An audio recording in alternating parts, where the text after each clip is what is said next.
All right, hi everybody. Well, it's been a long time coming, and here we are. I was going through some stuff, and really surprised me to see that the McGreevy League was 2 years ago. I hadn't realized it's wow how time flies. So 2 years ago, and then and that was it. And then the Shanks League. There's John DFW, David Lando here. So people are filtering in here. So yeah, it's been 2 years, and then the original Howie Shanks League started, and then out of that was the Fields of Dreams League. So and all kinds of stuff that everybody's been doing between then and now. I like it, Jack. It's very cool. That's why I was showing it last night, really late. It's pretty good. I mean, it's a new game. It's one guy. I think he's doing it just on the side, whatever.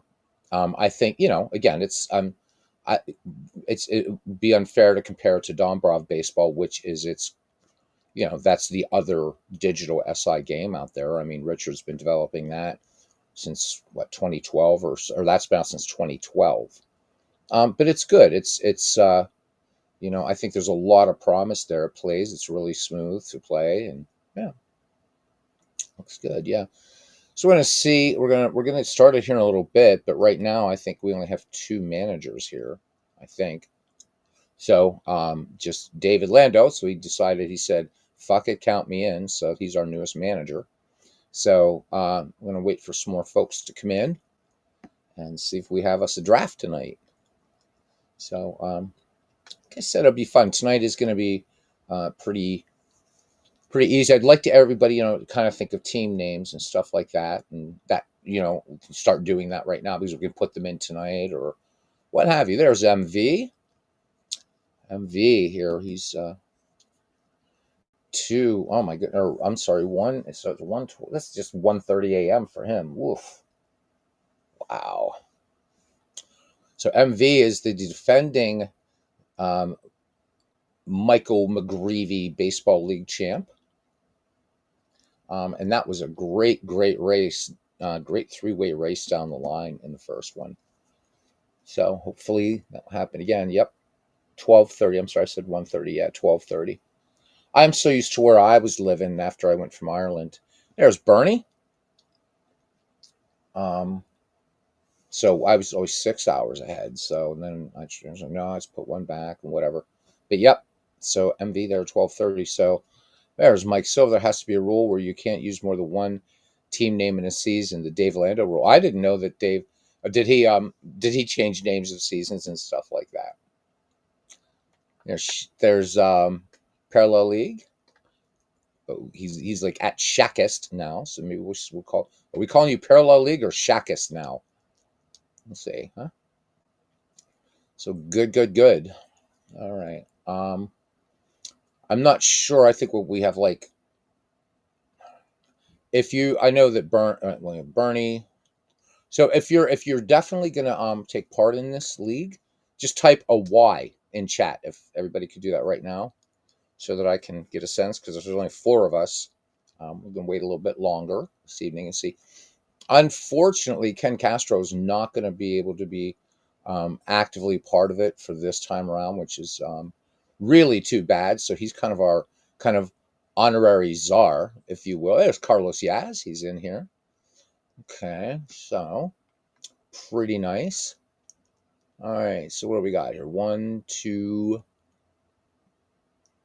so six people. All right, so give it a couple more minutes, see if there's anybody else, and if not, we'll go ahead and just get started with a little randomizer. So those of you that are here right now, start thinking of a name for your team. I know it's like boom, but yeah, seven with me. So hopefully we get one more. Hopefully.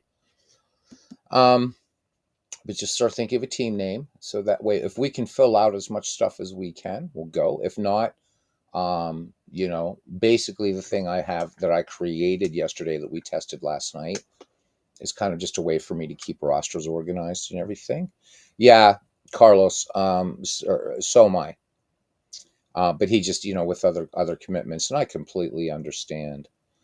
You know, so, but he, I mean, he was just amazing down the line. And uh, MV, you remember that big race going down the line. So good stuff. All right, the Dublin Double Days. That's cool. I like that. All right, everybody's getting their names in. All right, good. So again, so this is going to be kind of back and forth on this. I was thinking about it. Bernie, we can try to like to get you on the on mic here if we can. I know we had Paul Fay on here the other night. He had no echo. So, or if you just want to be, just in type chat. So Bernie is the co-commissioner in this thing. So, um, and after tonight, he and I will be meeting a few times just over Messenger or even here, but not going online and talking about what's got to go on next. So tonight's going to be the easy part. You're basically, going to be setting up the draft order. It'll be a snake draft order, serpentine, whatever you want to call it. Because I thought just a linear draft order is not safe. It's just not fair, and the person who goes last has to wait again. And this way this way it just kind of bounces back and forth. I always think of it more as ping pong than a snake. Okay, so Bernie's not able to be on mic, so that's all right. I will handle all that. I'm not afraid. I'm not afeared of doing that. So, um, and then probably in a couple weeks from now, so fairly close to Christmas, you'll between now and then do all your research, stuff like that. Pick the year that you want for the player. Don't say it tonight. Please do not say it tonight. Um, because I'd like it to. It's sort of like a poker game, if you want. Please don't post it publicly on in the Ned McGreevy Discord. I will let you know what I will need you to do to get the files to me, and then it'll be or your rosters to me as far as with the year, so that I can get that set up, get everything created. Um, Draft year begins 1871 this time, MV, instead of 1880, since we're using out of the park baseball. And I'll answer a few more questions here for MV because he wasn't here for the past couple when we first set down what we're going to do. So Action PC Baseball only goes back to 1880, and when cousin Ken Castro was going to be part of this, he thought it would be really, really fun to kind of expand it back to incorporate the National Association and those early years of the National League. So 1871 to 1919, Babe Ruth is eligible. The only thing with Babe Ruth is you cannot draft him as 1920 Babe Ruth. Okay, we'll talk about the ramifications of moving forward because there's other players like Ruth that transitioned from dead ball to live ball, but so you can't start with 1919 Ruth. But he is allowed this time. Last time we felt that since there was that cutoff there and a little bit when we had our reasons for not wanting to have Babe Ruth in. So, but this time he's allowed. Yay! If we use Cobb 1908 next year, do I have Cobb 1909? We will discuss that as we go along because I don't really want to do what the Fields of Dreams guys did. It was really, really cool. So I don't want to really do that. What we're thinking about is doing no recalc in either no recalc in Out of the Park Baseball or seeing how this will work with the player development engine, which is the main reason why we're using Out of the Park Baseball is the player development lab.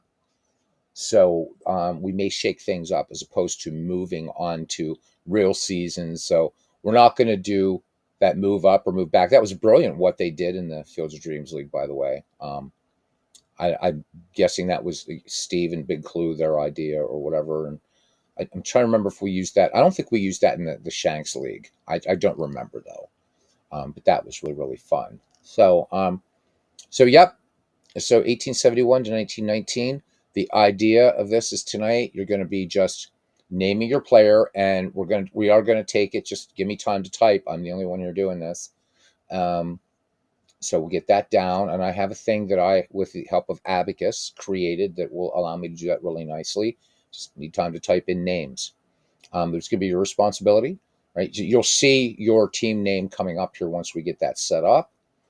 And then in a couple weeks, Within a couple weeks, I'll put a little kind of deadline thing. You research the year of the for the player that you want. The idea is to build the best possible team you can.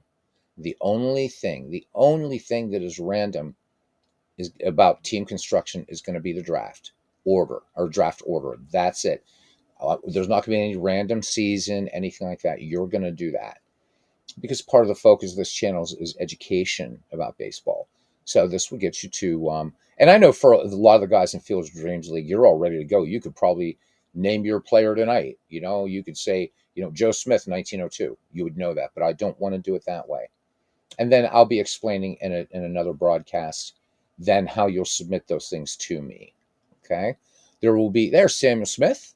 He says, good video on Mark Anderson. Very clean UI. Not certain if Don Bravo will take his advice.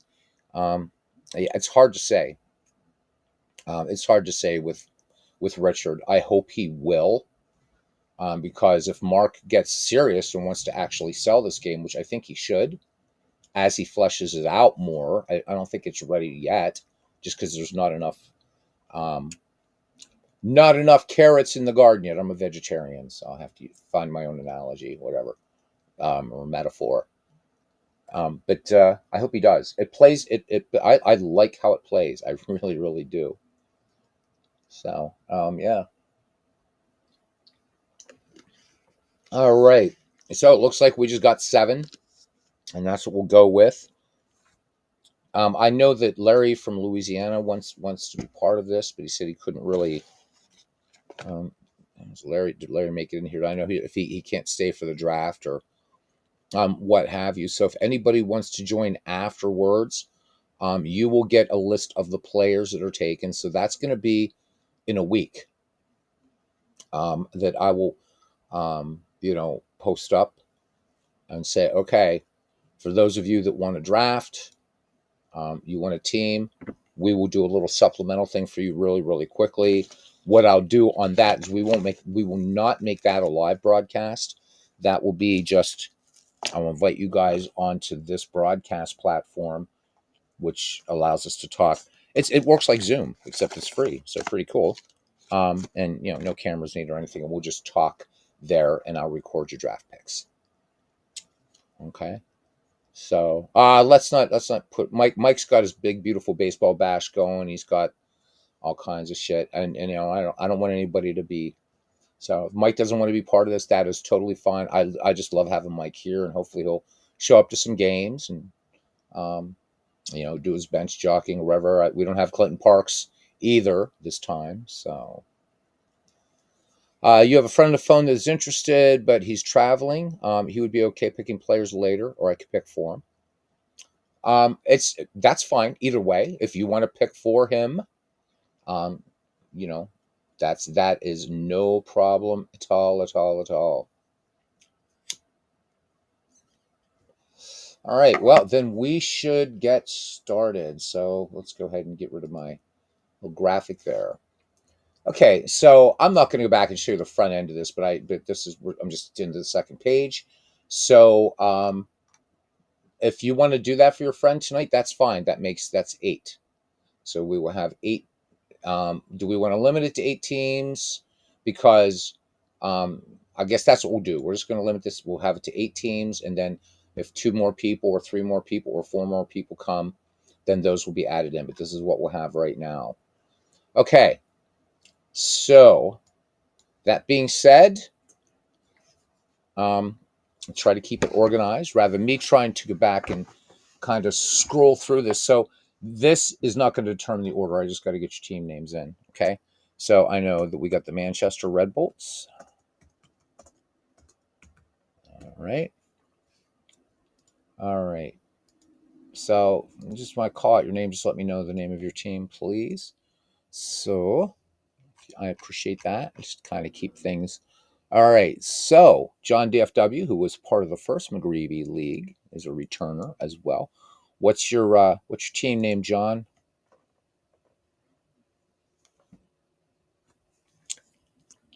This is where StreamYard would have been nice because we don't have that long delay, but Okay, Anthony Tony. He wants to be called the Louisville. Okay, Louisville something or other. Okay, North Texas Trojans for John. Okay. Please remember your team name because I'm going to be kind of referring to you as your team name for this tonight, guys. All right. All right. So the Louisville River Pilots. So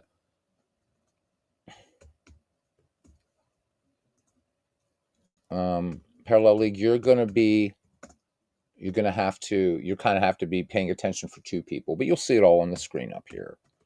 All right. So we got the River Pilots. Okay. All right.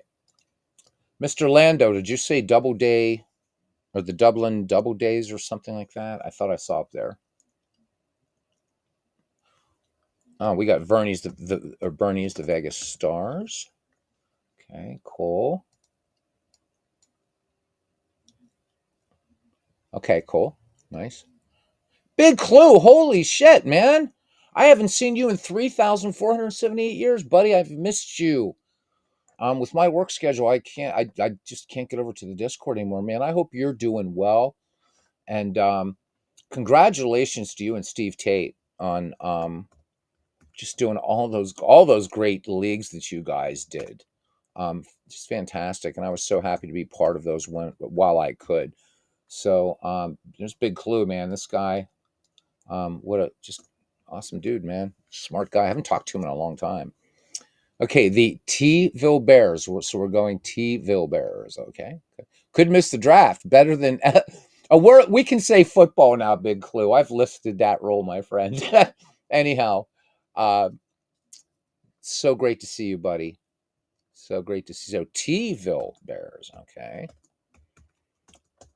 Now, I can make logos for people. Dave, if David Lando would like to help make logos, that would be super cool. If you want to make your own logo, that's fine. Okay. That is cool. All right. So we still have two people here that I'm missing. So, and then for those other two, I've only created this to go up to 12 teams. So, easy enough to add more, but once this gets going, it'll be pretty good. So the next thing I will do is all these names will go into a randomizer over here, boing, and then we're just going to randomize the draft order. Okay, so who am I missing? Oh, yeah, no, got the. So here's what I have. If I've missed you, please just give me your name. So, hey Mick, it's been a long time. So just passing through. All right, you're no logo guy. You possibly confused me with someone else. Oh, Jamie. Jesus, I'm thinking of Jamie. Yeah. So if you guys want logos, let me know. I'll make them for you. Or you can make your own. Also, out of the park baseball, the Philadelphia Ferrets. There we go. All right. So the last time we had the Philadelphia Quakers. Now we have the Philadelphia Ferrets. Okay. And, yep, got them. So, Mick, we're using out of the park baseball for this time round because of the player development lab. Oh, I'm missing me. Jeez, I'm sitting here like an idiot. Like, okay, like, who's the other dude, man? So it's me. And yep, exactly, John. Missing me, missing my own team. So, isn't that terrible?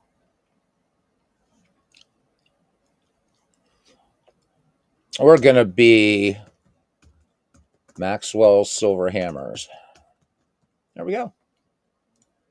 So that's it. So let's create our league. And there we go. Now we don't, I have to actually, this is a part I did not figure out. So actually we got to go, let's go back one. Let's go back one. And so we have these 8 teams here. So this is, when I created this thing yesterday, I didn't, this was supposed to just do this a little bit differently. So this is one bug I didn't see, but that's okay. That's all right. Just remember your boink. There we go. All right. So everybody is going to have a number. So the Carlos is changing to the Gary Mill Rats. Okay. So what we're going to do is each of you is going to have a number. So listen up for your number. And then we're going to use that randomizer, and then we've got to put them into this thing in that order. Okay. That's what we'll do. All right. So yeah, 25-man rosters. Bernie had suggested 20, as did Ken, but I think we're gonna go 25-man, and there's gonna be no injuries. And David, you're not gonna like this, but at least in this inaugural season, no trades. No trades at all. So but you will be, when you want to, we'll pick certain times through the season where people can use the player development lab, but we're going to get into all of that. Okay.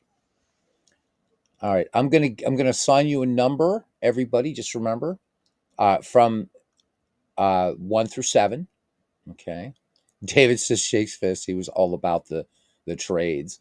So just remember your number, please. And then I'm going to ask for your teammate again, or your team name again, from the order that you came in. David Lando, number 1. John, you are 2. MV, 3. Okay. Carlos, you are 4. Bernie, 5. Parallel League, you're number 6. Yeah. Your friend Tony is number 7, and I'm number 8. So everybody, you have your numbers now. Okay. Now I've already have the numbers here, and I'm number 8. So we got 1, 2, 3, 4, 5, 6, 7, 8 over here. I'm going to randomize these. Okay. Dave will have no problem with trades. He loves his roster like family. Yeah. So I remember when I was part of the Fields of Dreams League, there were some guys that had just enough time there to almost hang up their coat, and they were already on the next jet out. And of course, David, being the owner he was, he actually, I think, put them on a Sopwith Camel and kind of had the guy do a barrel roll from 30 feet up, and I think gave him a bed sheet for a parachute, something like that. What's the bounty on MV this time? So that's right. So there was a year in the Shanks League that we had a bounty on MV. That was funny.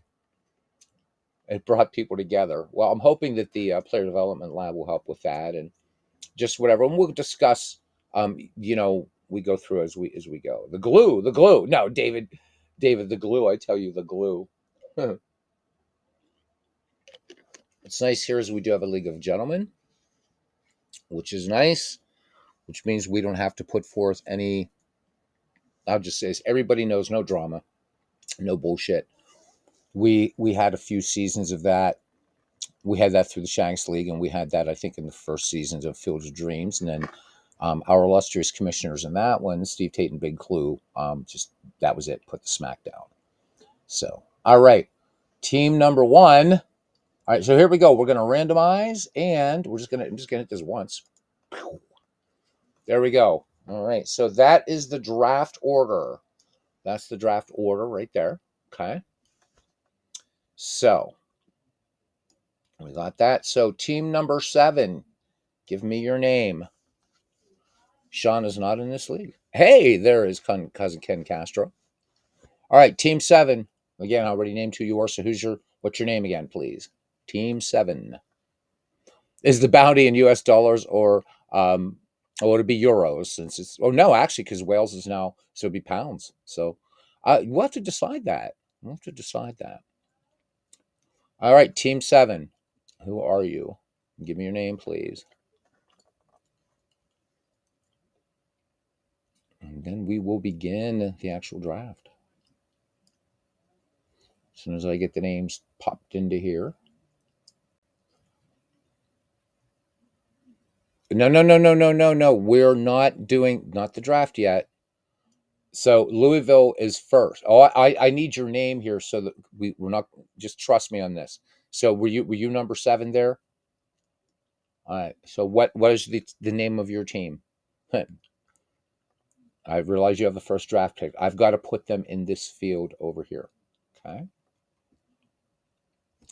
So it was the Louisville. What was the?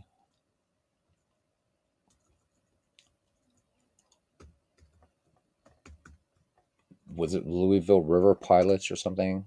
I need to know that name.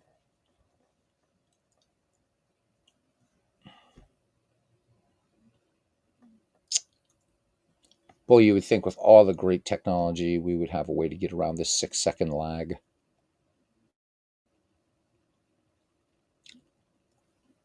River Pilots, thank you very much. Everybody knows who the first draft pick is going to be, but we're not gonna look. We're not there yet. We're almost there. Okay, team number 1. What is your team name, please?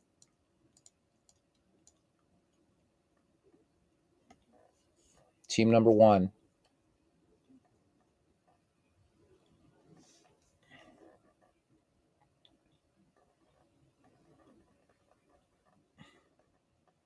Okay, the Dublin Double Days. Thank you, David. David, what are we having good for dinner tonight? All right. Now I need team number 3. Team 3, what's your name? What's your team name?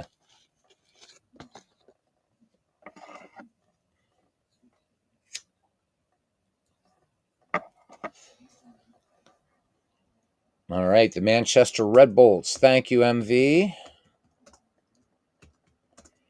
Defending champs of the well, now it's the Michael T. McGreevy League. I want it to be a little bit more, yeah. All right, team number 2. What's your name?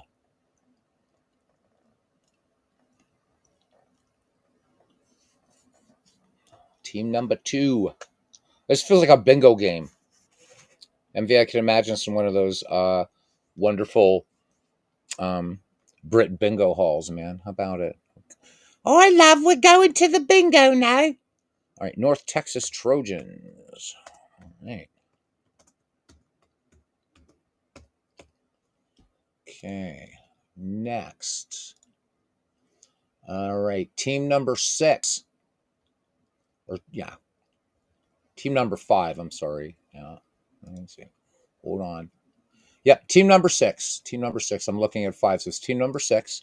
Who's team number 6? Or your number 6. I just need your name. Philadelphia Ferrets. Thank you.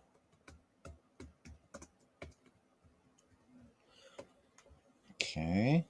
Cool. This is cool. So I'm the Maxwell Silver Hammers here because I'm just going by this draft order now. Silver. Yeah, learn to type. I was going to hook this into a database, but I thought that's really stupid. So Maxwell Silver's Hammers. Being the Mudville 9 never worked out very well, neither in the Shanks League nor the Fields of Dreams League. Even that year I got 1929 Jimmy Fox and 27 Babe Ruth. Team number 5. So, Bernie, what was your team number? So your team number, not this number here. So this randomized at 7, 1, 3, 2, 6, 8, 5, 4.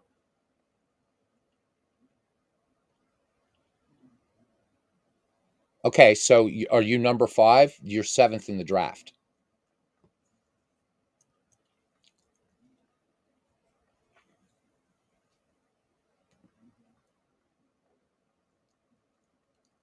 See the little randomizer here?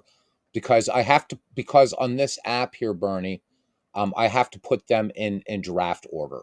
So I didn't have time today to go back and just kind of tidy this up. And for as much as or little it's going to get used for right now, I'll make it more robust later.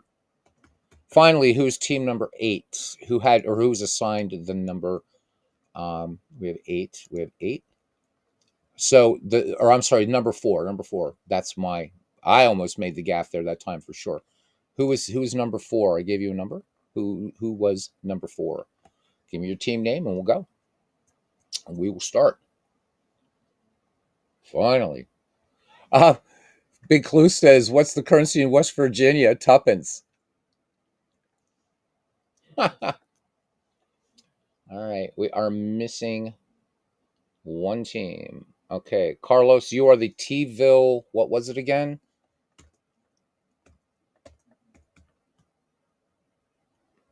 Oh, the Gary Mill Rats. Okay. All right. That's it. Nice. All right. Here we go. I like that name. I like all these names. You guys come up with some great names. Good to see a couple returning names here. All right, we're ready. Let's create the league. So let me, so that you guys can see what this will look like. So this has a draft board, and it's going to keep everything. It'll keep tracking everything as it's going along. You're going to be able to see all the picks and everything, and then as the rosters are created, they're all going to be in here on all our teams. Okay. All right. So Louisville River Pilots. Got to do this. So you'll see these other names last night. I had Ken Castro and Dwayne Martz, and were very, very helpful. I just said, just start shouting out names, anybody from baseball history, and we thought out some pretty neat rosters. I just wanted to test this.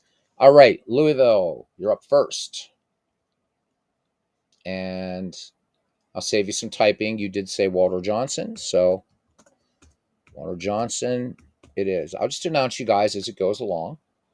Boom. All right, Dublin, you are up. All right. Dublin. And you can see this is going to keep a little running thing over here you'll be able to see in recent picks, which is really cool.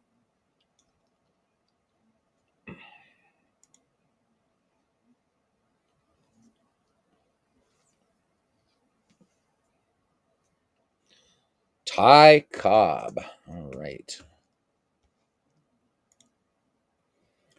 All right, cool. Manchester.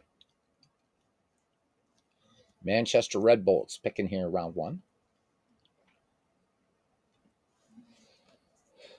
I think as we go through, you will. It's gonna be good. It's gonna be fun.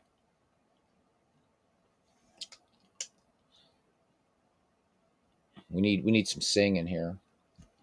So Big Clue, it's good to see you again, buddy. As I said, I don't remember the last time I got a chance to talk to you, man. It's been so very, very long.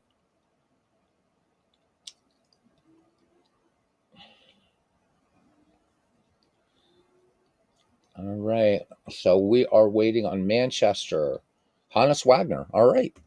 Here we go. Okay, Hannes Wagner is taken by the Manchester Red Bolts. All right, North Texas Trojans. You are up.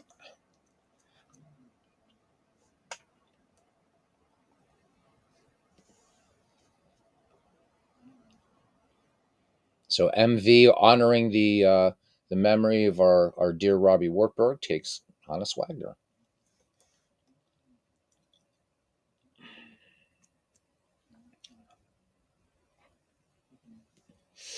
All right. So North Texas will take Babe Ruth. Okay, cool. All right, Philadelphia, you are up. Philadelphia Ferrets.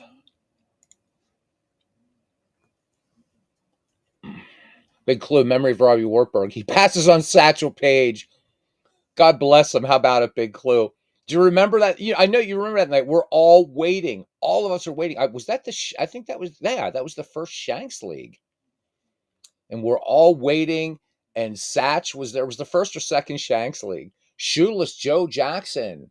Shoeless Joe Jackson for the Philadelphia Ferrets. Whoa. All right. Big pick there. Excellent. All right.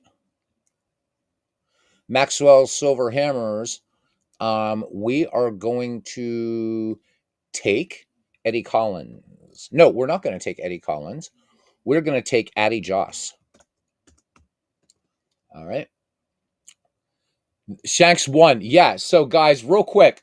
Sorry, I'd like to have a little fun. So the Shanks League came off the original McGreevy League. And so, Stephen Big Clue made the Negro League players available, and we're doing the draft, and it was Robbie's turn up, and it was in the round that we were picking Negro League players. I believe you could pick two, so it was Robbie's turn, and there's Satchel Paige, man, just as man as obvious can be.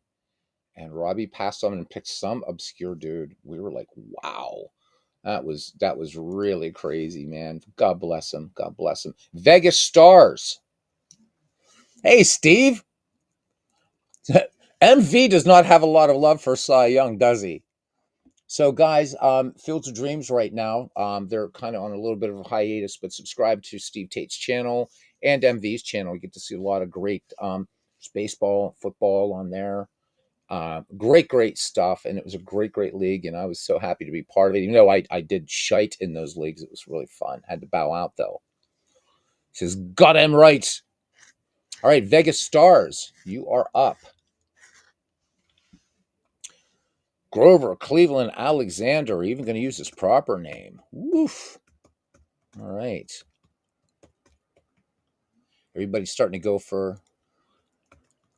I mean, obviously, the first few rounds of a draft like this is going to be pretty much the obvious, the suspects, right?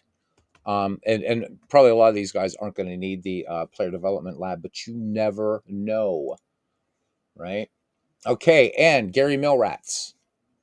Gary Milrats, give me your first pick. Remember, this is a serpentine draft, so you're going to actually pick and then pick again.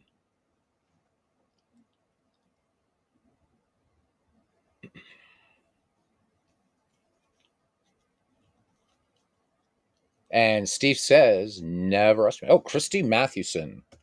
All right. Pennsylvania's favorite son, or one of them, right? Okay. Steve, how you doing, man? Hope you're well. All right. Nice. Gary, you have your next pick now because we're starting going backwards.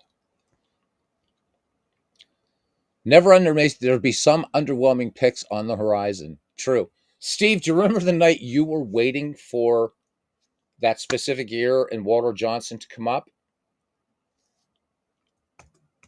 That was insane. I will not forget. We had some great times, guys. We really did. Vegas Stars, you're up next.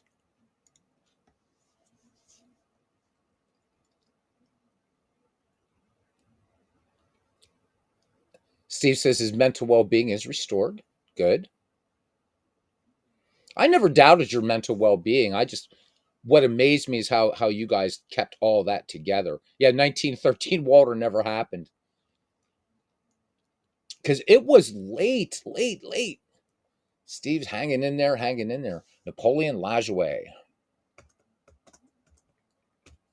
Thank you, Vegas. All right. Maxwell Silver Hammers.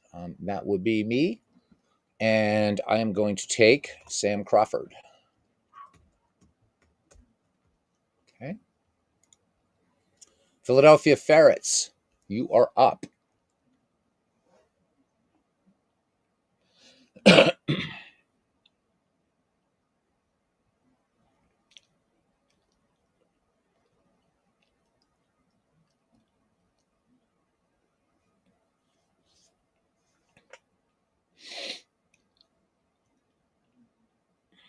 God, that for me, that one time that I had like the draft was like amazing. I'd got 1927 Babe Ruth, 1929 Jimmy Fox. Babe Ruth did shite, if you guys remember. Pop Lloyd actually carried the day for me. It was pretty amazing. Oh yeah, about Negro Leaguers, guys, because we don't have all the MLEs. So in the integrated mod in Out of the Park 25, Mike Garland did have a lot of those done, but that hasn't been made available for Out of the Park 26. So there'll be no Negro Leaguers, even though Out of the Park has them, because they don't have the major league equivalencies. We can't use them, unfortunately. So just wanted to pass that along. As much as I'd like to, I don't know how to do those.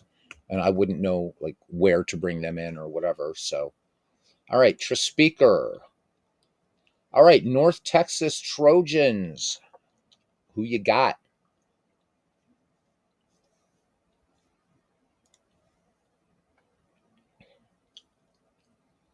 So far, the dead ball era getting really, really a lot of love here. The dead ball era. I don't have we even picked a 19th century player yet? I don't think so. Technically, Hannes Wagner, because he started in was 1897 was his rookie year. So I guess Wagner is kind of our 19th century guy right now. All right, so waiting for North Texas. I do believe Eddie Collins is still available. We can just check our little draft board here, and yep, I do not see Eddie Collins. So Eddie Collins, great choice there. So because this is from 1871 to 1919, we are going to run out of Hall of Famers, which is kind of fun. Manchester. Three Finger Brown started in the 19th century. Started in the 19th century, yeah. So much like Wagner, but we don't have anybody that was. You guys know who. All right, Manchester. I'm waiting for him. I'm waiting for when Chicky Stahl is going to get called out by Manchester. So Manchester, you're up. We're in round two. It's going.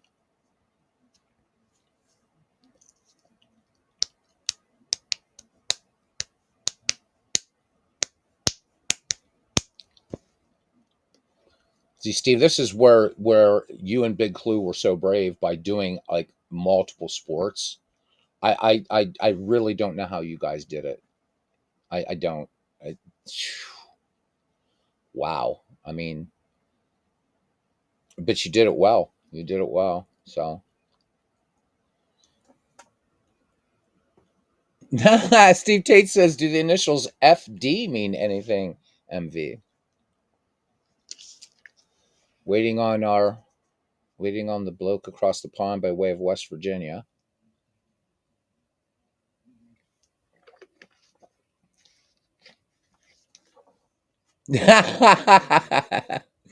Dan Bruthers. All right. Dan fucking Bruthers. Okay, he is in there. So now we have our first truly 19th century player all the way through. Dublin Double Days, you're up.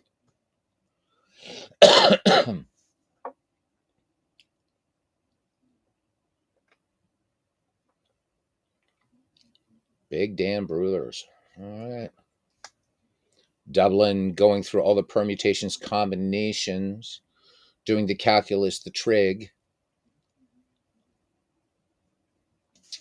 Frank, he ain't heavy. He's my Bruthers. All right, home run Baker. Good one.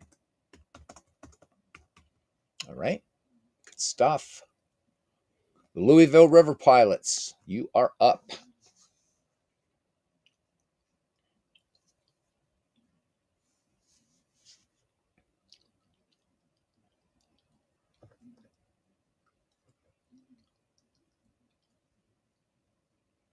And actually, you're going to have two picks, so give me your first one.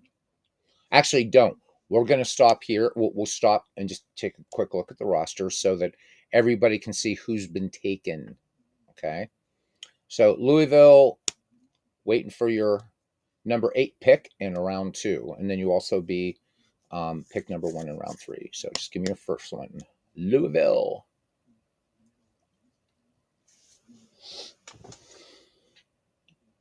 So Steve Cy Young. All right, Steve, is there any plans? You guys talked about at some point again reviving Fields of Dreams. All right, now, okay, hold on, just hold on to Ed Walsh. All right, you've got him, but I want everybody to be able to see rosters so you can see who's been picked so far. So Louisville River Pilots have Walter Johnson, Cy Young. Dublin has Ty Cobb and Home Run Baker. Manchester with Hannes Wagner and Dan Bruthers. North Texas has Babe Ruth and Eddie Collins. Philadelphia with Shoeless Joe and Trespeaker. My team has Addie Joss and Sam Crawford. Vegas Stars with Pete Alexander and Nap Lajoie, and the Gary Mill Rats with Christy Mathewson and Mordecai Brown. Pretty scary there, right there. Those two guys could be your entire rotation. Okay, now Louisville has named Ed Walsh. Big Ed Walsh. All right, so there we go. Dublin, you're up. Oh, so you guys going to be doing it? That's good, Steve. You really should. Excellent.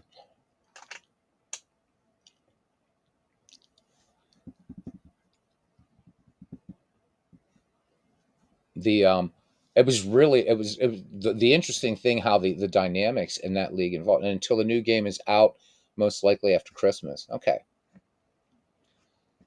So Steve, I know you can't give anything away. You're a beta tester. It's just like I'm not allowed, I can't do that for out of the park baseball either. But um, is there at least has Dave at least given a sort of release date?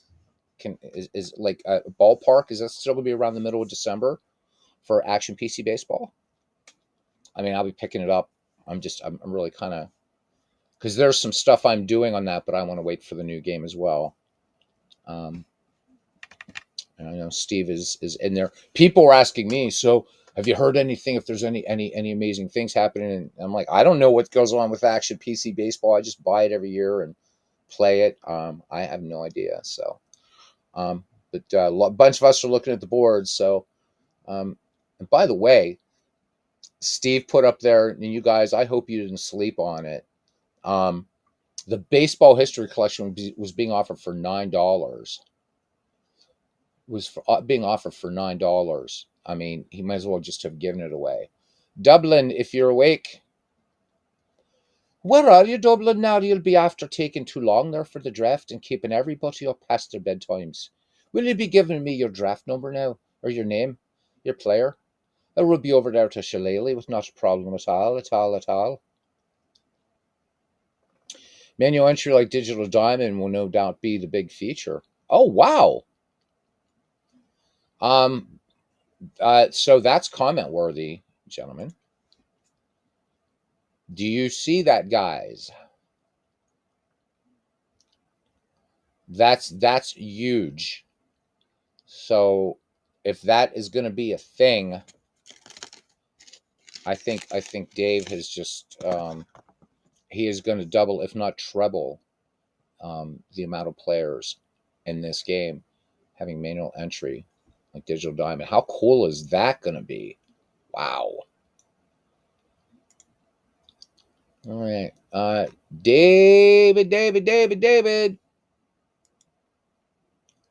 Bad Bill Dolan. There he is. All right. Thank you, David.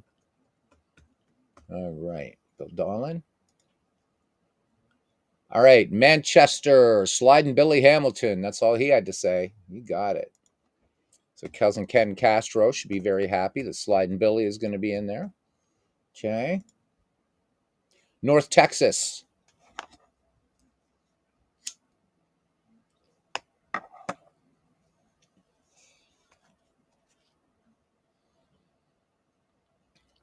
Manual entry. Oof. It seems like on the other years. So Rogers Hornsby. Whoa. From Texas himself. Winters, Texas, I believe, is it? I was wondering when Hornsby was going to go. If this was a 1920s league, Rogers Hornsby would have gone second to Babe Ruth. All right, Philadelphia Ferrets. How will David compete in a league with no trading? Asks Steve Tate. So who was it? Was it before David? Who was the record holder for trades? Was that Big Clue? Because I know for a while it was like somebody in the early days of Fields of Dreams. Yeah, Winters, Texas. Thank you, John. I thought it was. And then all of a sudden it was like David Lando just trading. Pete Alexander is taken. There are no doppelgangers in this league, so Grover Cleveland Alexander is taken. Still plenty of still some Hall of Famers in here too.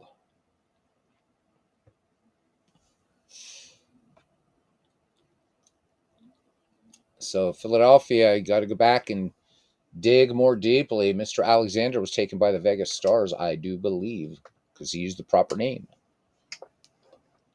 Grover Cleveland Alexander.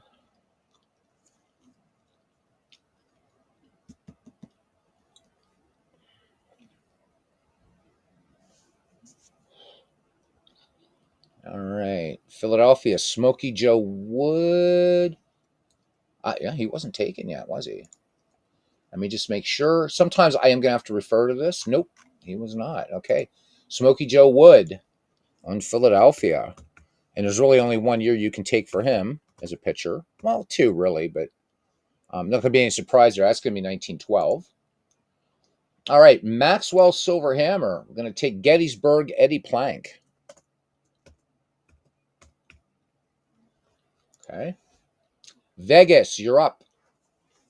I don't have my picks written down either. I'm flying just like I did and served me so well. And I say with heavy sarcasm in Shanks and Fields of Dreams, but you know, it's all right. Who knows? Might get lucky someday. All right. So Vegas, the wheels are turning. I can almost hear them out there in the desert.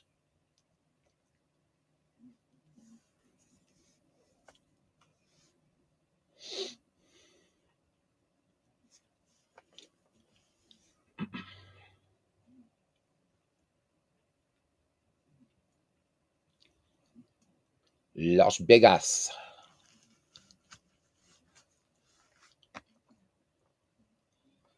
Iron Man Joe McGinnity. All right. Thank you, Vegas. Gary Millrats. And then again, we're going to pause here because we're going to be, up and down, up and down, up and down.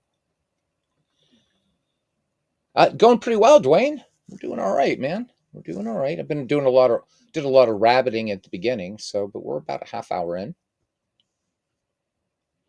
Rube Waddell. Nice one. Nice one. All right.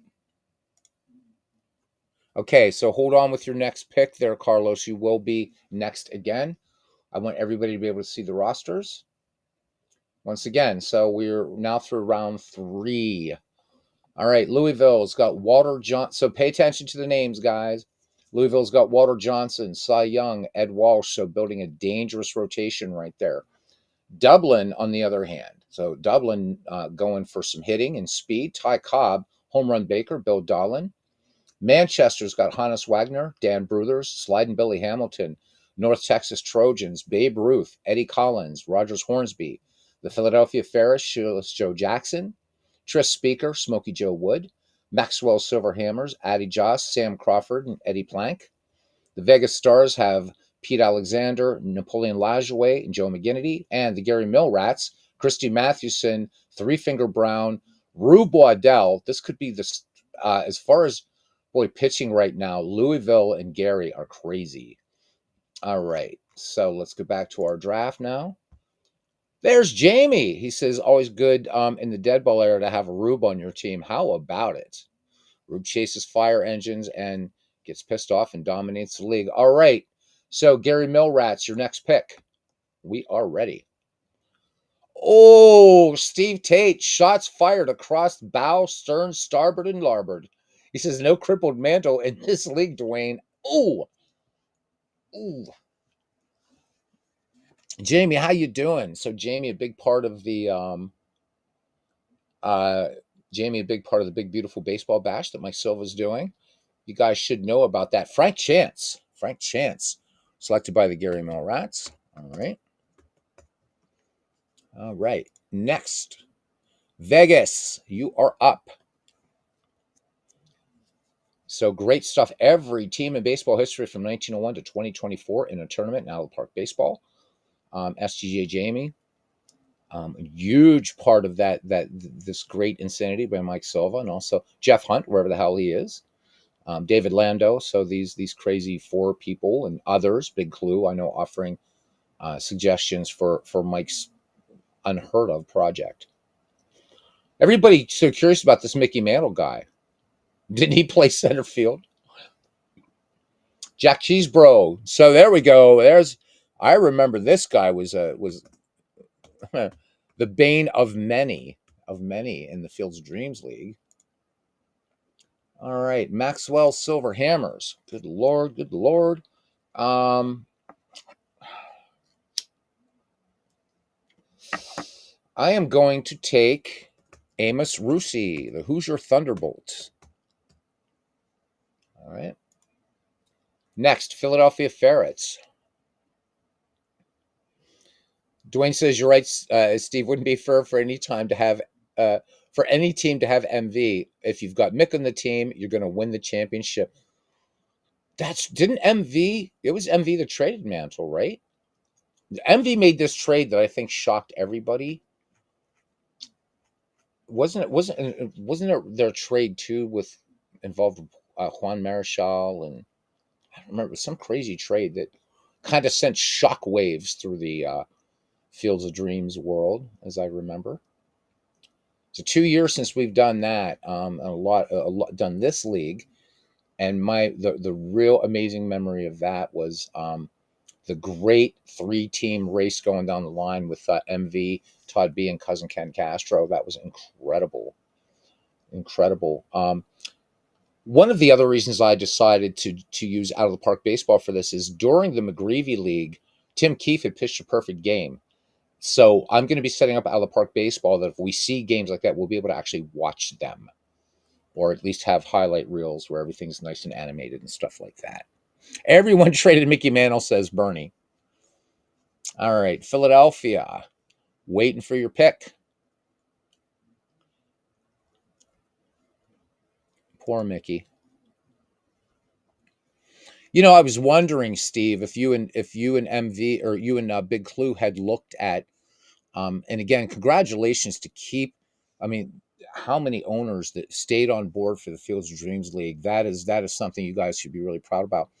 But were you guys able to figure out roughly a percentage of players that eventually made it into the Fields of Dreams League? Because I mean, each year, right, or each season that those rosters were put out, you always had more people coming in, and for anybody that has collected those, you've got one hell of a baseball collection right there. But it was amazing. It was so much fun. A lot, says Steve. So very scientifically put.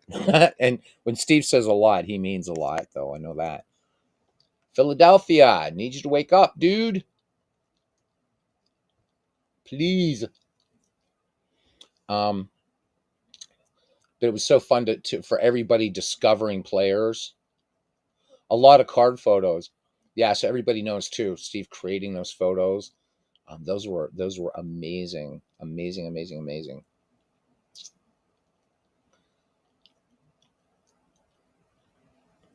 So Dwayne March said he stopped the Mickey Mantle trading. He says, no, Bernie, once he became a Hagerstown Brave, he stayed until he stopped playing. Dwayne, meaning, yeah.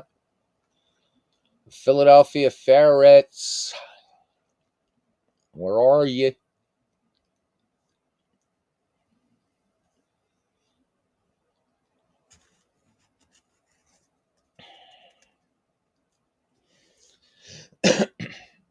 This is when I needed somebody else on mic here. So got, I don't know, where's Aaron Reed? We needed Aaron Reed on here to regale us with some stories. Don't have any keyboards hooked up to play some background music. So, Philadelphia Ferrets, you are up.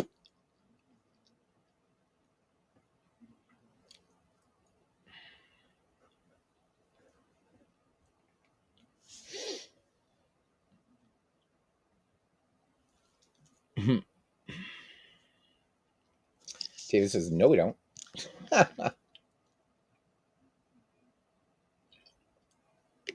Truly the man of 1,000 voices. Trying to get him to work on Vin Scully. So, so Steve mentioned we're not going to get him to have to go into any detail, but there's this manual entry, so dice rolling manual entry or whatever, maybe in Action PC Baseball coming up. That's pretty exciting. That is pretty exciting. I don't think that's a thing that that out of the park baseball will ever be able to do. Um, I mean, which is fine, but I think that it's good to see some competition as far as like trying to bridge that gap. A lot of games are doing that now. Pocket pennant run. You don't even need dice to play it, or you can play completely cards and dice. Same thing with Digital Diamond. Um, National Pastime 3. So, but games bridging the gap now, and even games like Apago and Strat Baseball Max. John McGraw. Okay, so John McGraw, very, very, very good player. In the Hall of Fame as a manager, but you look at his stats, no slouch as a player. No slouch at all as a player. North Texas Trojans. Still lots of great players to pick from, guys. There's not going to be a bad team in here in terms of at least picks.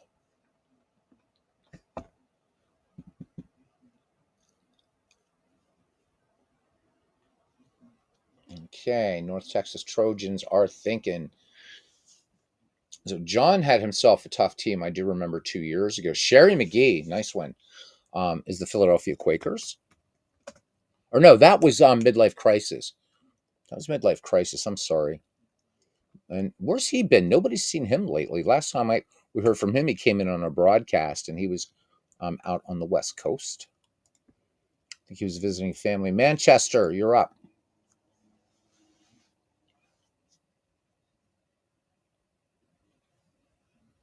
The Red Bolts.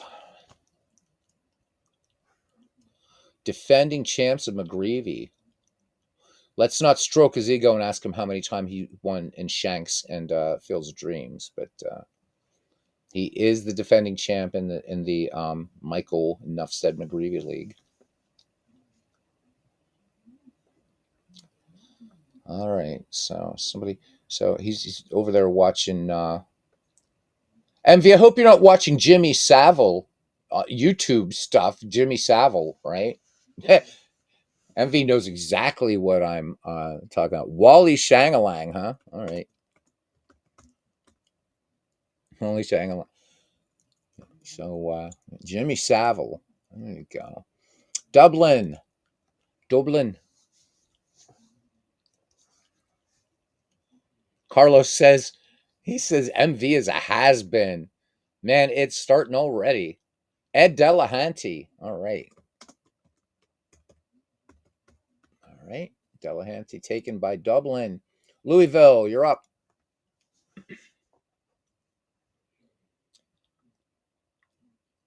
So MV says he's a triple champ, once in each league. So that's McGreevy, Shanks, and FOD.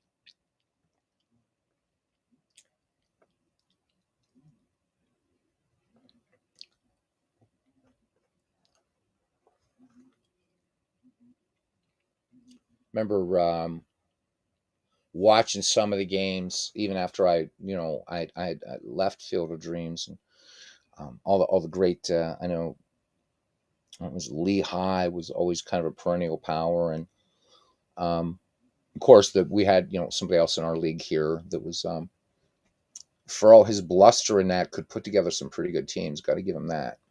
So lots of fun. Jamie, I remember Jamie. In fact, we did on this channel. So when I was still part of all that, we did Game 7 of that World Series on here. And remember, that was the infamous yanking Howe Newhouser game, if you guys remember that. Wee Willie Keeler is not gone. So Wee Willie Keeler it is. We'll just call him Willie Keeler. I'm too lazy to type it all out right now. Okay, Keeler taken. Been a while. All right, now let's hang on, and we're going to just look at the rosters again. Louisville, you're going to be picking again in a second. All right, so here we go, guys. We're through round 4. We're moving along.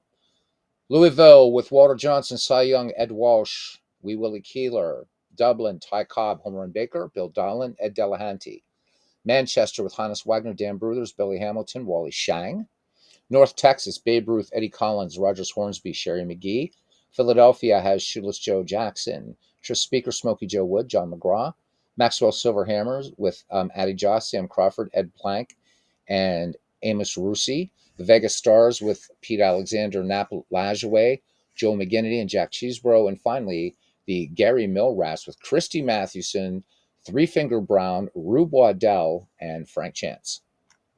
Okay. And we continue. And Pete Browning. So Pete Browning was never in the first Michael McGreevy League. Never made it. Nobody picked Pete Browning. And that's somebody that should be in the Hall of Fame and isn't. All right, Dublin, you're up.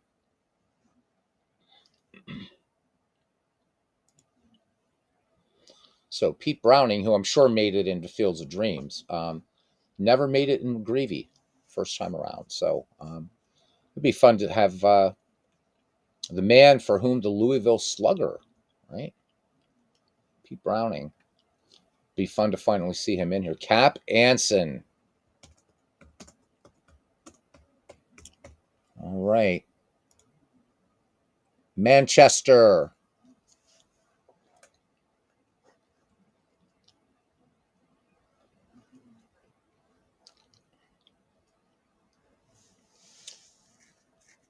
Manchester. The Red Bolts.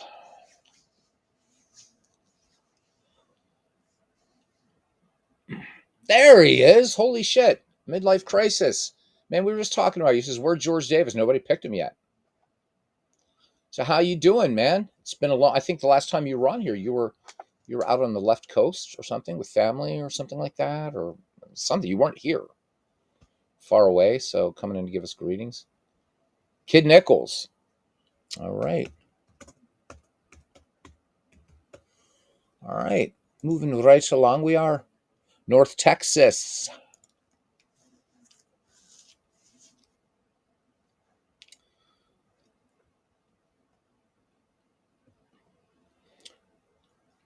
I guess it's more of a football draft thing, but too bad. I should have done some, like, I do have some. We do some AI videos or AI. George Sisler. Whoa. Sisler, of course, really coming into his own in the 1920s, but still no slouch in the dead ball era. Okay. Philadelphia Ferrets. Midlife Crisis was who had the Philadelphia Quakers in our first Michael McGreevy League. And fine team it was. Fine team it was. Wish we could have you part of it this time, Midlife. I know that, you're just very, very, very busy. We don't even see a lot in broadcasts and stuff. And I know you've said you're very busy. Ken Castro, unable to be part of it this time either. So Ken's absence will be profoundly noticed. But that's okay. He and I are replaying the 1912 World Series online using AppaGo. That's been a blast. We just did before that, a 3-game series between the pre-1960 all-time great Cardinals Phillies. So we're having fun with that. And I know John DFW said that he and I are going to play some Strat head-to-head online here some nights. So also looking forward to that. As we wait for Philadelphia Ferrets here, we are in round 5. Almost through round 5. So drafts like this do get a little tougher as right? We all know this is if you use those tier list things, the S tier and the A tier players go, then it's like, oh, now I got to start digging. There we go. So you were out. Yeah, you were out west. He said, red eye back from San Diego Saturday morning. Finally getting your legs under me. Jet lag about gone. I do not miss jet lag. I'd fly from here to Europe and back and what have you. It's awful. I remember when I came back here for my final time. So my body thought it was 11 o'clock in the evening, but I got here at these people where I'm staying, and it was, it was 5 p.m., man. So it's 11. So I'm talking to them, and I'm like, damn it. I'm like, you guys stay up late. I'm going to bed. And they're like, what are you talking about? It's 7 o'clock. I hate jet lag is awful.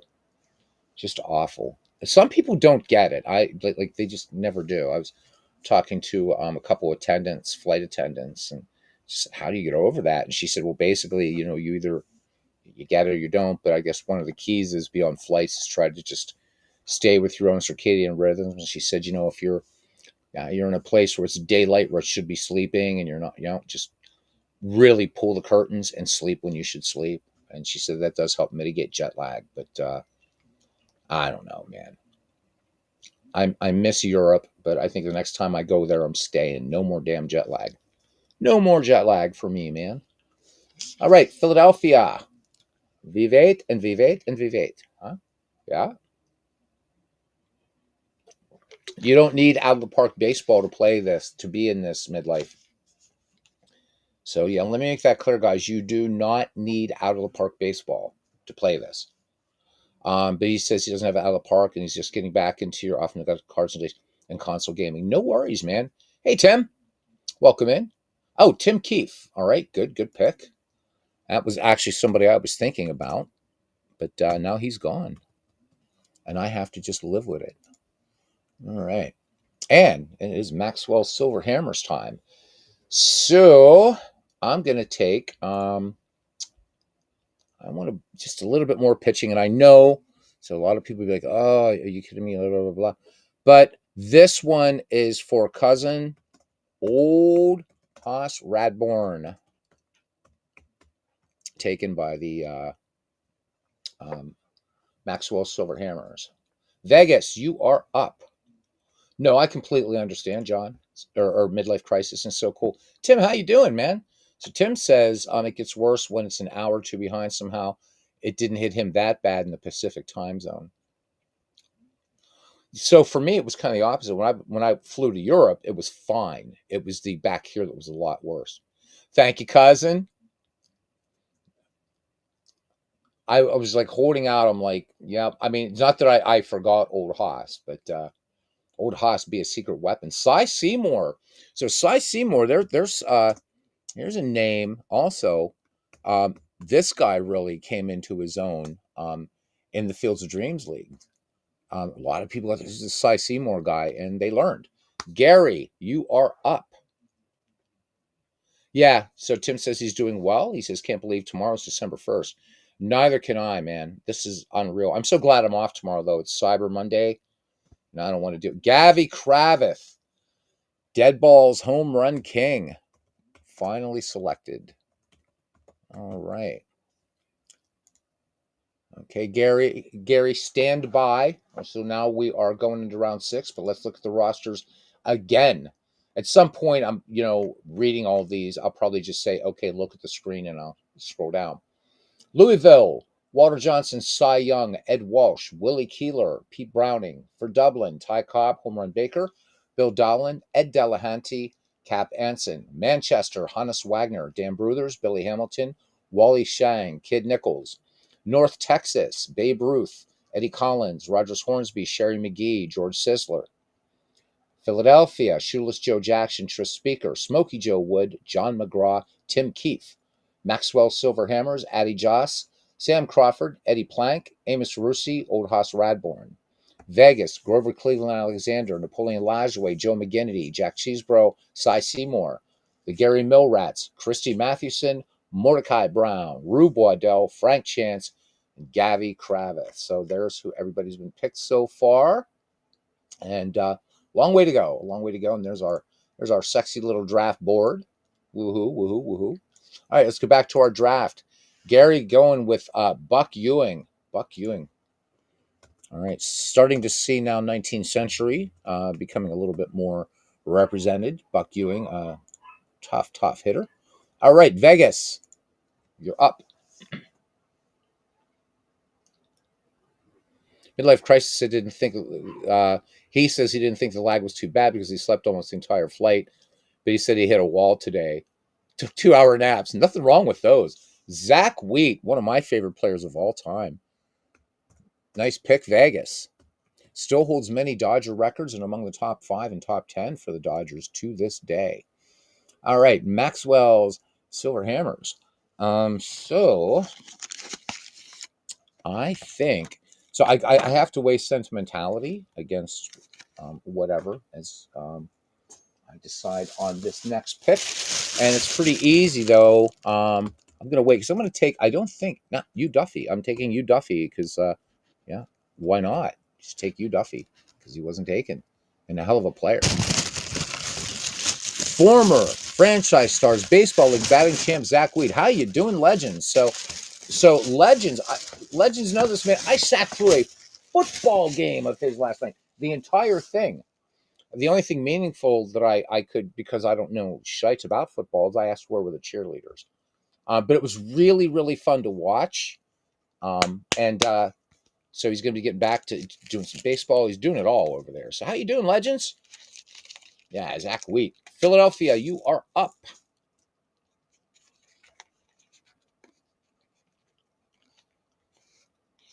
My cats are watching me like, what are you doing, man?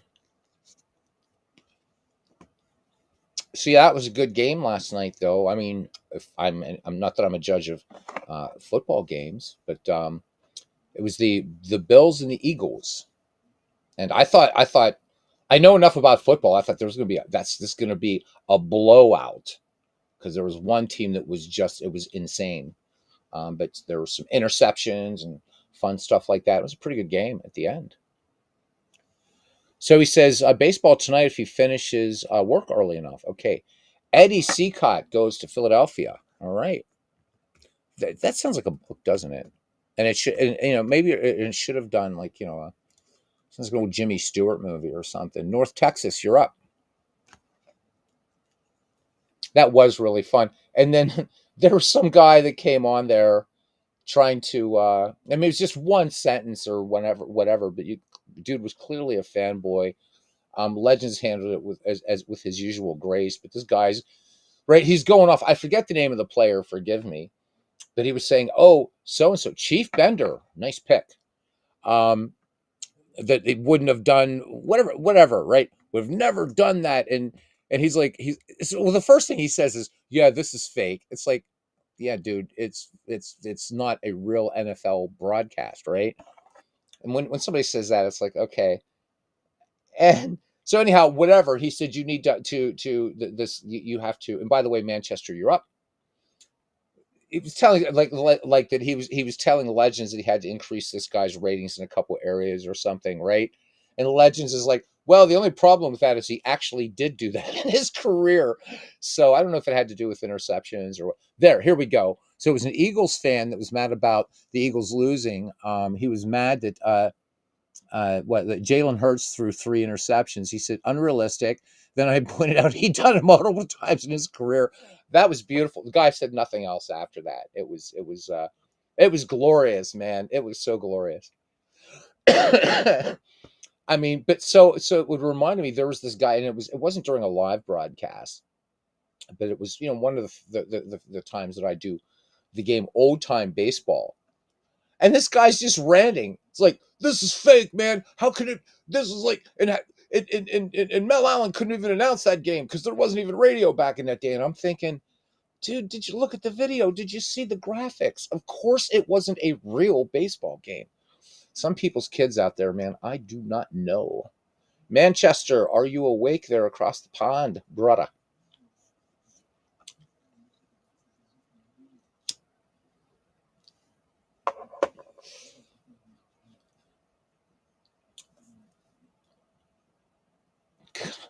That was just so funny. But just it was the way Legends he said it though, man. I mean, just the way Legends answered. He said, "Well, he said the problem with that is he did that multiple times in his career, and you could just see just the wall go boom." It was beautiful, man. Great stuff. But I had fun. I mean, the thing that makes me Babe Adams, good pick. The thing that makes me dizzy about American football is right because you're showing that all those plays and this and that, and right. I'm like, oh my god, how do Dublin, you're up, and just it doesn't make sense to me. Like I'm looking at all these lines and this and that, and whew. So, but it was a lot of fun, and that's the first full football game. And I'm talking whether it's like in real physical life or in. It's the first full football game I've ever sat through. It was last night. It was really fun, man. So Legend says he's always happy to talk ratings. He says loves talking shop and process is fun. But if you're going to criticize something I do, you better have receipts because I do. Yep. You know, the one thing that never happened was sort of having that collab between Legends and Steve Tate. Um, I loved those two guys. Could you imagine those two getting together and creating something, and then having Chris Slovic be the announcer? I mean, we could all just like kind of we go just kind of watch, just watch how what would come out of that. You got to throw Mike Silva in the mix, of course, because Mike Silva will then take it and make it this monolithic, it's kind of Colossus of Rhodes sort of construct, if you will. Dublin, Dublin, Dublin. Don't be like you're from Belfast now. You'd be after doing this. Steve and I just do different games. Yep, true. And both amazing at what you do. We have so many gurus here. Of course, Dwayne Martz with Digital Diamond Baseball. I know if I have questions, I can go to him, and he's very patient about that. Albert Goodwill Spalding. So that is the earliest pick, gentlemen. So Spalding playing in the National Association. So Spalding taken. Louisville, you are up. He says, and Aaron, he's after saying, what's a good crack, lads? Well, I'll tell you an Irish joke in a little bit. When we get the next person, it takes a long time. I'll tell you an Irish joke. But in the meantime, Louisville, you are up, and then we will pause. This will be the end of round 6. These teams are strong, but we are starting to get down into. So Legend says, I admit, he says he's pretty set in his methods, so he may not be a great guy to partner with in terms of project development. All right, Bill Joyce. All right, we're going to pause here, and we are going to have a look before we start to round 7. This is Louisville. Hang in. All right, rosters again.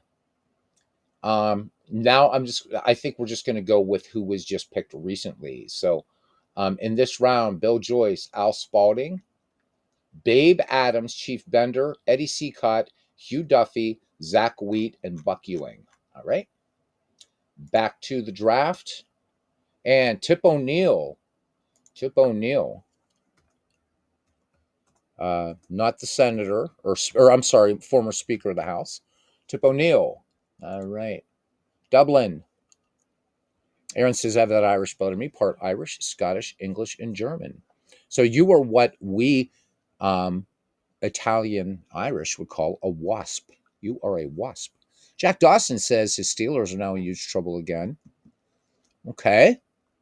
A lot of talent gone already. Yeah, so we're 1871, 1919. The Hall of Famers go fast. There's still a couple out there yet.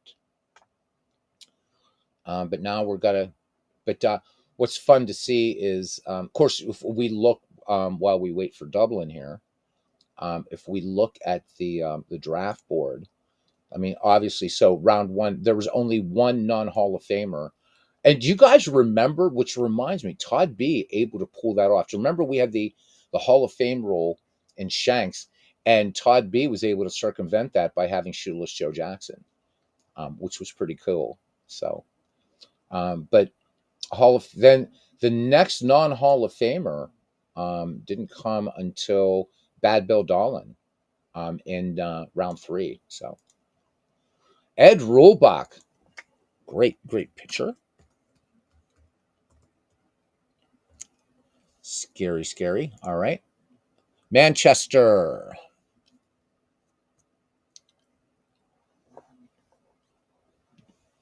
Didn't your Pittsburgh Steelers lose last week something or two? The people I stay with are all Pittsburgh Steeler fans. So,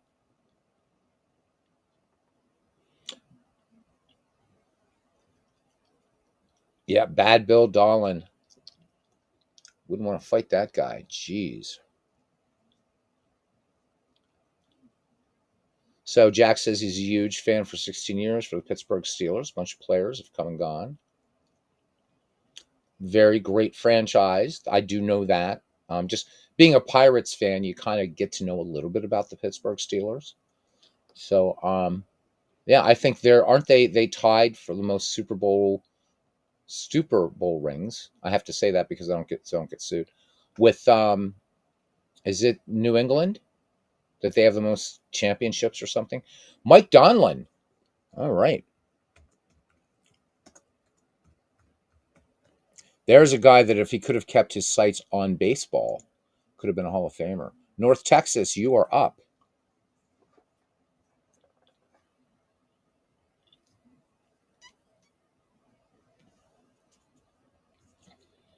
I imagine right now people are John Clarkson. There we go. Yeah, Donlin, great pick. Absolutely, John Clarkson. There's another good one. Mike Donlin couldn't decide whether he wanted to be an actor or a baseball player. Philadelphia Ferrets. Legend says that Mike Donlin was a killer in his old Out of the Park project. I wish I would have known you back then on Out of the Park, man. I imagine your projects were super cool. So, Jack, I'm not a football fan. I don't know if you know that, but you think your Steelers going up against the Ravens. Well, I do know from these people down here that the Ravens are they are loathed. They are absolutely loathed by these folks here. So I guess is I guess that's a thing now, because it would seem to me that I guess like Philadelphia and Baltimore would be the more natural rivalry, but it seems like it's Pittsburgh and Baltimore. Which, interestingly enough, we have a baseball connection. We were in two World Series against one another in the 1970s, and Pittsburgh won both of them. So, got to keep that going. Pirates beating the Orioles in 71 and 79. Willie Stargell on both of those teams, by the way. So I guess the way it works in football, the Steelers aren't quite out of the postseason yet. Is that the way it works? I know football's kind of winding down. Is doesn't it end sometime in December, like the regular season? Draft seems to be going well, buddy. We are just waiting for Philadelphia, the city of brotherly love. Will take Johnny the Crab Evers. All right, Johnny Evers taken. All right, Maxwell Silver Hammers. We are going to take um, Michael King Kelly, man. So now I'm playing to sentimentality, but really a excellent player. All right, Vegas, you're up. So John telling my David that he said Lando said that was a great pick. Rulbach was next on his board. So Aaron says football ends in early January. Okay, they added a week on to the season several years ago. Okay, all right. Vegas is the wheels turning out there in the desert. Good stuff. There, George Davis gets picked midlife. So midlife, we got to talk some non-baseball gaming sometime. I'm really excited for the next update for Total War Warhammer 3. And Age of Wonders 4 is absolutely brilliant. They just released their Thrones of Blood. Gary, you are up to end round 7 and be ready for round 8. So there we go. So Gary Milrats, Mr. Carlos Yaz, David thanking John. So all the niceness will go out the window after tonight, I guess. But the only thing I do ask you guys, please, is keep communication in the Ned McGreevy Discord, and there is a channel there for that John set up for us that you guys already know about. So communications questions. I'll be getting with Bernie again in the next couple weeks. Jack Glasscock. So you realize that MV's heart's broken, right? You realize you just took Jack Smallcock, as he calls him. All right, Jack Glasscock. All right. And Gary, who's your next one? Gary, Indiana, the birthplace of Michael Jackson. Okay, your next pick, Gary Milrats. We'll go through a round and then we'll do the complete rosters. I think we're doing okay there.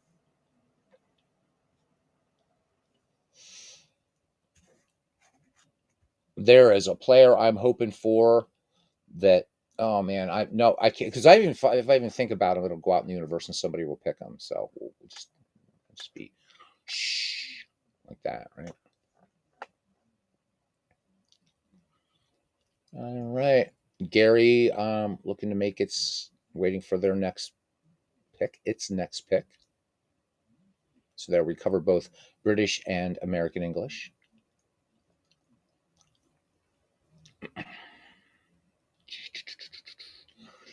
Anybody else? What are you rolling up? What are you doing? What projects you guys got going on? Always nice to kind of share with everybody. Let us know, please. Tim, are you recording? Are you active again? Clee baseball fan. Deacon White.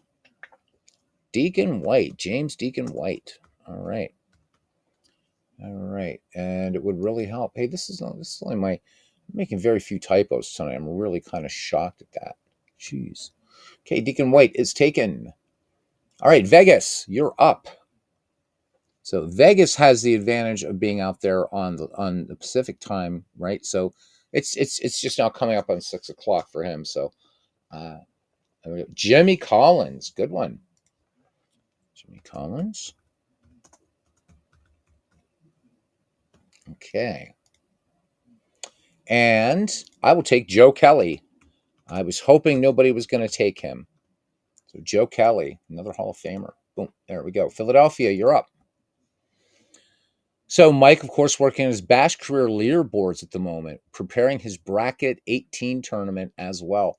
Mike, there'd be a night I would really, I would really be chuffed if you wouldn't mind if we could kind of, you know, broadcast a little bit of it on here. Again, you guys know me well enough. This is not about building this channel. It's about just it's about community, and I love your project, and I know a lot of people do. So maybe we can work that out soon. Be really great. By the way, guys, Bernie created a baseball game, and we're going to be featuring that. I'm hoping on the next Diamonds and Dice podcast. Bernie created a baseball game, and it's pretty cool. It's pretty cool. That's all I'm going to say about it right now. Jake Stenzel. Okay. Jake Stenzel. All right. Next up, North Texas.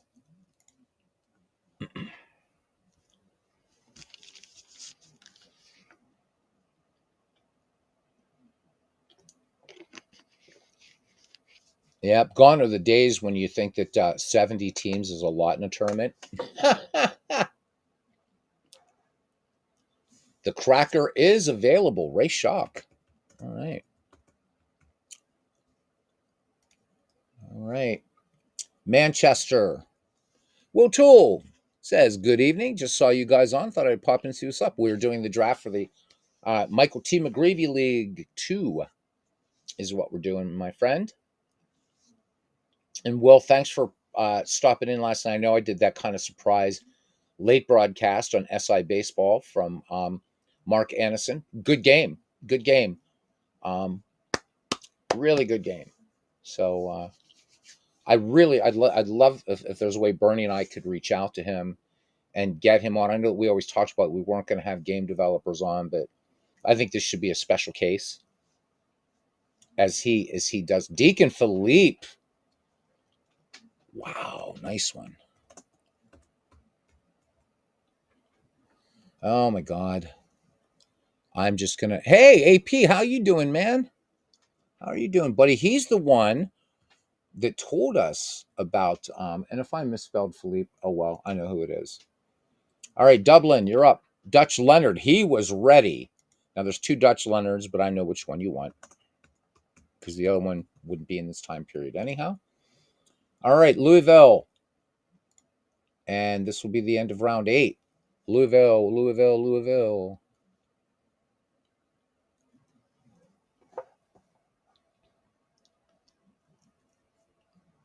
We are getting there, man. I remember when we did the first McGreevy League, we did the draft right in Action PC Baseball, and this before I had met Steve Tate, who, by the way, really rescued McGreevy. Right, so our first run We were noticing these anomalies where um, Wee Willie Keeler was striking out all over the place, and the 19th century players really underperforming. And so Steve just comes on, right? This is the first night I met him. He said, "Hey guys," he said, "By the what year did you normalize to?" And I said, "Well, we just picked 1906. We thought, why not? We'll just take it from the middle between 1880 and 1919." He said, let me look at something for you. Checked it. He said, "Try this." He said, "Put it in 1900." So we normalized to 1900 and did some exhibition games, and everything worked out beautifully. So Steve, we can't thank you enough for that, man. That was great. And then learn just what a fucking guru he is and crazy man he is with Action PC Baseball. Good guy. O'Toole says Southern SI baseball broadcast is yeah, it is. It's interesting, very easy to play, and actually, it's a little easier to learn SI baseball in Mark's program than it is with Richards. Now, that's saying Richards has been around since 2012. It's way more robust. You can do a lot more.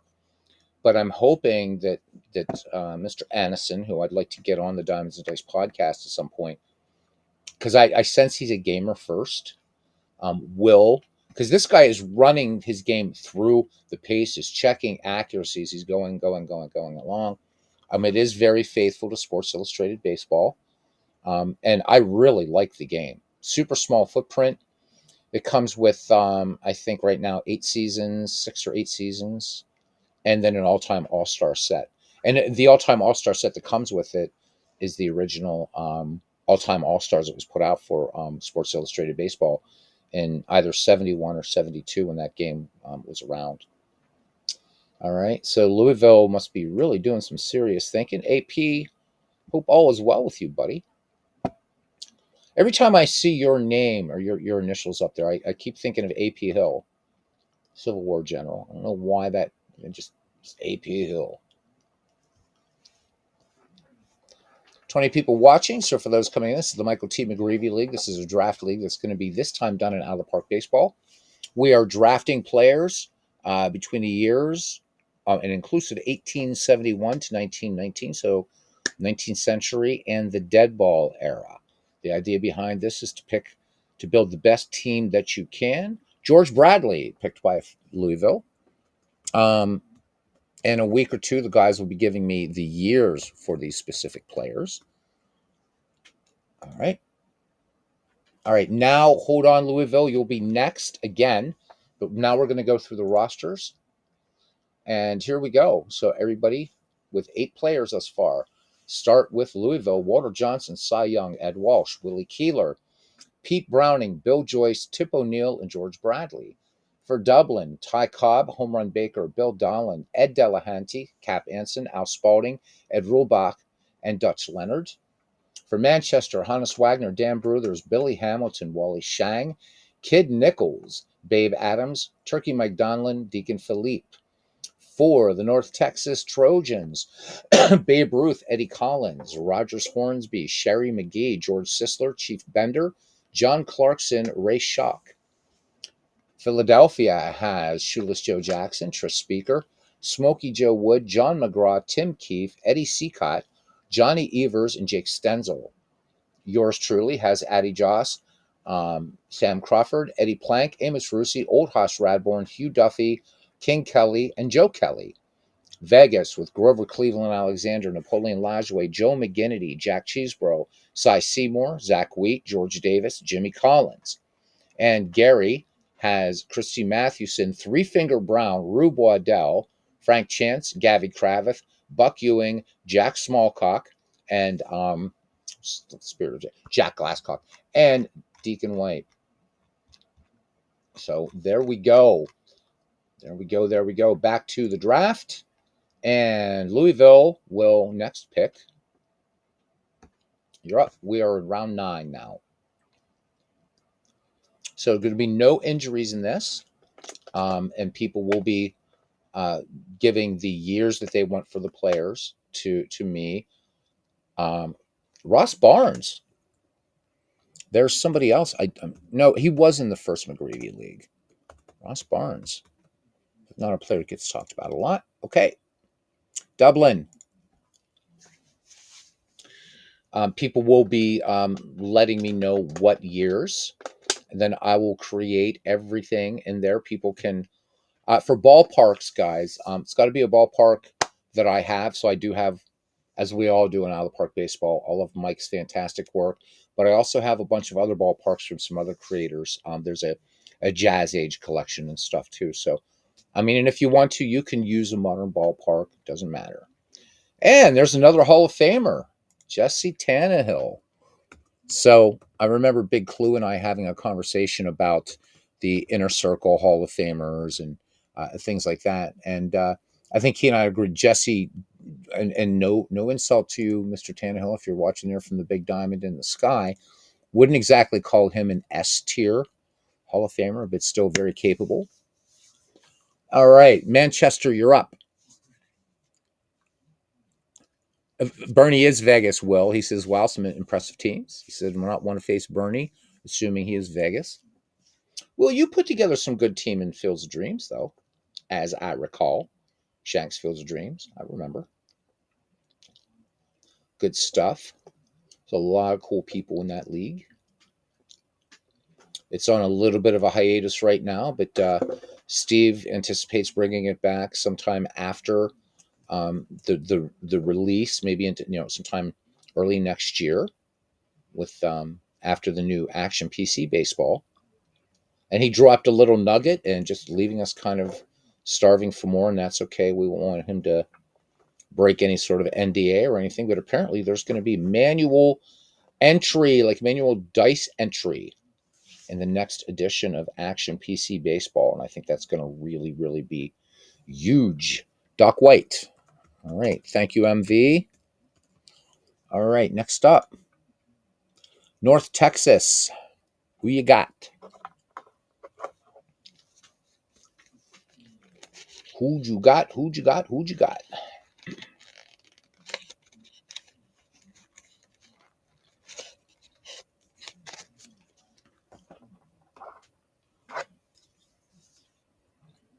Oh, and I also have Mike's uniform mods. That's going to be going through, and I might ask Mike for some just advice because if I don't know if I guess there's probably no fast way to make sure everybody's got high socks and everything. So, Pud Galvin.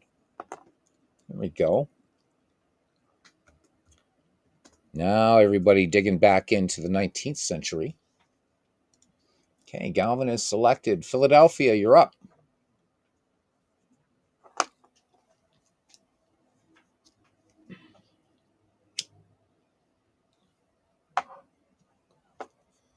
Ah, son of a bitch. I hate when I do that. Oh well.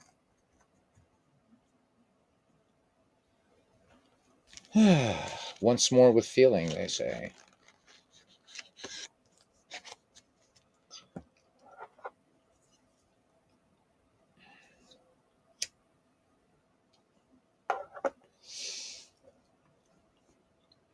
So it's as you would expect again to see how slowing down because not only do people maybe have their teams mapped out, but now that the usual suspects are gone, I believe Kid Nichols is taken. Let's look at the rosters, but I think he's taken. Let me just have a quick look. I should have put a search function into this and I didn't. Kid Nichols is taken.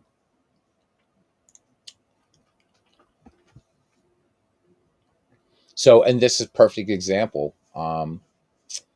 So that we've got to dig down in because just in this 1871 to 1919 period, you know, if we were just picking from all of baseball history, we would have already been done. But I think a league like that was better the way that Steve and Big Clue did it. That you had to sort of have more randomness because if you would build a league like that from all of baseball history and you only had like 8 managers, it would just be like I don't know. You would have to again institute rules, and I think that's why Field of Dreams worked really well because it was 1880 to present, but because we're focused, we don't really have to worry about um, just I mean you look at the beginning here, you look at some of these rosters. where you've got some of these, you got Waddell, I believe, and Brown on the same roster. Oof. Will says that he had some okay teams and never quite seemed to get over the finish line for Fields of Dreams. He had some great teams, way better teams than I. Slim Saley, okay.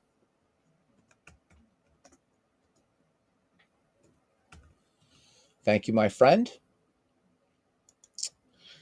All right, and I am up, and I'm going to take Jimmy Sheckard.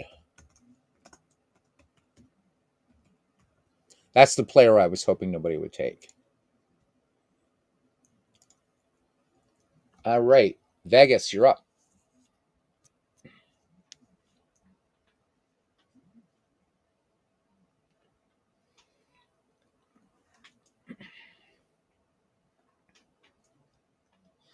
Roger Bresnahan. So this is a surprise. It took this deep. We are in the 7th pick of the 9th round, and Roger Bresnahan, the Duke of Tralee, finally gets picked. Okay, Bresnahan makes it in. He makes the cut. Gary, you're up, and then we'll pause again.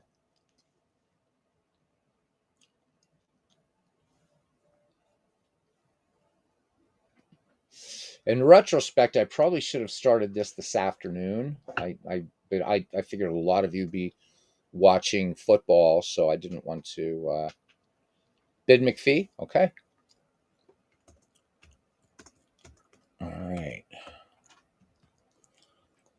All right. Quick look at the rosters here, and I think this is going to be helpful for people to just to see maybe. I'm sure a lot of you already have written down what you want, but so there we go. It's getting to the point now where I'm not going to name them all. It's just yes, you can. Yes, David, absolutely. American Association players are fair game, brother. So there we go. These are all really, really good teams.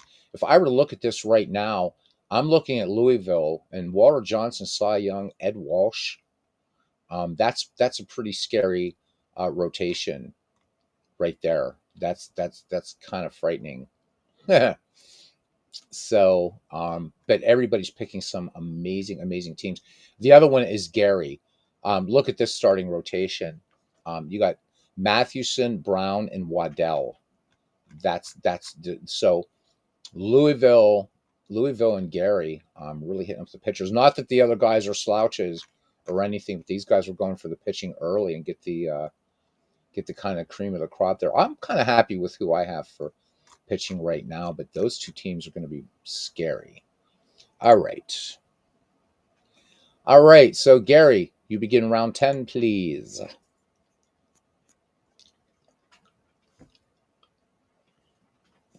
So American Association, Players League, Union Association, Federal League, National League, American League, and National Association. All of those are fair game. Yep.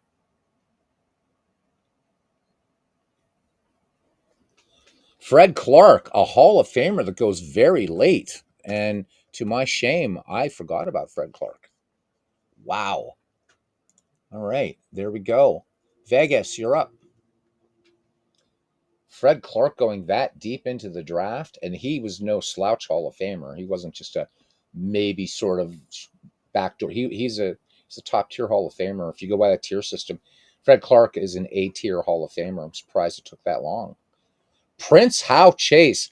If that doesn't make cousin Ken happy, I don't know what will. So two of the bad boys in baseball are now in the league. Bad Bill Dolan and Prince Howe Chase. Maxwell Silver Hammers. Well, I need a catcher. So it will be Johnny Kling, late of the Cubbies. All right, Philadelphia, you're up. And Shifty How Chase, there you go. He says, love me some Bid McPhee and cousin Ken Castro. He is our honorary czar of this league. Ken, I hope you'll be able to do the following season in this. I really do. You're really going to miss you, brother. But that's okay. I'm going to kick your ass in our 1912 Apago when we continue that World Series. I'm having fun doing that with you, so that's cool. Bernie, I'd like to play you in some Apago too, head to head sometime. Your channel or mine, pal. Let me know. Or Strat Max, because I know you have Strat Max too. So either one. All right, Philadelphia. Thinking, thinking, thinking, thinking.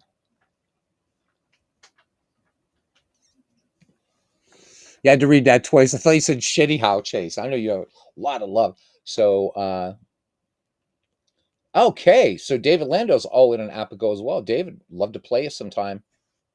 Cool, cool, cool. Apago is a blast, and yeah, the game definitely pays for itself. Really loving it. To be honest with you guys, I've been playing that a lot more than Baseball Max, and it's no than Strat Max. It's no knock on Strat Max, but you know, I seem to be going more to that one, and I think that's partially because I played more APA back in my undergraduate time than I did Strat. So, but I do want to give Strat some more time too. But glad you're all in, David. Glad you're all in, brother. All right, Philadelphia is thinking and digging through Baseball Reference, Baseball Almanac, Total Baseball, the glory of their times, and consulting the stars, making a call to Neil deGrasse Tyson. I think so. Hitting up Mike Silva, who Mike Silva, by the end of the Big Beautiful Baseball Bash, is going to know more about baseball players than anybody. By the way, while we're waiting for Philadelphia, guys, just some good thoughts, and if you can, good vibes. If you have a chance, even just find one of his videos, whatever, leave a comment. Reach out to Sports Time Machine. I know I think he's in both the Fields of Dreams Discord and the McGreevy Discord. They're kind of having a little bit of a rough patch right now, so kind of just let him know you're thinking about him and his family. Roger Connor, the all-time home run king before that guy from Baltimore came along. All right. So the two pre-Babe Ruth home run kings are now in the league. All right, North Texas, you're up. You guys are picking great, great teams. I'm really surprised that we all kind of forgot about Fred Clark until this round he finally goes. Was 29. Silver King. All right. Okay, Silver King. Manchester.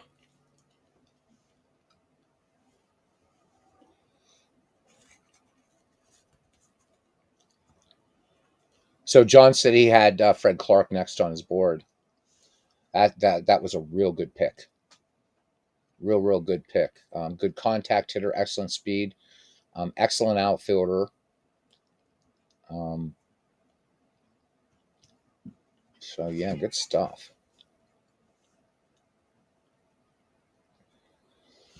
We had originally thought of expanding and bringing the 1920s into this, but there was a sort of a general sense that the 1920s would really knock things off balance. And I think as far as normalizing, I wouldn't even know how would you even bring in, because you're seeing the advent of Al Simmons, Jimmy Fox, Lou Gehrig, oof. Cupid Childs, as MV calls him, Stupid Cupid. Okay, Cupid Childs. All right, Dublin.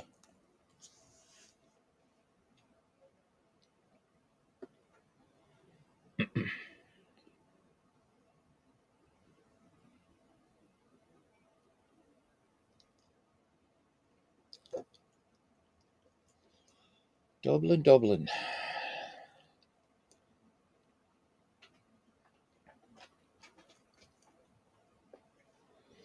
So for those of you that do have, and it'd be really fun, even for any baseball, obviously digital baseballs, and Jeff Clements, good pick. Nice. Louisville. And then we will pause again.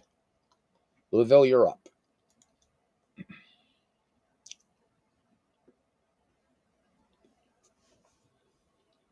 Because doing this now, I'm like kind of thinking, okay, what I'm still, I need this, I need that, da da da da da.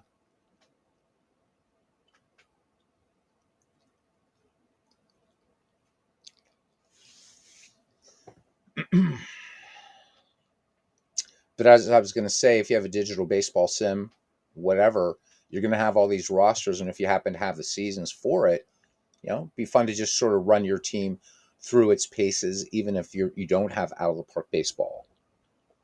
If you have Action PC Baseball, just create this league, even if you wanted to get a general idea by using the baseball history collection. If you don't have all the seasons for Action PC, you could easily just create this in the baseball history collection as well, because I'm sure you guys are going to be picking a player's best year, one of his best years. So baseball history collection, of course, uses a peak slice of a player's career. So that would be viable. If any of you downloaded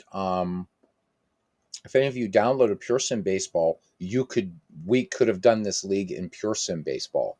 If you have Old Time Baseball, you could run your team through that. So just for fun, if you want.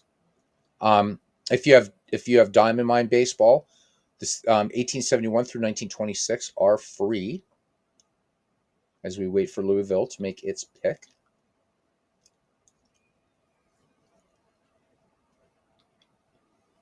So there's a lot of options out there. If you're playing cards and dice, this might be a lot of work. Digital Diamond, if you have Digital Diamond Baseball. Again, this thought about that, but I don't play Digital Diamond enough. I didn't feel comfortable. I would have needed Dwayne Martz as part of this league to do this. Is Buck Ewing gone? Let's look. I think he is. I think he is. Let me do a quick look here. When I rewrite this thing, I'm going to put a little search function in, but I do think he's gone.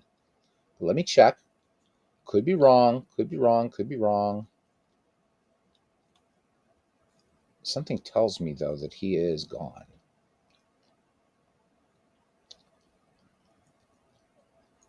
No. Oh, yes, he is. Yep. Gary has him.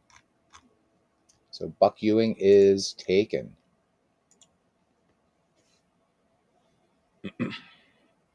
Yep, Carlos. Yep, Gary. The Gary Mill Rats. Carlos has him as Buck Ewing.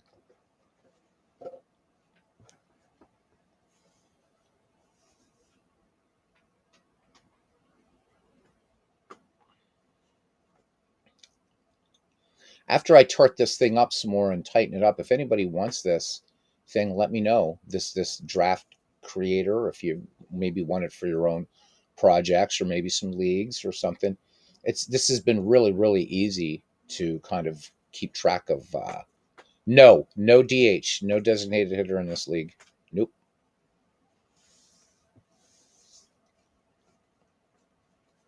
Which one do Doc White is? I think Doc. No, what Deacon White's here. I don't know about that. Marquardt is not taken. I'll give you that. So do you want him?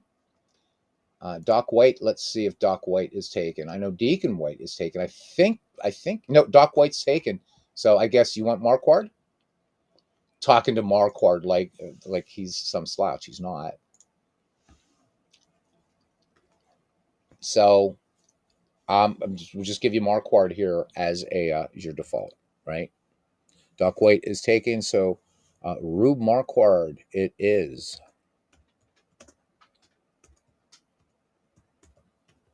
Okay, Rube Marquardt. Okay, we're gonna pause. So Louisville, just hang tight, but be ready for your next pick. All right, so buckle up, guys. I think I am gonna have to read the rosters this time, just because we are getting questions and we're getting a lot, a lot, a lot. So 80 players now have been taken from 1871 to 1919. We got a lot to go though. So beginning with Louisville, and Louisville, since you've been the one asking the questions and stuff, that's really cool. Or because I know you're drafting for somebody else. Walter Johnson, Cy Young, Ed Walsh, Wee Willie Keeler, Pete Browning, Bill Joyce, Tip O'Neill, George Bradley, Ross Barnes, Rube Marquard.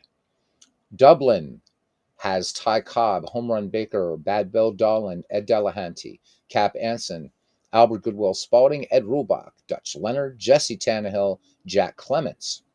Manchester, Hannes Wagner, Dan Bruthers, Billy Hamilton, Wally Shang, Kid Nichols, Babe Adams, Turkey Mike Donlin, Deacon Philippe, Doc White, and Cupid Childs. North Texas, Babe Ruth, Eddie Collins, Rogers Hornsby, Sherry McGee, George Sisler, Chief Bender, John Clarkson, Ray Schock, Pud Galvin, Silver King. Philadelphia Ferris with Shoeless Joe Jackson, Tris Speaker, Smokey Joe Wood, John McGraw, Tim Keefe, Eddie Sicott, Johnny Evers, Jake Stenzel, Slim Saley, and Roger Connor. Maxwell Silverhammers, Addie Joss, Sam Crawford, Eddie Plank, Amos Russi, Orhas Radborn, Hugh Duffy, Mike Kelly, Joe Kelly, Jimmy Sheckard, Johnny Kling. Vegas with Pete Alexander, Napoleon Lajoie, Joe McGinnity, Jack Cheesebro, Cy Seymour, Zach Wheat, George Davis, Jimmy Collins, Roger Bresnahan and Hal Chase, and Gary Milrats, Christy Mathewson, Three Finger Brown, Rube Waddell, Frank Chance, Gabby Kravitz, Buck Ewing, Jack Glasscock, Deacon White, Bid McPhee, and Fred Clark. So that's what we have so far, and we're now beginning round 11. And Louisville, you're up.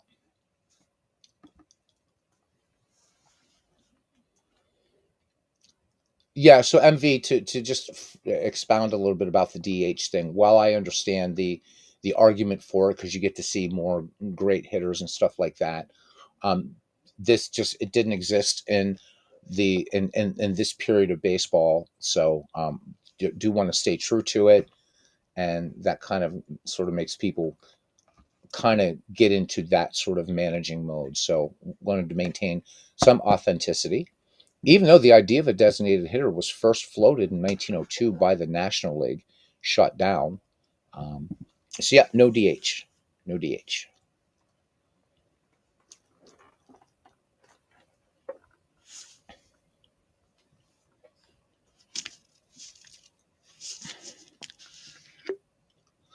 All right, don't need no stinking DH. Jesse Burkett is not. No, cousin Ken Castro. He's like, oh, why didn't I do this? And it's kind of a surprise, but nope.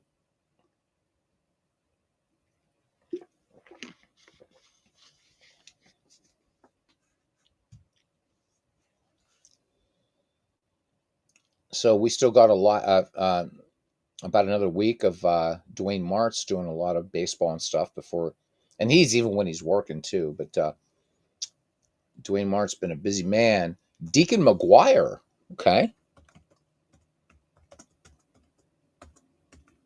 okay. Deacon McGuire drafted. Dublin.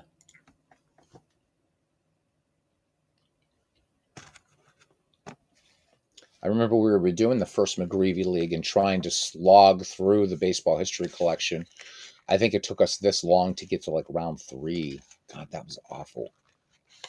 I think we held the draft over 4 nights. Larry Doyle, hell of a pick.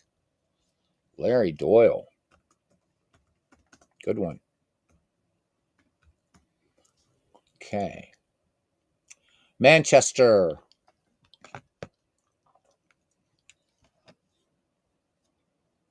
And thank you, MV. I knew you said that you would have been difficult for you to make it tonight, and I know it's getting late for you. But thank you for being part of this. So, um,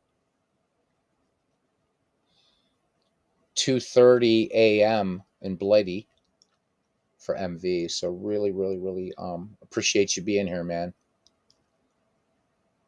Missed you, mate. It's been a while. You still owe me that cricket instruction. I got those cricket games sitting in Steam, and I'm waiting for that tutelage, man. We gotta work it out because I really do want to play it. It looks so cool.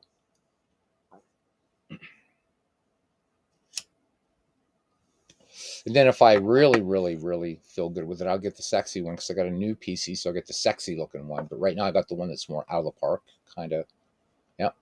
Bobby Wallace, Hall of Famer, going late here. Excellent. There's an excellent documentary on him on YouTube talking about why he deserves to be in the Hall of Fame, and indeed he does. North Texas, you are up.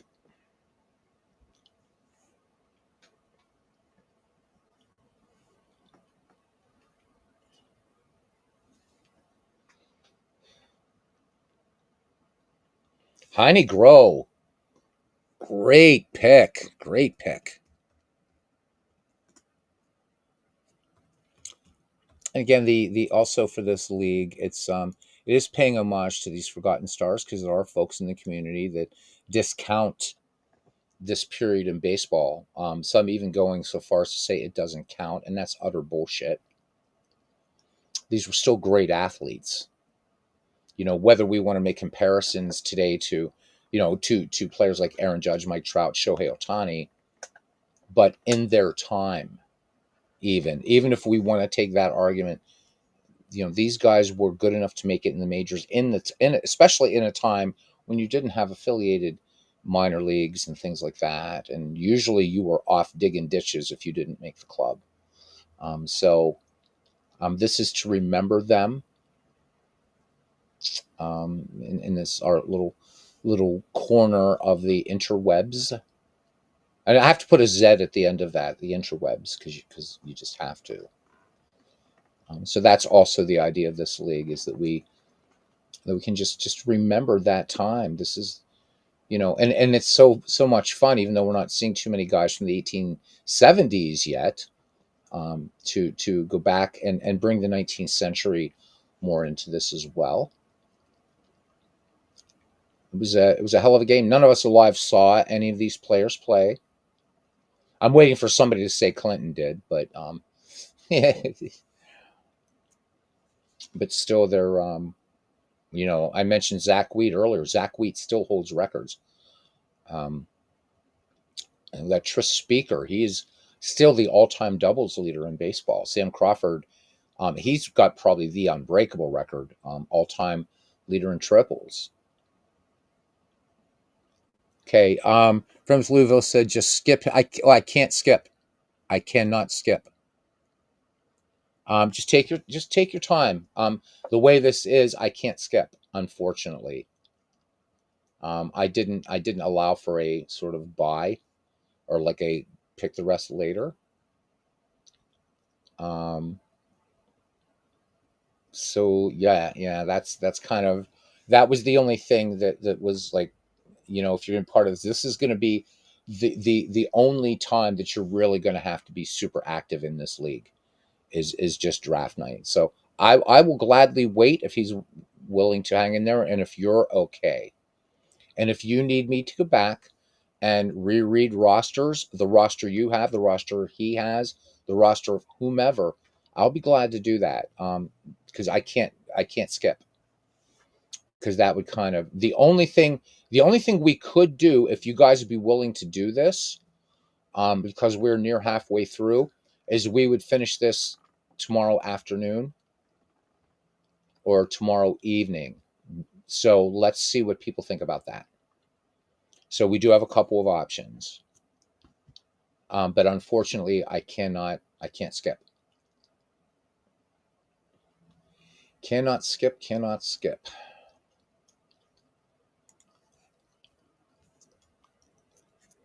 The other reason for not allowing a skip as well is because I think that would allow people to kind of cherry pick, and don't really want to do that.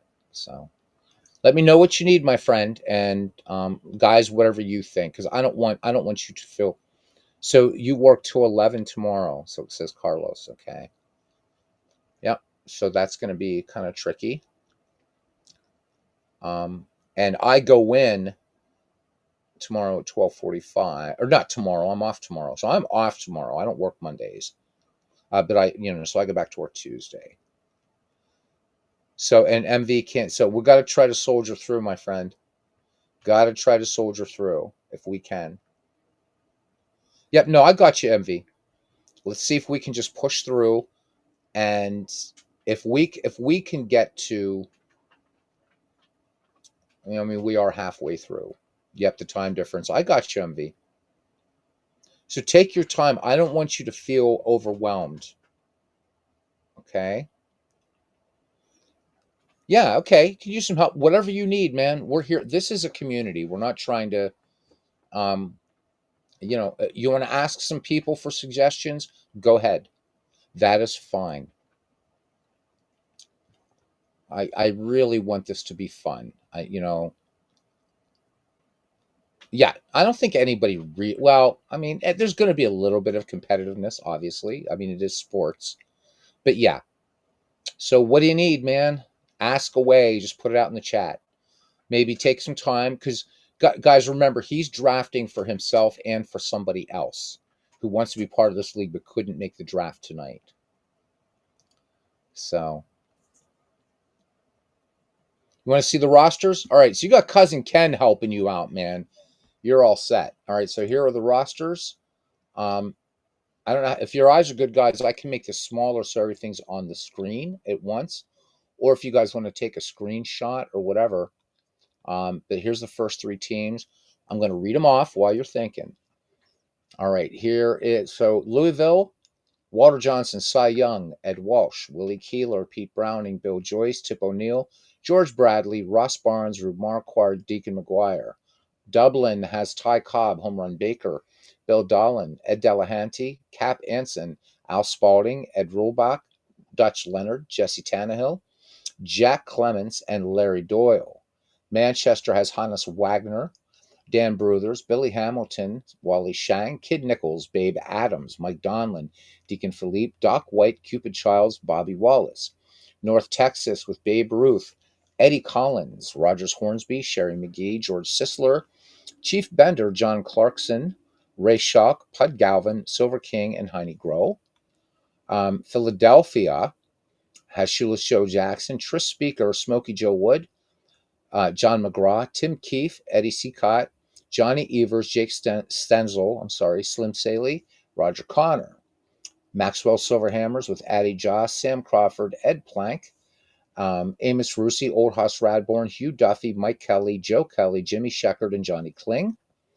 Vegas with Pete Alexander, Nap Lajway, Joe McGinnity, Jack Cheesebro, Cy Seymour, Zach Wheat, George Davis, Jimmy Collins, Roger Bresnahan, Hal Chase, and Gary with Christy Mathewson, Three Finger Brown, Rube Waddell, Frank Chance, Gavy Kravith, Buck Ewing, Jack Glasscock, Deacon White, Bid McPhee, and Fred Clark. So one of the things that will be helpful is I'm reading these things. If you have a guy in mind and you don't hear his name, pick him. That's one way to do it. Also, again, yeah, look at the positions that you know that maybe you need filling out. Okay. Let me see. Ken Castro says, if I may, so it says get an infielder that plays multiple positions. Try and get an infielder that plays multiple positions. Ken, if you want to help him and you feel like just throwing out some names, that would be fine. That would be totally fine. I don't think anybody would be, like not cool with that at all. So here's the draft board. I don't think this is going to be any easier for you guys to see. This is just just who everybody picked in the rounds, and it's interesting to see that there's still some Hall of Famers. So take your time, man. It's all good. I really don't want people feeling. I don't want you feeling stressed by this at all. Okay.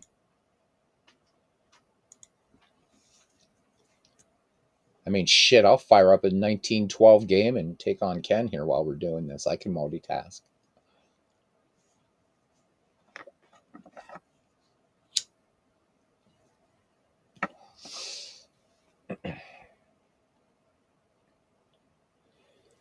I mean, I would say also Parallel League, and I hope you don't mind. I know you have Shackist up there. I'm so used to calling you Parallel League. So is that catchers tend to get kind of forgotten. So you might make sure you got yours. I don't know for you and your friend. If you guys, I could look at the rosters again to see what you have for catchers. Don't want to forget catchers. Can I show all the picks again? Do you want to see just the picks as opposed to the rosters? Like, do you guys want to see it like this, or do you want to see the rosters? I can't. I wish I could make this larger. So I'm just looking at the things that I need to do. If you guys need me to scroll right, I will, or whatever. I'll just kind of, take your Dramamine. There we go.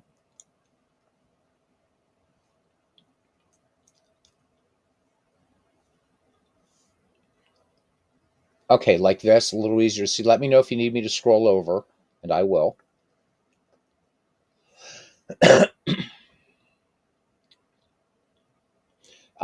Yeah, so leave Louisville up for a minute. Yeah, sure. I'll leave up as long as you want. So Ken is suggesting a superb player, Philadelphia, that you really should take. This guy tears it up in baseball sims. And yes, and a great player, legit high level Hall of Famer. Um, Speed, excellent outfield. Um, yeah, I mean, I almost want to pop his name in there for you, but it's up to you.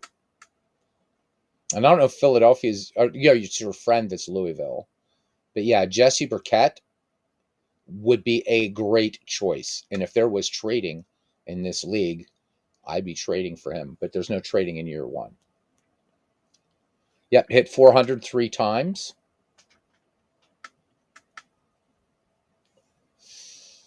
All right. So, all right. Grab him for Louisville. Problem is Philadelphia's the Philadelphia. It's Philadelphia's pick. So, all right. We're going to help you out. So, Jesse Burkett is off the table. When we get to Louisville, that's where he'll go. Just somebody remind me, just in case. But you're picking for Philadelphia right now. I know this is really confusing, man. But we'll put Burkett on Louisville. Yeah, Burkett. What a surprise it's taken this long. In fact, I mentioned him in a game the other night. Like, you guys, if you guys are going to play in the McGreevy League, here's a guy you should really pick. Is Jesse Burkett.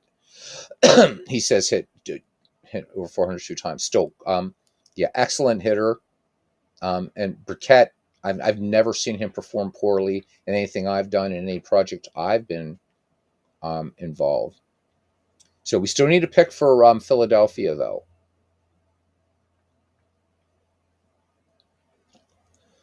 So I'm gonna bring up the draft board again. Okay, I've burned my draft card. Now I'm gonna put it on this side because we didn't look at this for a while. Yep. So Ken's saying that Burkett lit it up in his Bats league. I see Jesse Burkett lighten things up in all-time greats franchise leagues. Even or projects where you have just teams from just different teams. Jesse Burkett's amazing. Jesse Burkett did very well in the first McGreevy League as well. Um, really a hell of a fine player. Hell of a fine player.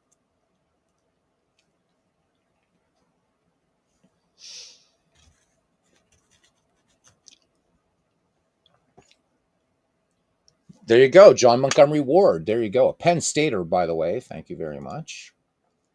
All right. And I want to, because I'll forget. No, I won't forget, but still. I'm used to calling him John Montgomery Ward.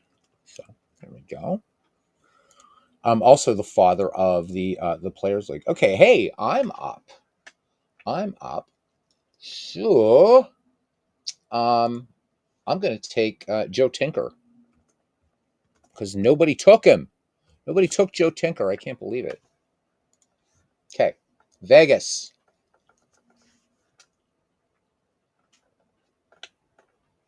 Yep, John Ward. Yep. So he founded the Players League too.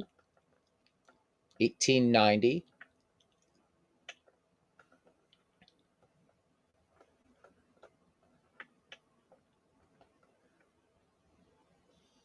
Max Carey. So you're getting Max earlier in his career. Scoops.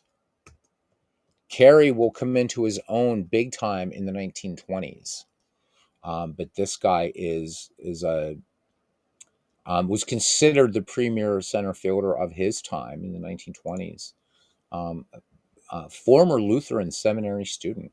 Gary, you are up. You are going to be rounding out or ending round 11. Max Carey going late in the draft again. Not he comes into his own in the 1920s, but still hell of a player there. Lots of potential in Max Carey. Good pick, Bernie. Elmer Flick. Oh my God, there's the Hall of Famer I talk about that is forgotten. And there it is, finally in round 11. Elmer Flick. This guy kicked the shit out of Napoleon Lajoie in a fight. Apparently, he was a big dude and had a bad temper. All right, we're gonna Gary, hold your pick as we're starting round 12. We're doing all right, guys. We're doing all right. This time we're gonna just do the draft board. Okay, just a little faster than scrolling through the rosters.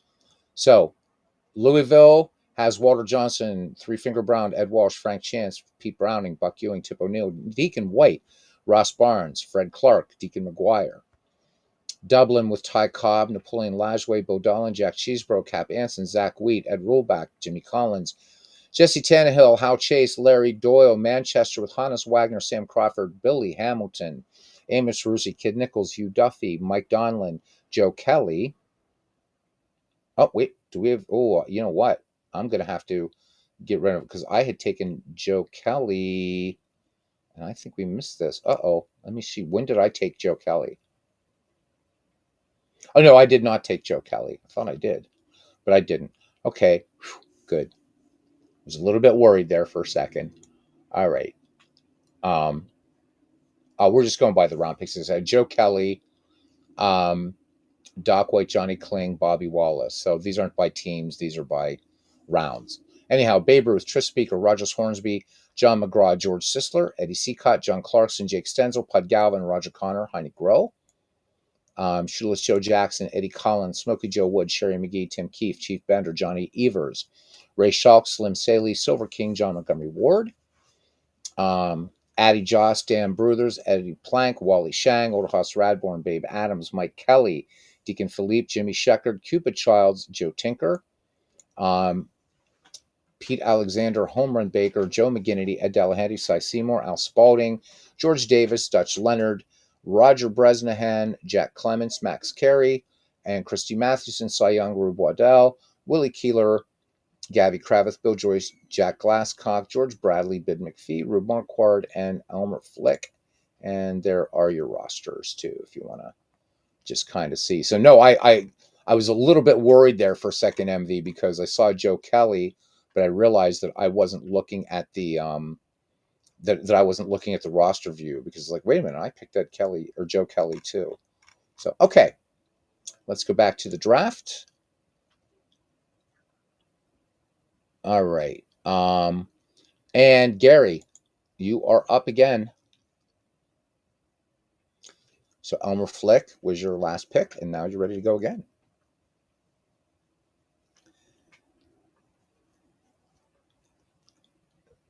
And so Ken suggesting for Philadelphia, Duke Farrell. Okay. Jim O'Rourke. Jim O'Rourke, the orator.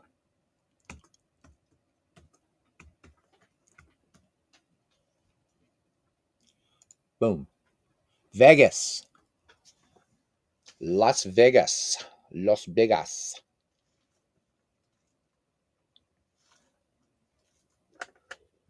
Appreciate folks hanging in there.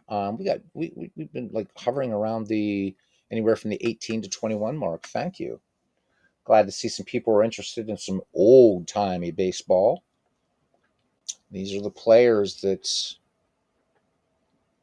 did much. Great athletes in their day, but to just to contribute to all the succeeding decades made baseball great.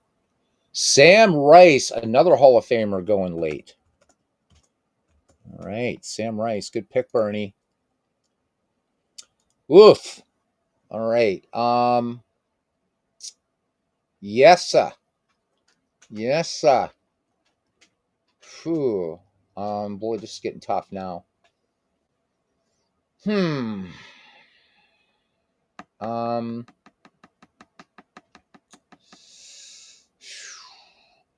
This is tricky because there's two guys I'm kind of about. Maybe, maybe not. I am going to take Chief Wilson.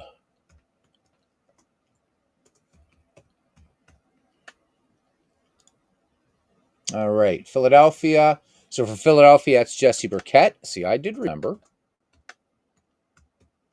There we go. So Jesse Burkett, Philadelphia, you get a little breather there. North Texas, you're up. Yeah, Sam Rice, excellent player. And I know who I'm picking next round. He hasn't been picked yet. Please don't let him be picked because he done a good job in the first McGreevy. I just remember that. Vic Willis, Hall of Famer, in there as a Brave, but had some time with the Pittsburgh Pirates.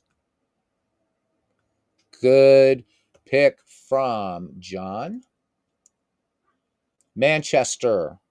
I know you're getting bleary eyed over there, MV. I know. Hang with us, lad.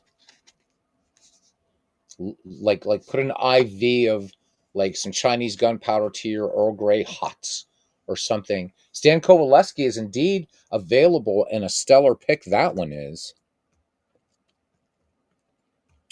I always say this is like I don't know why I put an I at the end of his name. There we go. Anyhow, even the program knew I misspelled it. Anyhow, smartest people in this community. Dublin, you're up.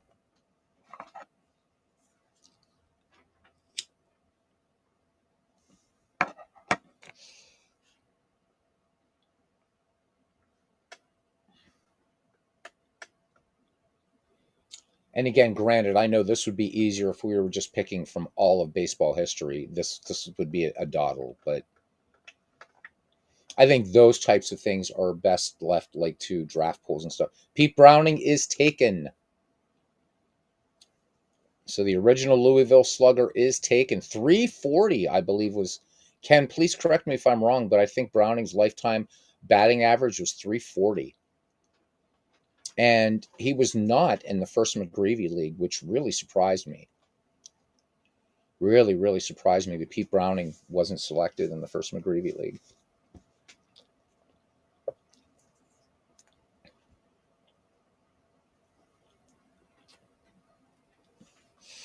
George Gore. Okay.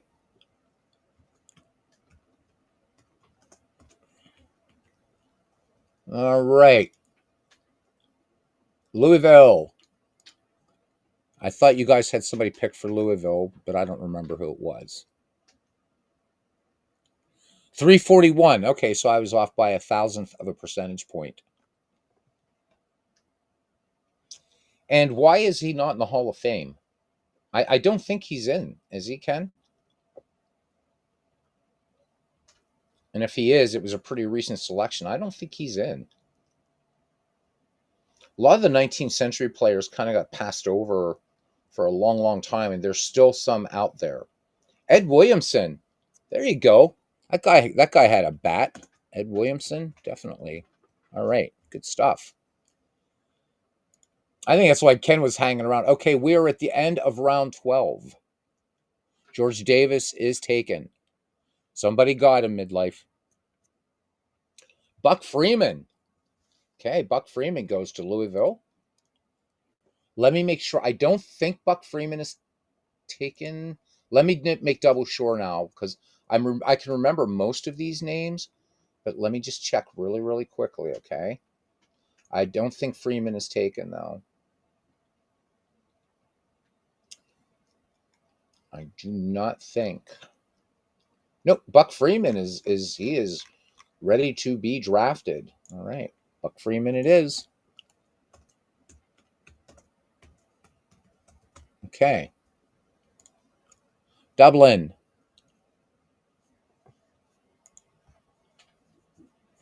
We are in round 13, guys.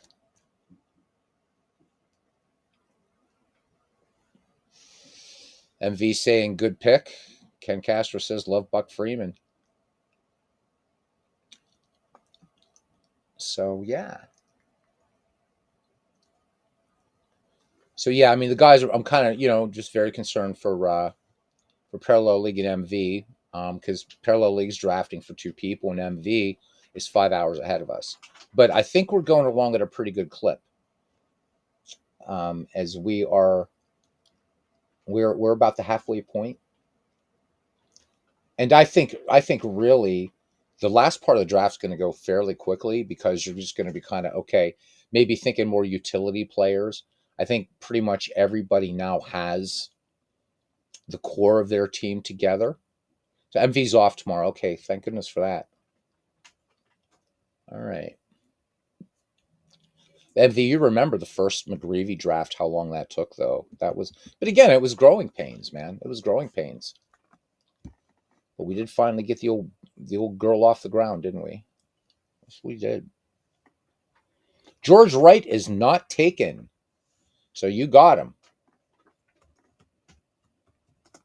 So there we go, another very early player. So coming out of the National Association, George Wright is taken. Manchester, you're up. Yep, he is now, David. You got that right, my friend.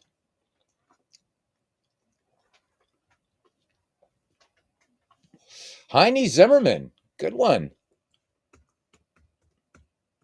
Zimmerman does well in these things. He does. Heine Zimmerman taken by Manchester, North Texas. The North Texas Trojans. So, guys, I got to say something. This what's really nice, is many major world religions, in this darkest time of year, celebrate light. So we had Diwali.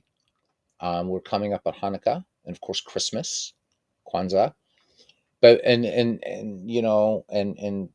December 21st. But what I want to say to you guys, just really quickly, I love this community, and sitting here on a cold, dark November night. We're on the eve of December, and to have all of us here together, helping one another out, and having fun, and creating a fun league, and doing such, just whatever, remembering these great players. Thank you all very much. It's light. To me, this is a holiday. This is so much fun. Tony Mullane. Tony Mullane. Excellent pitcher, ladies' man, and what a racist. Tony Mullane. Philadelphia, you're up. Eddie Plank. Yes, I have Eddie Plank. I got Gettysburg Eddie. So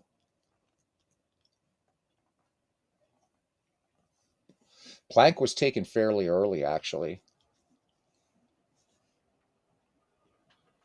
That would have been somebody I would have been really as surprised as Fred Clark. Oh yeah, yeah, I had to get Gettysburg Eddie.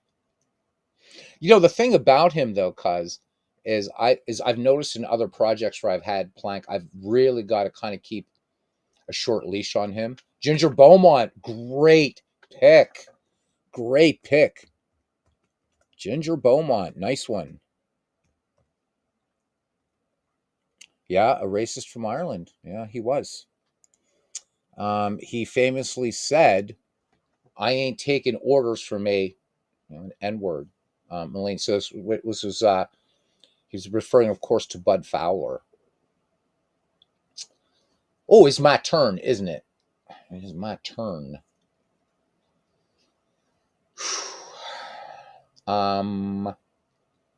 And there was a guy I wanted to take now, and he just dumped out of my head. So, see, Parallel League, it's going to take me a minute too.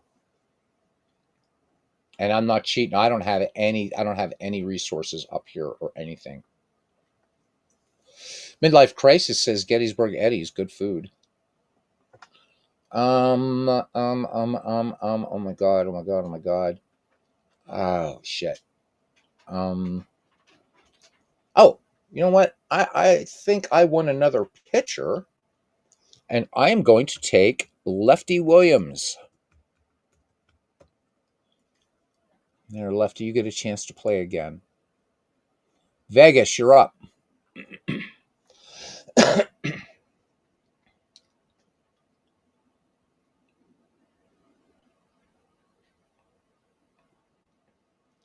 I probably should have given more thought, realizing that it's like, okay, I'm going to be doing all this, recording all this down. Roster limit is 25, Aaron. And Aaron was part of the first McGreevy League. So, Aaron, you'll be missed.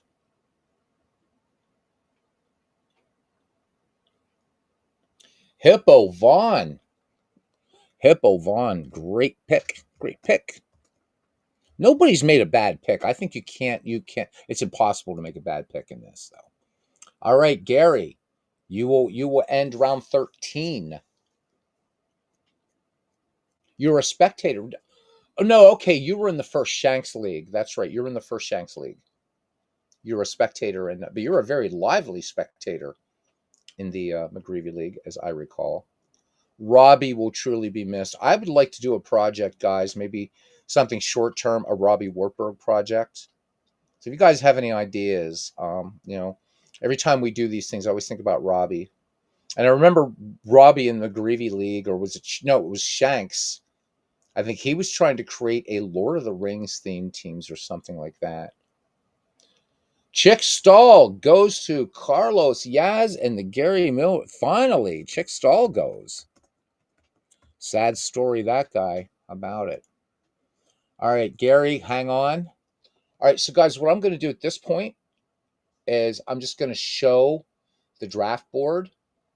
If anybody wants to screen cap it or something, I'm not going to read through all the names. We'll wait for a couple more to do that again, just because time considerations, as we are nearing 3 hours, although I rabbited for the first half hour. All right, so you guys are getting a good look at everything there. I'm going to scroll this over a little bit so everybody can see who's been taken, as we're about to start round 14. So I've got to be honest with you guys. I think my best pick in all of this, and the players that I have, is Old Hoss Radborn. Because Old Hoss has a decent bat, and he can pitch for 300 years. So I had to do it, man. Had to do it. I'm very proud of that pick. All right. A lot of surprises in this draft. I'm just giving some folks some time to think here. A lot of surprises in this draft. Again, Fred Clark going so late in the draft. Some of these big names that went late. There's still some good guys out there, and I know who. I got a couple ideas of who I'm going to pick next. Back to the draft. All right, Gary, lead us into round 14, please.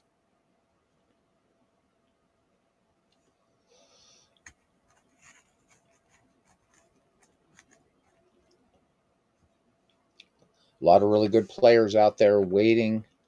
They're up there in the big diamond in the sky.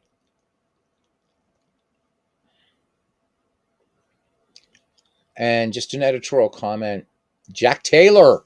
I was wondering when he was going to get picked. He wasn't on my short list, but great pick. Vegas, you're up.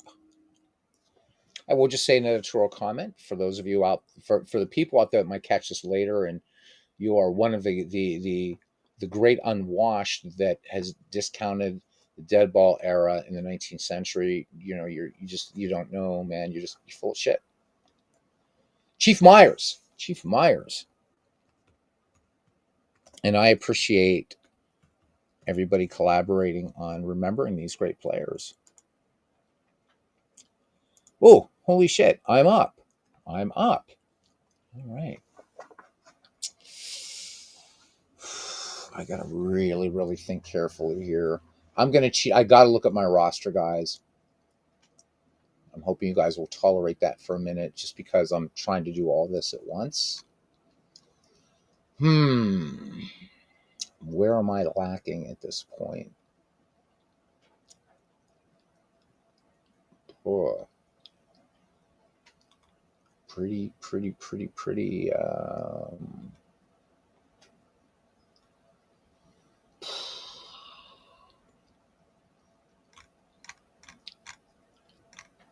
All right, I know who I'm taking. I am going to take Happy Felsch. Hitting those White Sox. Okay, Philadelphia, you're up.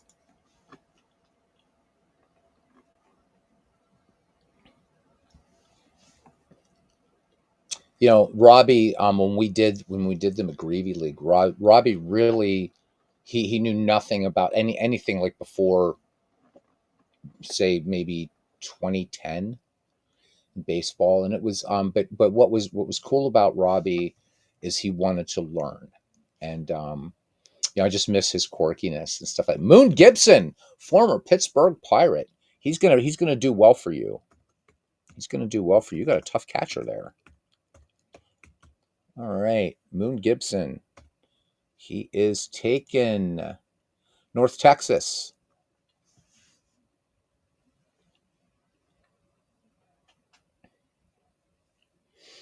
But yeah, Robbie. But Ken and I used to laugh because Robbie would come up with a billion projects.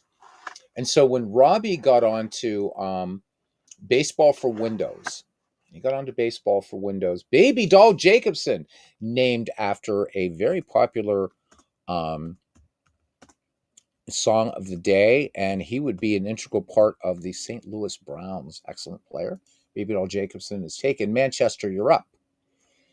And so Robbie was going to play every single game of the 1908 season, but he was also going. He had all these other projects going on too, and it was just amazing. He went into it with such great enthusiasm, but there was almost a naivete about Robbie too that you had to love the guy, man, and he fell asleep in the Lord, of course, October a couple years ago, and it shocked everybody, but I just miss him so much.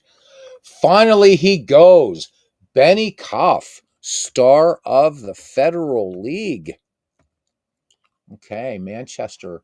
MV, you were just waiting. You were waiting on that. You had to be. Dublin, you're up. Don't know how far Robbie ever got in that 1908 season, but because we figured out mathematically how how many years it would take him to do it at the pace he was doing. God bless him. He really, really wanted to do that, to finish that, and I wish he's up there in heaven, man, and he's playing baseball for Windows. I'm telling you, right? St. Paul's walking by. St. Paul, come here, check this out. St. Francis, St. Teresa, and whatever.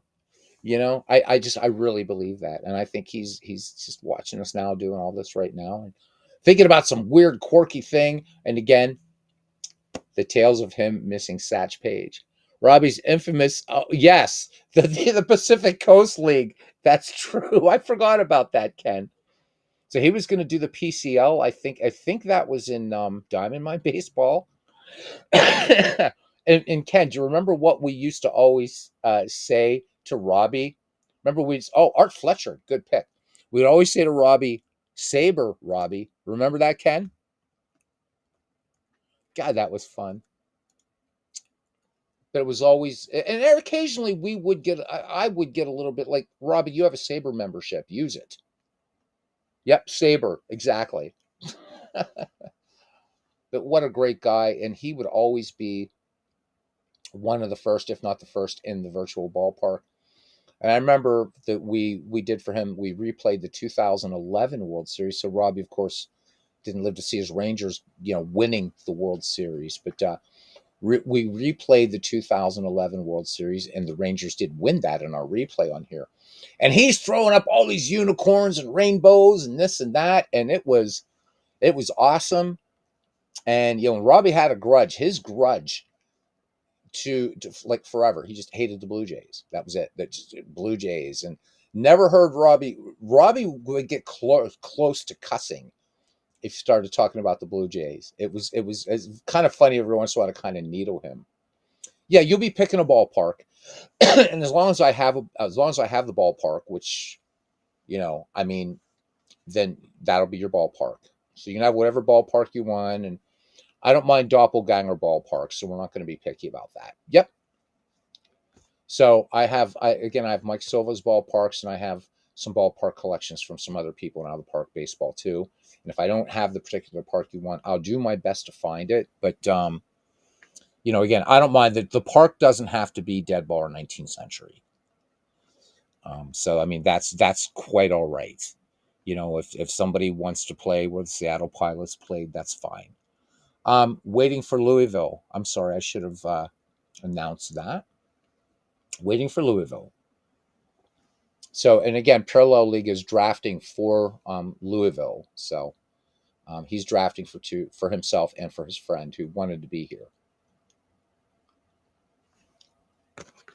So I really, really want to do some cool project for Robbie. But with the caveat, gentlemen, that we cannot finish it. We cannot finish it. We got to do it in the spirit of Robbie, that we do not finish the project, but we'll get it close. We'll get it close. So maybe some fun project, maybe some little 20 games, something that we can do. Because man, I miss him. I miss him every time. To this day, guys, to this day, I come on here. Every time I come on a broadcast, I still expect him to be here. You know, it's just people make a mark on you. You know, they really, really do.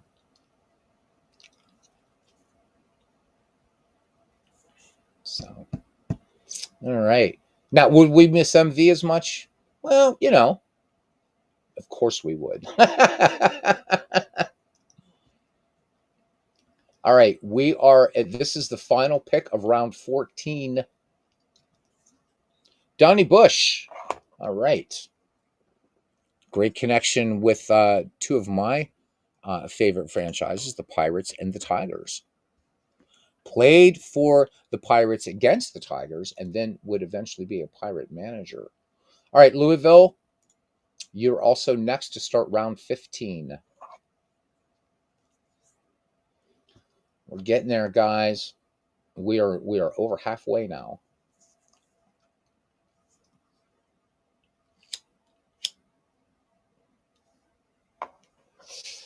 A lot of great memories about this community. We were chatting a bit the other night about the Apple horse racing that we used to do every Sunday. Um, Freddie Perrin, who was in the first McGreevy League, and Clinton Parks very quickly correcting all of us when we were calling Freddie Parent and saying, no, no, no, he's a French name, French name. Dublin, Dublin, Dublin, you're up. Too bad there's not see, Dublin, if there was a baseball player named Michael Collins, that would be so fitting to pick on Michael Collins, but there you go. Bob Shockey, early Highlander / New York Yankee. All right. Bob Shockey is taken. Manchester, you're up.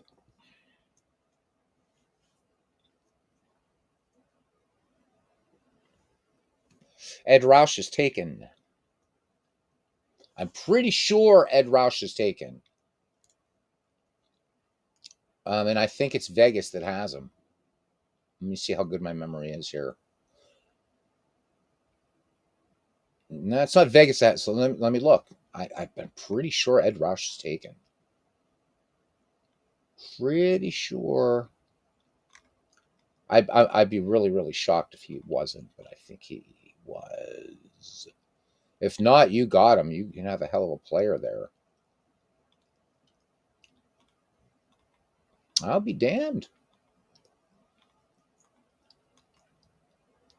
I somehow remember typing that name. No, holy shit. So Ed Roush not taken. Wow. Okay, that is the big surprise. That is a huge, huge surprise. Ed Roush. I really thought he was taken. Damn.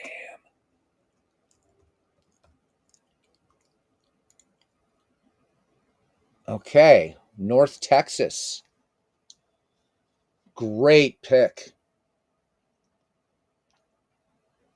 Roush was notorious for holding out, also notorious for stellar. He was a stellar player.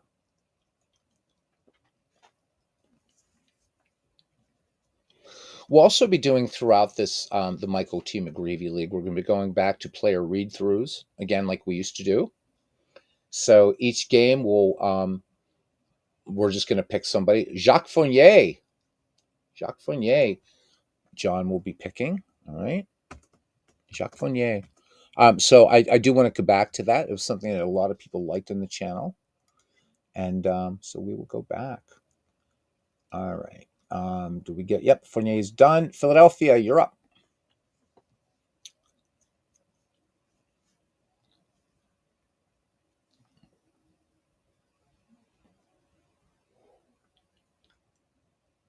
Actually, I'm going to move this out of the way because I got to check, but there's a guy I want. And okay, so Philadelphia's thinking, and that's cool. MV's putting the band back together, says David Lando. Von Gregg, there's a good player. Nice pick. He was not in the first McGreevy League. I would have remembered Von Gregg. He was not there. All right. Now I gotta check. I gotta check because of the wonderful things he does. Da, da, da, da, da. All right, let me see. I don't think this guy was taken yet.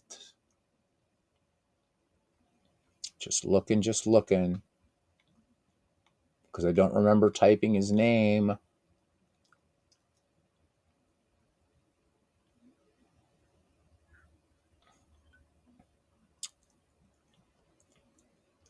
No, he wasn't. Awesome. He lasted this long. Okay. So I'll be taking Jack Feaster.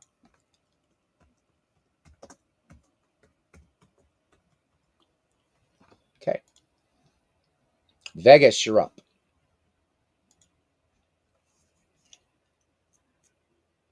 I don't even know what damn positions I have. So Claude Hendricks. Okay. No relation to Jimmy. All right. And Gary, you're closing round 15 and beginning round 16.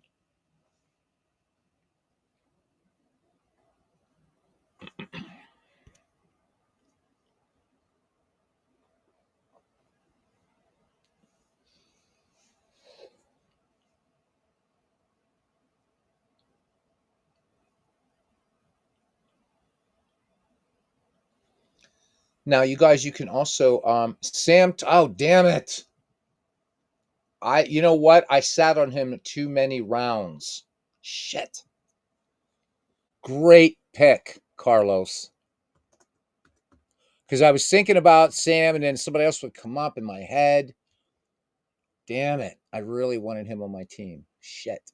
That's a great pick. All right, and Gary, you're up again. All right, here we go. Pick one of round 16. Sam Thompson gone now. I can't believe Ed Rush was that long. I still can't believe it. I'm incredulous. Am I?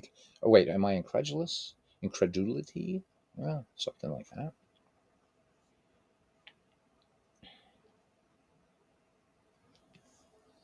Yes, sir.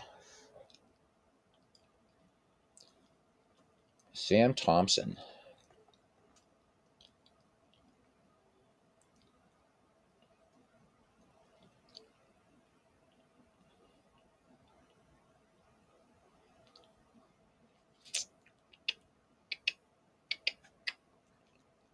All right. Sing around the campfire, bark at the moon above. Huh?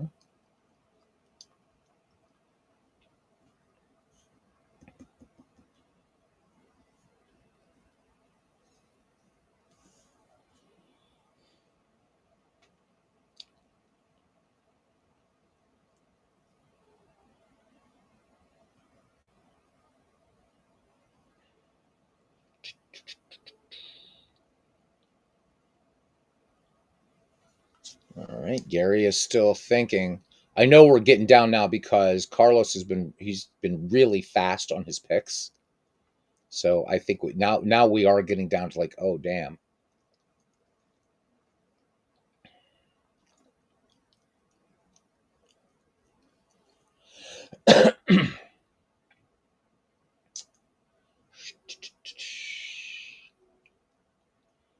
Bernie Strom, another channel you guys got to subscribe to, especially if you're Red Sox baseball.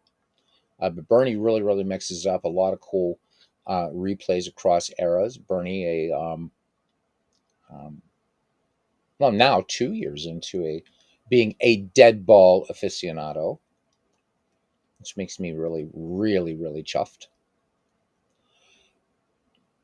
If we talking about Buck O'Neill, if we're talking about the Negro Leaguer, Well, we wouldn't have played in the dead ball. Buck O'Neill? Was there a all right, now I got to go to baseball reference because now you've got me because the only Buck O'Neill I know of is Buck O'Neill, the Negro League player. And we can't do Negro League players in here, unfortunately. So nope. So there is no Buck O'Neill. Do you know him by another name? Because 1948, a little bit out of the yeah. So just looking at all what that's so looking at players, Buck Farmer, Bucky, Bucky, Bucky, Buck, Buck, Buck, Buck, Buck. No Buck O'Neill.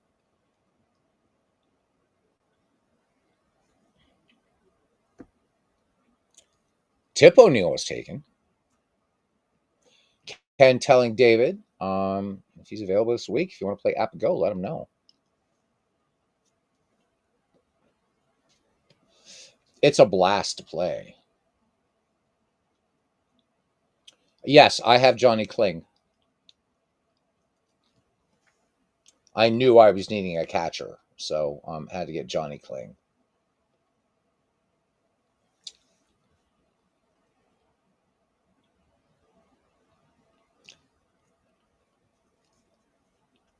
I'll tell you what I'm going to do. Since I have baseball reference up here, I'm going to just put in a random season in our little thing. Okay. I will show all the picks in 1 second. Game 2 of our series this week. I'm ready whenever you are, cuz. We'll do it tomorrow if you want.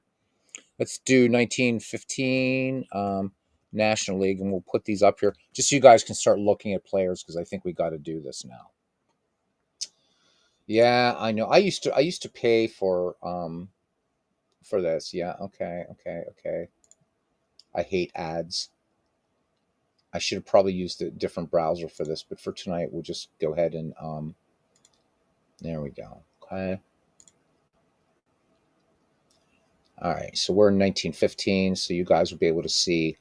We'll just go to some. I'm just going to pick the Brooklyn Dodgers at random, so that you can look at players. So there we go. All right, we'll be looking at rosters and right now. Okay, full roster. Or we'll show these as the draft board. Let me know when you want me to scroll over, guys, because I mean reading these now at this point is going to be.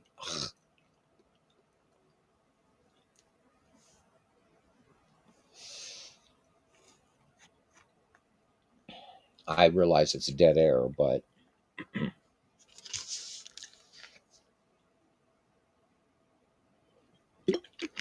Larry Gardner. All right, let me pop Larry Gardner in there, and then I'll go back to this so you guys can see it again.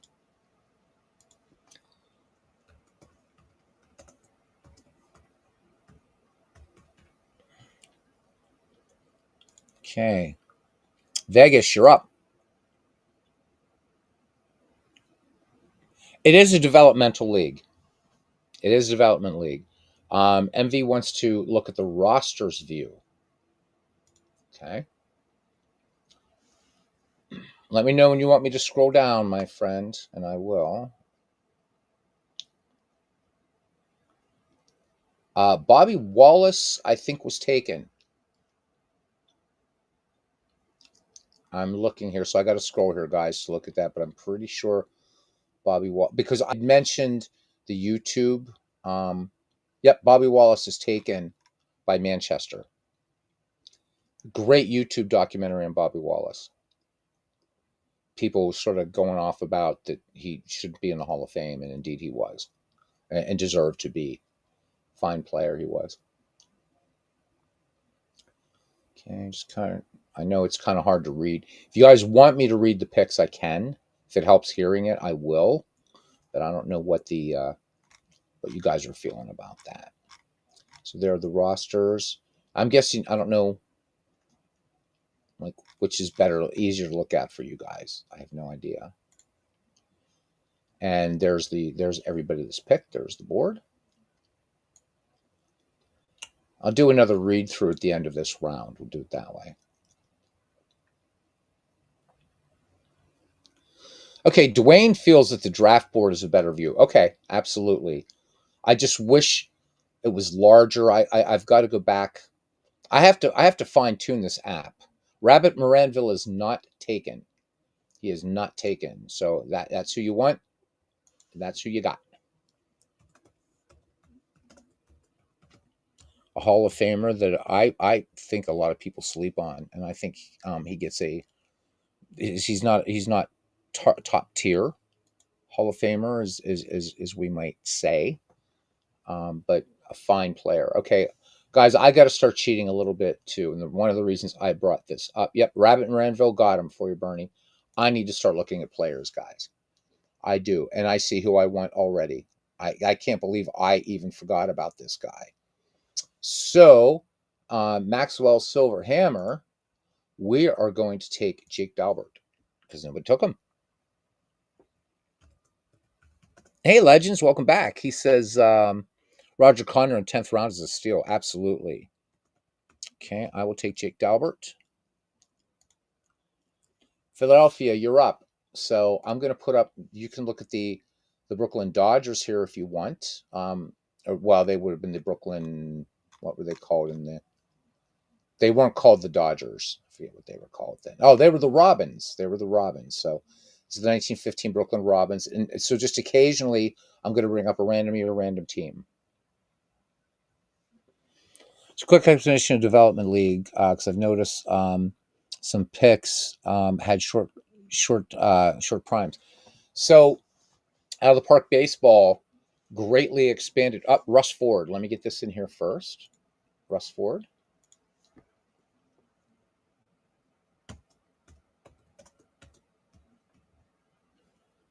All right. North Texas, you are up.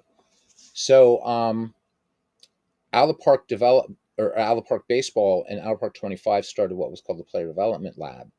But you only do like one player at a time. It was kind of sort of stripped down. But it was a great thing. It was a great thing. It was greatly expanded in out of the park 26. So I thought it'd be really fun. So while you're building your team, because even with these great players, you're going to have some people maybe underperforming, or maybe you want to try to shake things up a little bit and have somebody and maybe work on their eye, work on their contact, their gap, their whatever. So that's why this is going to be, it's more of a kind of playing with players that way. Frank Snyder is available. Frank Snyder is available. Oh, now everybody's going fast. Let me get Frank Snyder in here. Okay, Frank Snyder. Manchester wants Miller Huggins. Best known as a Yankees manager, but also second baseman, Miller Huggins. Okay, Dublin, you're up.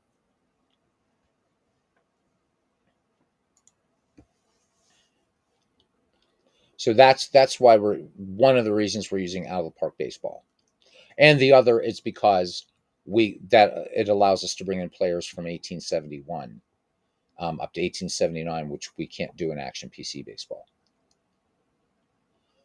Bobby Veach is available. Good pick too. Bobby Veach is a very good pick. All right, Dublin takes Bobby Veach. So someone with a short career can play longer in his career. I guess technically they could. Louisville, you're up. How long this will go, I don't know. Again, when you compare the Field of Dreams League, which I knew this would be the case, Field of Dreams had 24 managers. We have 8. Field of Dreams went how many seasons? Like 10 or something like that. I mean, I knew this would be kind of very limited in scope. So how long this will go is anybody's guess. First months of the season are going to be kind of, again, because we're doing it differently this time. We'll see how it works, because I know that involvement is a big thing for people. And so I do want to try to keep my promise our promise, Bernie and I, our promise, because Bernie is the co-commissioner of this league. So please feel free to, bother him too. With questions, please do. And it's not a bother, bad term. That this was going to be the most involving part of it, was doing this bit. Then on your own, you're going to create, just give me the years. And I'll tell you on another broadcast how you're going to do that. Okay. Theoretically, yes. Now, if by some miracle this would go into 3 or 4, season 3 or season 4, we would have to think about it. I don't know that that's going to happen. I mean, there are 18 people watching, and we have like 8 managers. It would be nice if maybe 4 more people would sign up. I think it'd be great. What happens with players that was a rookie in 1918 or 1919? Again, with Player Development Lab, develop them. Played last in 1919. So the only thing that we're doing right now, midlife crisis, is you can't draft anybody who began in 1920 forward. You can't. Now, as they go forward, um, but I think we're not going to do recalc. I'm still working out the fine points of that. That's why I wanted to. The other reason for people to do their research is for me to also kind of just confer with Bernie, maybe talk with Mike Silva a little bit too, what he thinks might be the best to go with something like this with out of the park baseball. So this is kind of new because out of the park baseball is built for career play, but it also has coded into it. I might even ask Legends too, because Legends, if he wouldn't mind, um, he was definitely an expert with out of the park baseball. My sort of the game I'm guru of is the one nobody cares, or not guru, but feel the most comfortable with is baseball for Windows. But there's a lot of thinking has to do, and so that's why there's going to be a 2 week, at least 2 weeks between this and revealing the years and then putting everything together. Play's not going to probably begin until I'm aiming for Christmas night. Aiming for Christmas night. As long as Charlie Holliker did not begin in 1920, yes, you could pick him. Anybody whose career began in 1920 would be ineligible in this draft. I've been watching midlife, and I'm sorry if I've missed Louisville's. Nope, Louisville's still thinking. Okay, I just want to make sure I didn't miss Louisville's pick. So last player that was picked, and we are at the end of round 16. So as soon as Louisville makes its pick, we'll end round 16. I'm sorry, I said 18. It's Louisville. That's who we're waiting for, MV. Waiting for Louisville. And that's Parallel League's friend that he's drafting for. So they're on the phone going through all this and everything. Let me bring back up. There's the 1915 Brooklyn Dodgers. Brooklyn Robins, I should say. And I really, really need to bring this up in Brave Browser because these ads are nuts. Okay, let's pick another team. But here, let me. So, yeah, well, there's somebody really good right there that could be picked. Already got Jake Dalbert. Here's somebody that hasn't been picked yet. I'm not gonna. Zach Wheat was picked. Yep, good stuff. Weezer Dell. Tell me that's not a great nickname. Here's somebody that would be worth taking. He did some pretty good. Yeah, wow. Okay, this is fun. Now getting down there. Okay, so let us. Bill Sweeney. All right, Bill Sweeney. Thank you.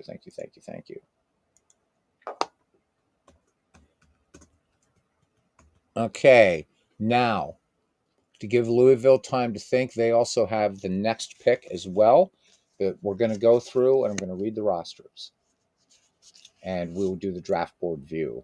So this is not the rosters, but this is everybody picked and going up and down, up and down, up and down, up and down. I mean, do I really have to worry about reading the first 10 rounds, guys? Because those are everybody in round up to round 10. Those are the usual suspects. So is it okay if I skip and I start just telling you guys who's been picked from round 11? Is that all right? Because we all know Ty Cobb, Walter Johnson, Christy Mathewson. Those guys are taken. Hannes Wagner.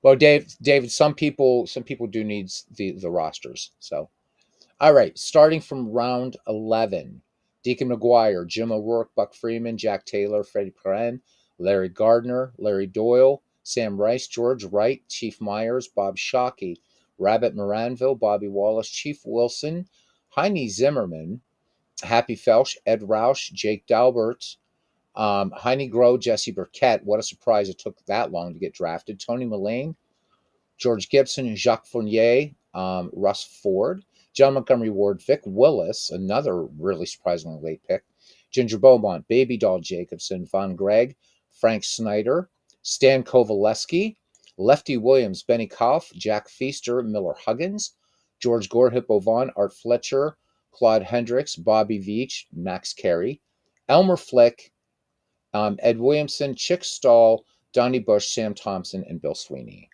Okay, so Bill Everett. Bill Everett is next to be picked. All right.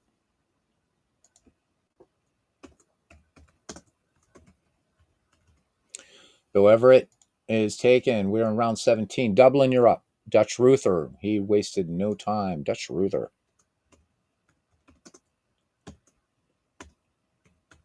All right, Dutch Ruther is taken. Manchester, you're up.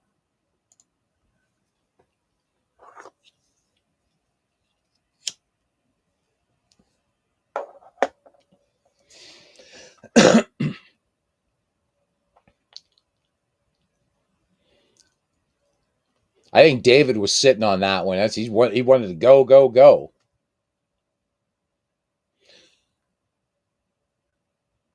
He's listed on David's team. No. Let's look at the roster.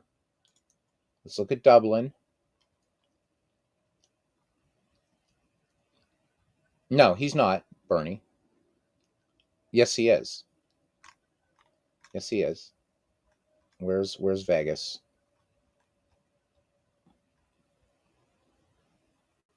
There he is, Rabbit and Ranville. So, Bernie, you were looking. I was showing the draft view. This is the roster view because that tripped me up way earlier because I was looking at Joe Kelly and thought, wait a minute, how'd Joe Kelly get with MV when I drafted him? Did we have a doppelganger? So you have Moranville.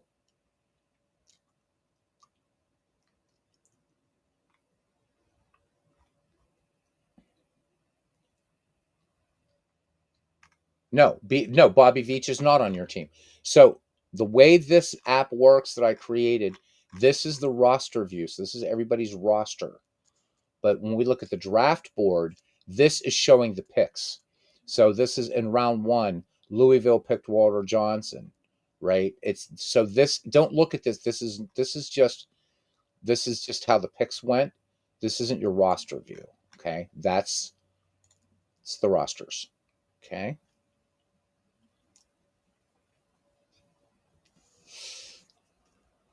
When the draft is over, we will read the we'll go through everybody's final roster. Okay.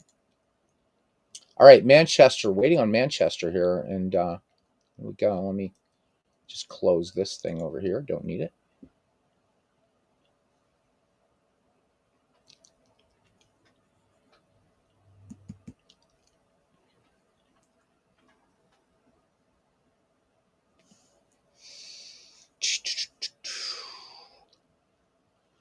All right, we're doing okay here.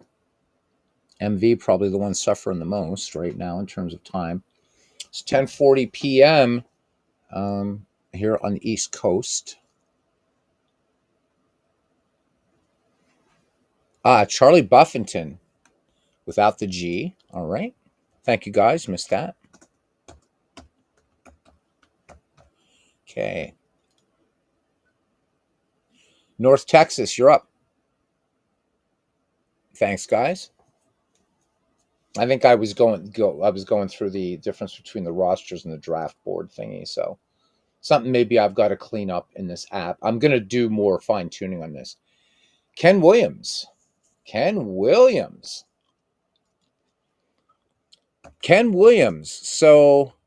Ken Williams is baseball's first 30-30 man. Good pick. Philadelphia, you're up.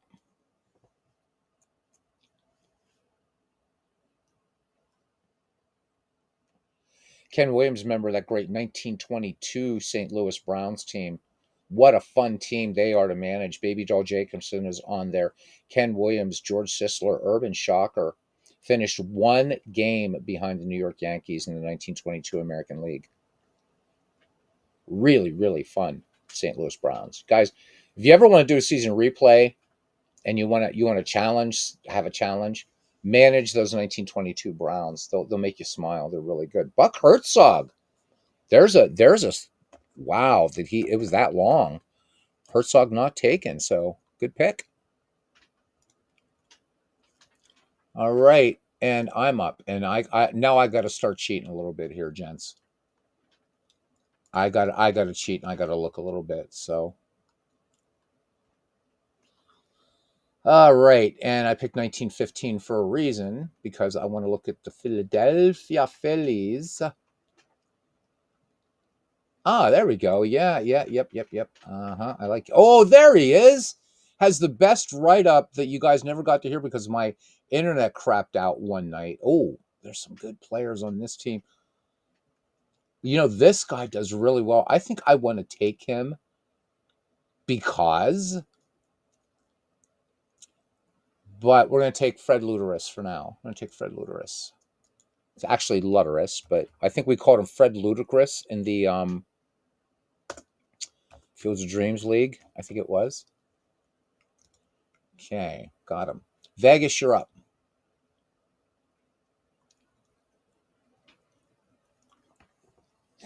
Carlos is saying, "Don't do it." About what? Fred Luteris? Fred, I took him. I got him, baby. Yeah, good old Fred. David Landa remembers. Fred Ludicrous. I think MV was the one that was calling him that on his broadcast. Jimmy Williams. Okay. Thank you, Boyney. All right. We are at the end of round 17. Gary, you are up. Moving along, gentlemen. Moving along.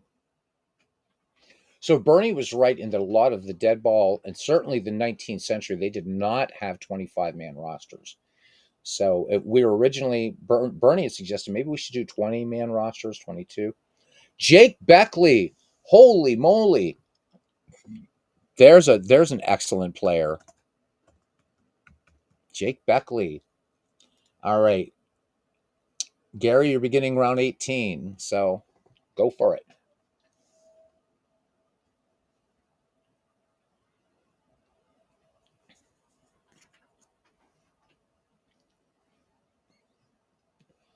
There's a pitcher that hasn't been picked yet, and he's a Hall of Famer. Just throwing that out there. Beauty Bancroft, good one. Some night I have to read from that because I was reading it. I was literally like I thought my ribs were gonna crack. Like nobody was laughing. I realized that my freeze, the stream had completely frozen.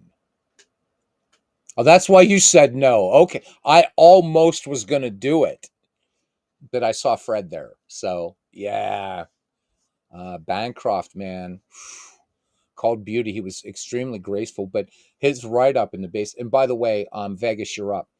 The write up in the biographical encyclopedia of baseball is hilarious. So he'll probably be the first player we feature when he comes up, um, when Gary's playing somebody. So that just it was really funny. All right, there's still a lot of good players, out there, and there's even a couple Hall of Famers that nobody's picked yet. So that's why you said no. Because I'm like, I don't know. Carlos was really he really wanted Fred Luteris, so it was Bancroft. So there's a Hall of Famer going very late,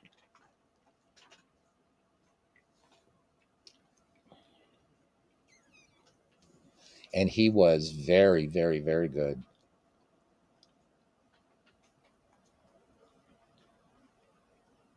So for Chris Delaware, I have a player in mind I want to draft, and he's actually damn good too. I miss him. I don't know what he's doing these days. Lower, slower board gamer. What a gentleman! And I don't know if you guys ever heard him sing. Just amazing, beautiful voice. Would have been fun to have RJ on network on this, but I don't know that he's a fan of dead ball baseball. So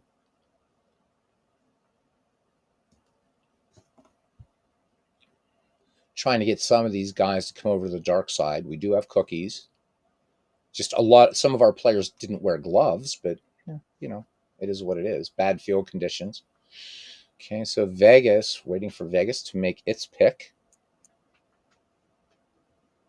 And for the Brits, the Brit among us, waiting for Vegas to make their pick. So there we go.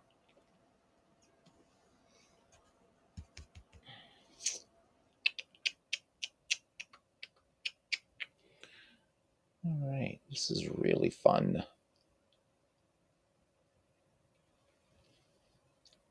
This is my Saturday night. The way my work schedule is, this is my Saturday night. So I'm just having a this is grand, man. Love it.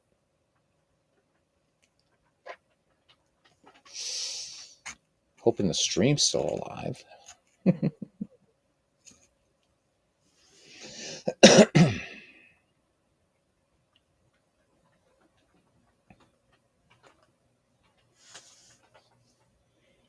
Dave Davenport. All right. Thank you, Bernie, co-commissioner. And I'm up. Time for me to go cheat again. Time for me to go cheat again. Is he ready yet? I don't know. I gotta look. There. Now you guys get a bit of a cheat here. So this guy, Hall of Fame,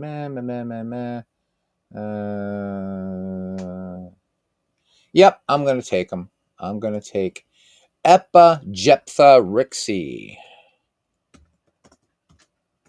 because this happened to be a really good year for him. So I'll take Epa Rixey, Hall of Famer. There you go.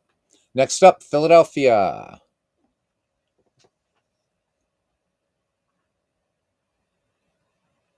And I'm going to switch the year now. So we're going to go 1912 American League in Baseball Reference.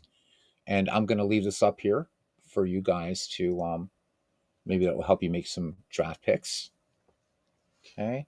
And we'll go with the winner that year, the Boston Red Sox. Okay. So I'm going to start throwing out some names. Smokey Joe Wood is taken. Steve O'Neill. There we go. Steve O'Neill. All right. Steve O'Neill.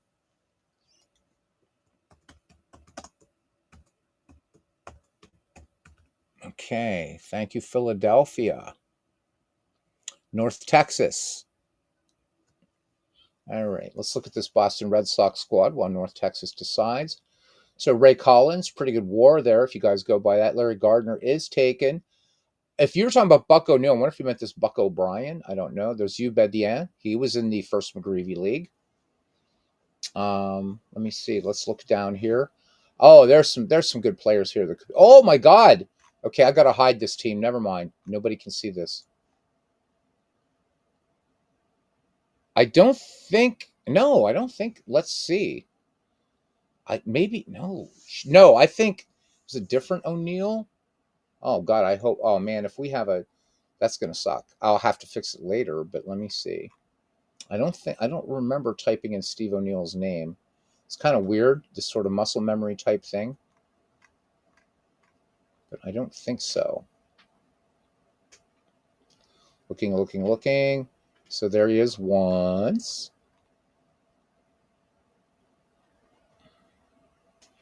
So like terrified to scroll. Nope, he's not. He wasn't taken. Nope. I think because I've typed these, and I've read their names so much. So yeah, I saw somebody I've got to draft. So can't say anything. I'm going to use this draft board here again. So again, these are not the rosters. So don't get yourself confused to trip me up too. And again, I'm going to double check because I know John's very, very observant.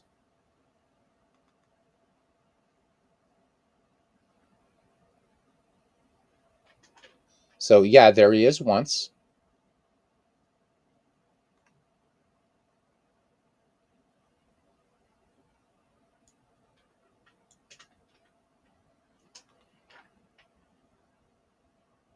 No, Tip O'Neill was taken. Steve O'Neill was not taken. So we're cool.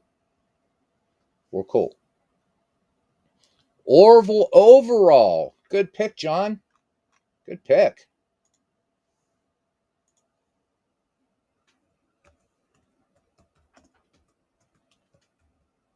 Okay. Appreciate you guys and your patience. Doing this by myself is a little bit tricky. Manchester, you're up.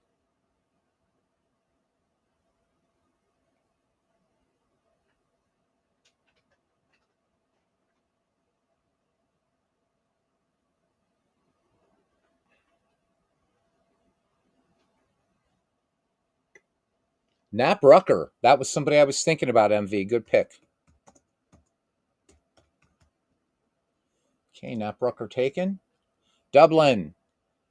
I think Buck Ewing was taken, man. Let me see. I think I remember typing in Buck Ewing's name. Could be wrong. Could be wrong. This one I got to check. So there's Buck Freeman, truther. I should have put a search function in this. I wasn't thinking.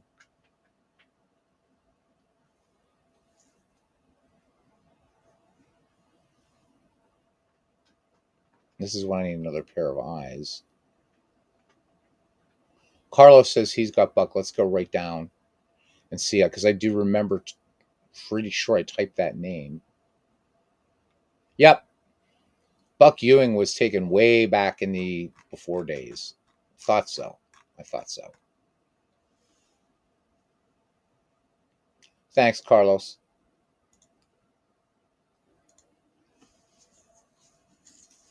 We're nearing the end of round 18, gentlemen.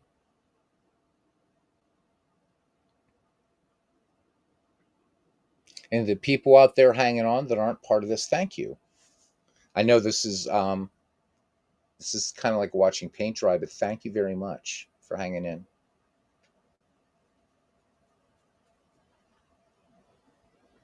I'm on the Sabre Games and Simulation Committee. I told them I'm going to do a 1908 Hannes Wagner, just an at bat replay, but I'm also going to tell them, hey, look, we're doing this, and I'd like to track this for you guys as well. So they're looking for any sort of thing. And by the way, you don't have to be a member of Sabre, I don't think, to be part of that committee.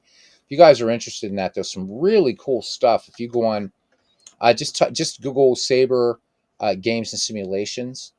And it has like its own page, and you don't have to be a member of Sabre to look at what's going on. You're going to see all kinds of videos and stuff from all kinds of content creators, and it's really, really great. And boy, we haven't seen Derek Bain in a long time. Hopefully, he's doing well. Bernie and I had we had a chance to talk to Derek one night, and I think it was Bernie. Were you with me, or was it just one I did on my own? But we had Derek is such a good guy, such a good guy. We had him, and his friend was on there because they do. I'm sorry, his name escapes me right now, but his friend really kind of specialized in researching the old baseball handheld games, and that was really, really fun that night. We had that, and I do think that was a podcast we had, Bernie, you and and then I had Derek on. I think one or two times in addition, so really miss seeing Derek around here. I know I wouldn't owe anybody in poker, because anybody would play me in poker would owe me because I cheat. So it's not that. I don't know what's keeping Derek away. I haven't seen him much on the Facebook either. So Derek, if you catch this on the flip side, leave a comment and say hello, please. You're missed. Okay, Dave Lando right now is ordering. He's got DoorDash going on, I think. David used to take us when we were in the Shanks and Fields of Dreams League. David, and we'd be in the Discord. David would always take us through the drive-through, and the rat bastard never got us anything. We'd be like, dude, I want a veggie burger. He wouldn't order. Didn't get anybody anything. And yet, there we go. That tells you that the Michael T. McGreevy League will let anybody in. As MV berates him, let's go, Lando. He's a good man, that Dave Lando. Tony Mullane is taken because we talked about him being an Irish racist, although it didn't matter he was Irish, but excellent, because I said, yep, excellent pitcher, ladies' man, and racist. He's the one that wouldn't take orders, right, from his catcher, Bud Fowler. So Mullane is taken. I don't even have to check. Mullane's taken. He is taken.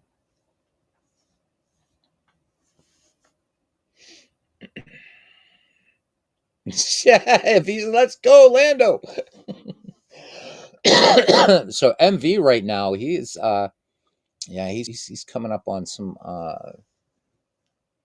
late times there for MV, coming up on 4 a.m. over there in Wales. So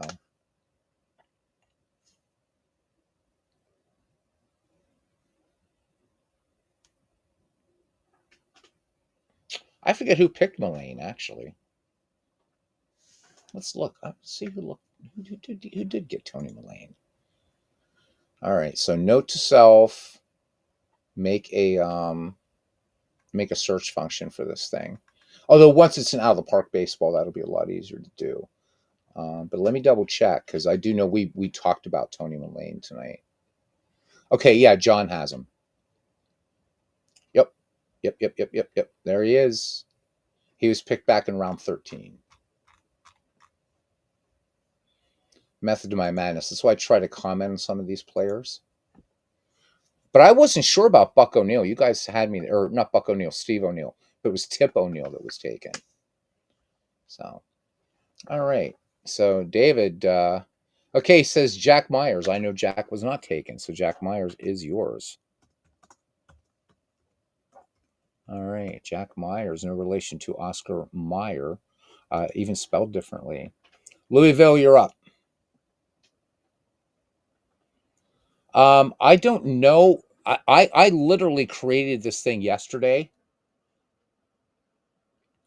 Henry Larkin has not been drafted. No, he is not. You know what? Let's try it. I don't think it will.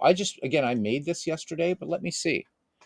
That is a good tip, my man. Let's try Control F and see. It does not. Nope. Sorry. Oh, yes, it does. So, yeah.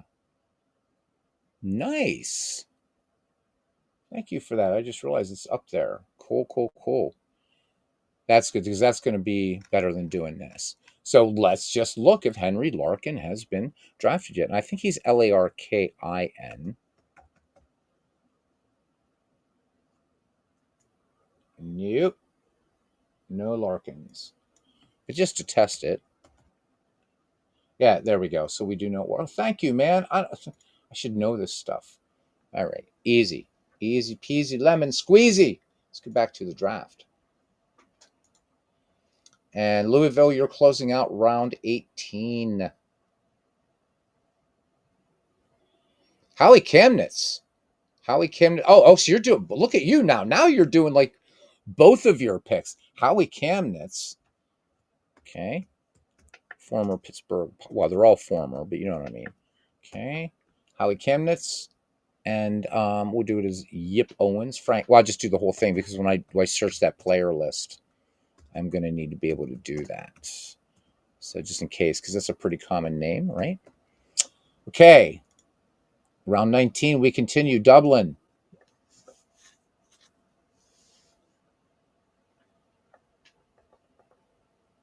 Thank you, Shackist Parallel League, my man, for reminding me about Control F. Save a lot of damn trouble earlier looking through all these rosters.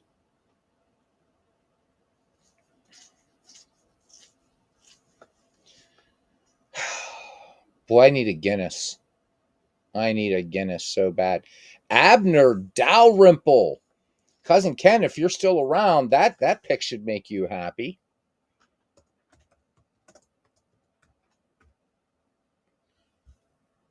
Yeah, how about it, man?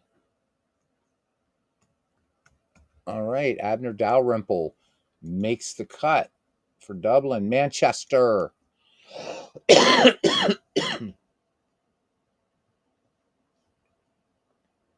Combs, let's see.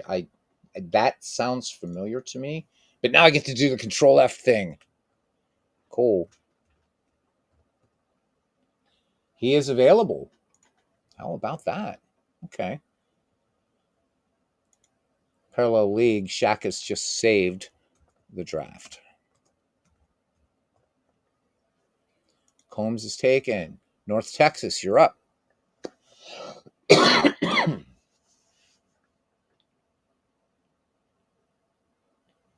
So for you guys who are wondering why you're seeing names like Ron Guidry, Mike Schmidt, Mickey Mantle, and Jimmy Fox, that was Dwayne and Ken Castro last night helping me out with just I'm just like, throw names at me, gents.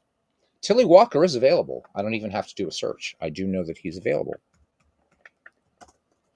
So Tilly Walker, drafted by North Texas. Philadelphia, you're up. And well, I'll tell you what, Parallel League is drafting for 2 people and doing a whale of a job. Whale of a job.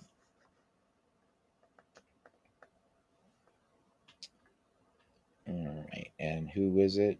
Oh yeah. So tell you what, I'm gonna put up the. Oh no, I'm not. No, I'm not. There's a reason why I'm not putting that baseball reference screen up right now, because I think my pick is coming up soon here, and there's somebody I want.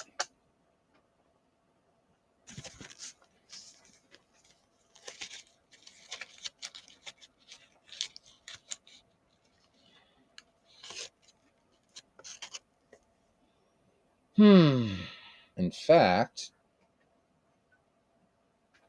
let's just do it that way. There we go. Just move it off screen for a little bit. Of course, you can always rewind, but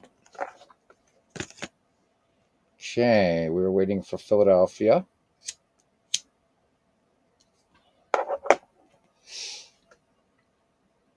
The Philadelphia Ferrets.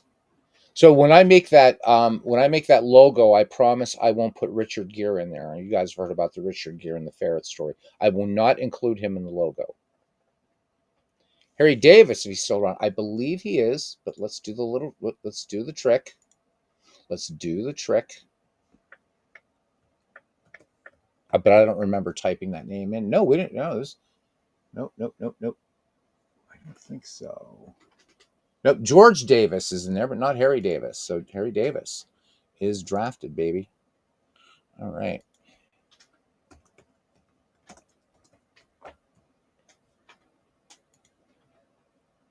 And I'm going to do this just because I can't believe this guy hasn't been taken, but I got to do the Control F.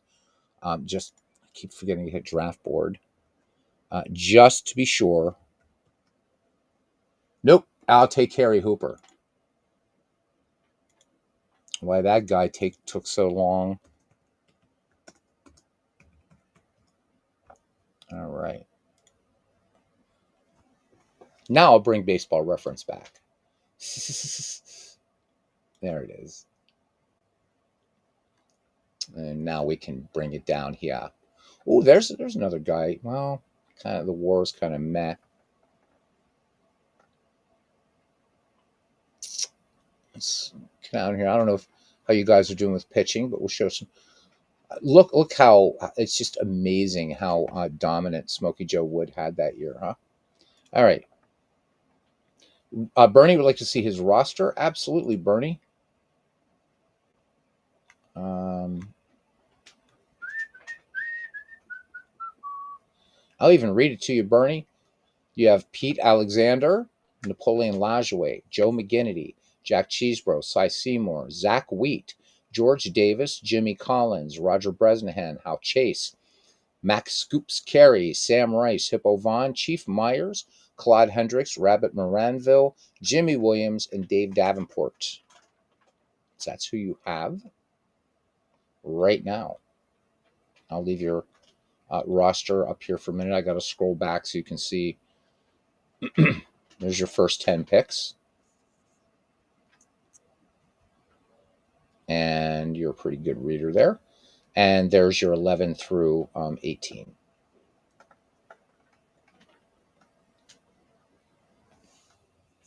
Is George Burns available? Let me ask Gracie. I wonder if this might work just on here too.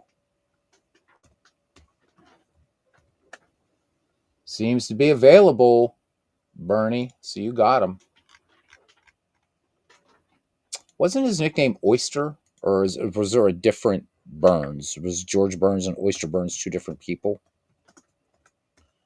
Okay, George Burns drafted by Las Vegas.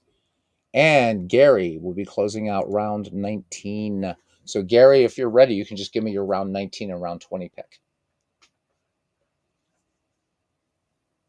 Okay, so we're not quite yet at the extended version of the Return of the King. We still got roughly about 45 minutes to that. Lave Cross was not taken. Good pick. Okay, so that ends round 19. We begin round 20 again with Gary.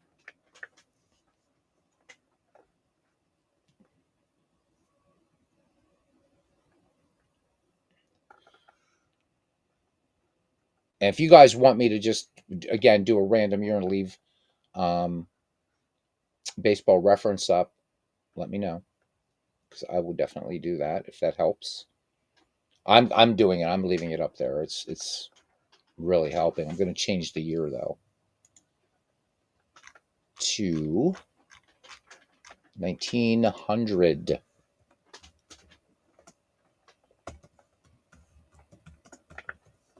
I don't know why I had to type National League because there was no American League in 1900. Okay, and I'm going to look at the Pirates for 1900.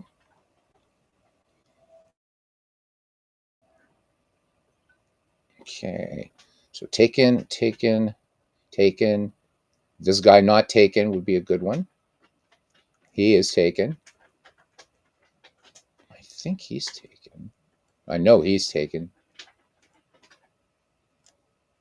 A lot of these guys on the 1900 Pirates are already spoken for. Ooh, baby. Okay. So I'm just going to leave this up here. I'm just going to leave the pictures up here. Or leave this up here. There we go. So. All right. And I'm just going to zap over here to see whose pick this is. We're waiting for Gary to make the first pick of round 20.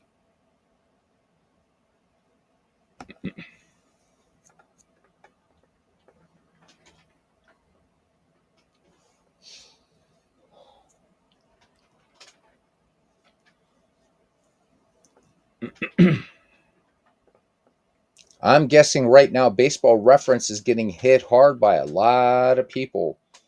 Don't forget Baseball Almanac too, kind of its sister site. If you're gonna surf, if you're gonna use Baseball Almanac, you definitely want to use Brave Browser though, because the ads are Baseball Almanac's amazing, but the ads are terribly intrusive. So you might want to think about Brave Browser for Baseball Almanac, but it's a great site, great site.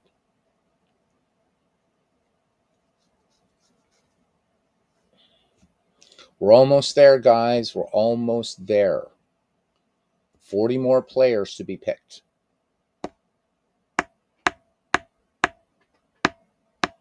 Or, yeah. Am I right? Wait, 25. Blah, blah, blah, blah, blah. 5 times 8. Yeah. I do not believe he is available, my friend. In fact, I think I have him. But let's type in his name.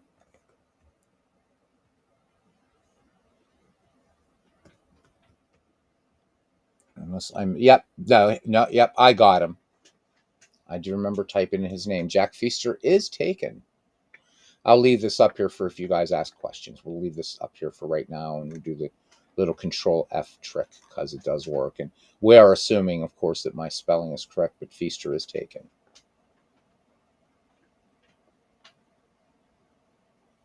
Remember, guys, what you're looking here, this is not the roster view. This is the picks view. Okay.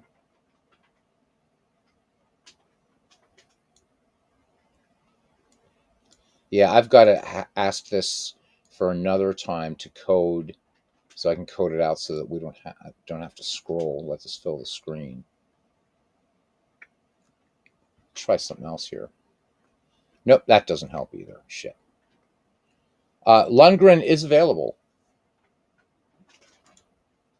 It's Carl Lundgren. Lundgren used a lot in sort of pinch hitting roles. Lundgren taken by Gary. All right. So Dwayne helping us out here says each team roster goes up and down, and the draft goes left to right on the draft board. Okay. Next is Las Vegas. Las Vegas. I'll go to the draft board in case we got to do the Control F thing again for Bernie.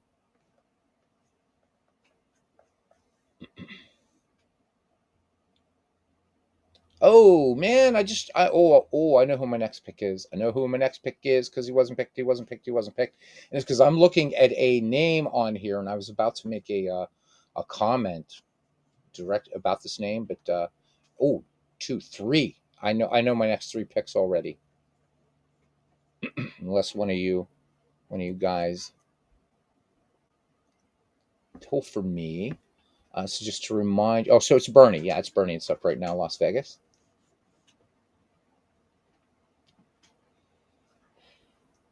We've picked 153 players, guys.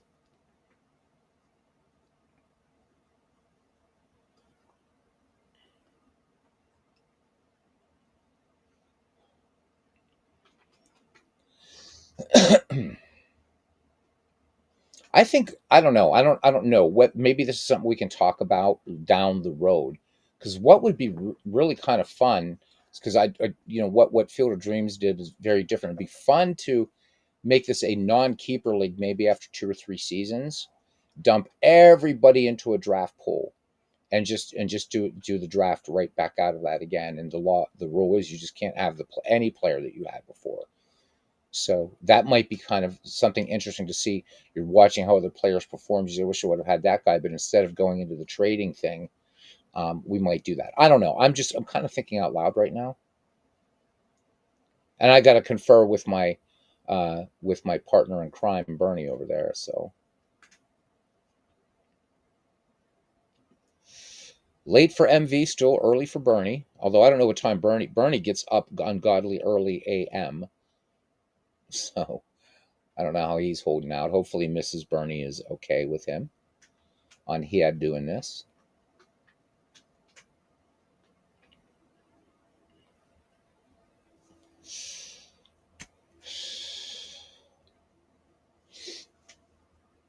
No trades in year 1. No trades. Nope. No trades. It's going to be all about the development lab thing. So no trades in year 1. So the idea again is make the best team you can.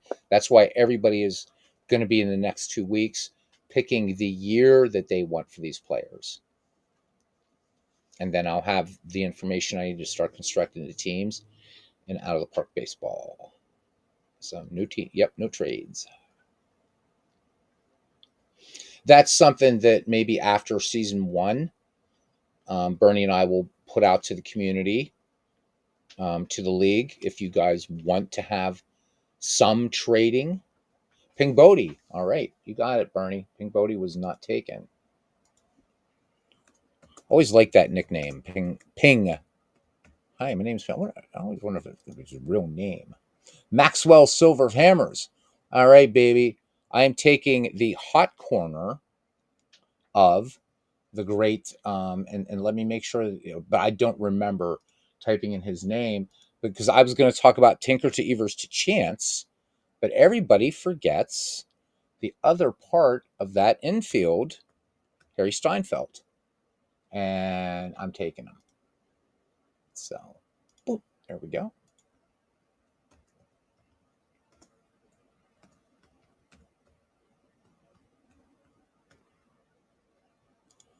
Okay, Philadelphia, you're up.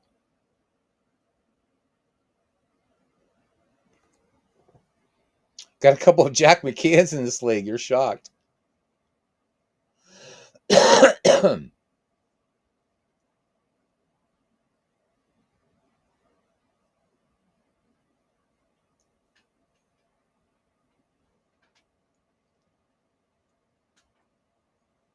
Harry, I'm counting on you to play a great hot corner for me here because I think I was lacking a third baseman. Shit, I don't even know if I have a shortstop. I don't know what I have. It's okay, though. All right, Philadelphia doing thinking. We are halfway through round 20. Hans Lobert, you got him. Good pick. Lobert is taken. And North Texas is up.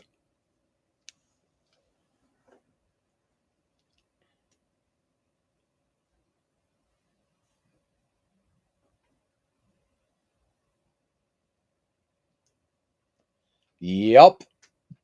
David says he has extra shortstops. Del Pratt is available. I believe he was with the Braves. Del Pratt. Manchester. Stuffy McInnes. That was one of my picks.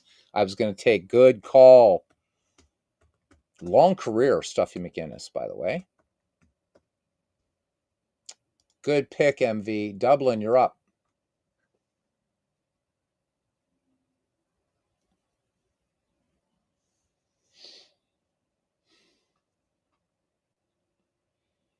So, for those of you curious, I used an app called Abacus to make this, and it came out pretty well what I wanted. I knew where it needs improving, but yeah. Reb Russell, okay.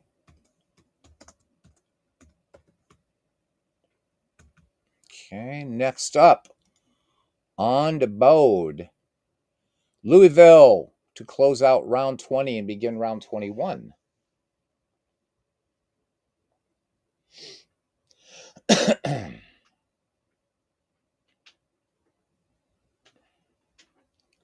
So MV, good pick on Stuffy McInnes. I expected him to go a little bit earlier in the draft. Not first three rounds, but I did expect him to go sooner than he did. So great pick.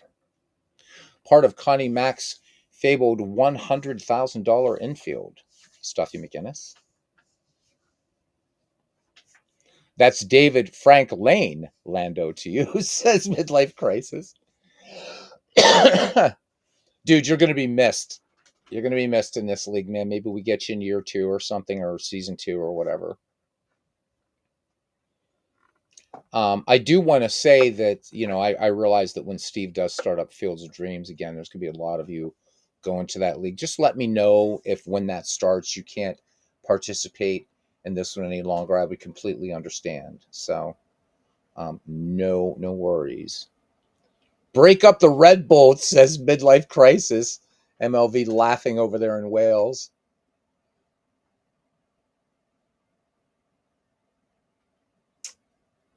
Because I know doing the 2 leagues. You know what? Truth Hurts Wilkie, man. If you're listening in on this, I'd love for you to be involved in this. If you want to, maybe get involved in the next time around or something. George Mullen and Hippo Vaughn. I think Vaughn has been taken. I think. I know that George Mullen hasn't been, former Tiger, but let's see about Hippo Vaughn. I think so too. I think he was. Yep.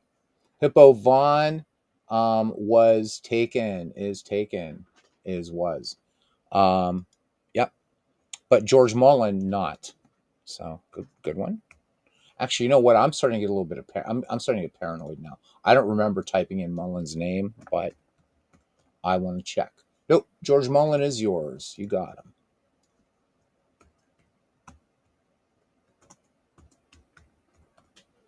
Okay.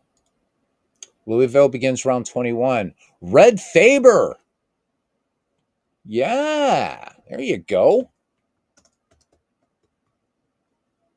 And that's a Hall of Famer there. Dublin.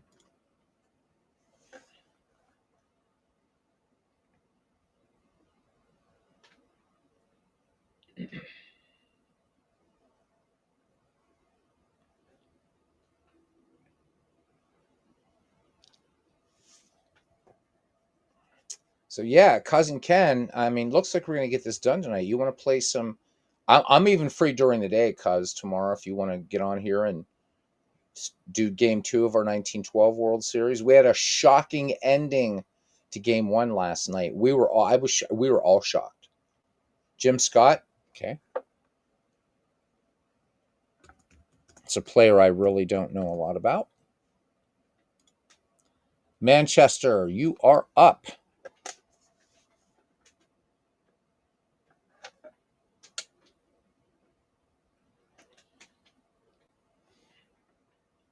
Jack Quinn is available. I think. Oh, you know what? Let me check. Just to be sure. Maybe getting a little bit not punchy here, but I don't want to screw up, because if this isn't fixed that I can move anybody around, I got to fix that too. Jack Quinn is drafted by the Manchester Red Bulls. Cool. Done. North Texas, you're up. Any chance we can get a spreadsheet with all the picks after we're done?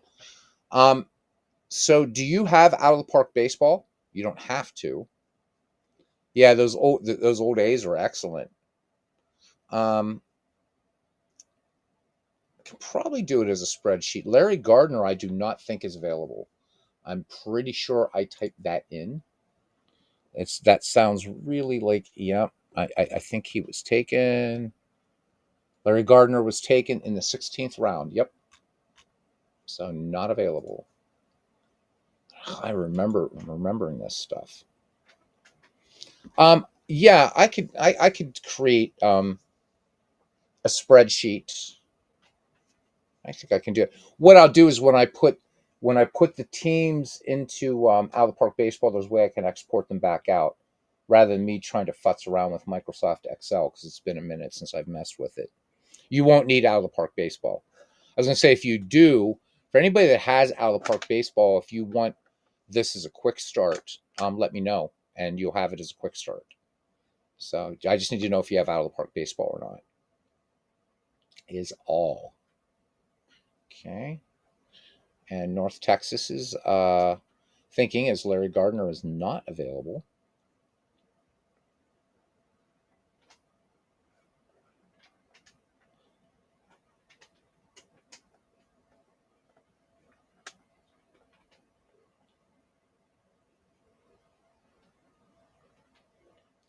So, for your reference, gentlemen, we have picked 163 players between 1871 and 1919. Roger Peckinpah, you got him. He was not taken.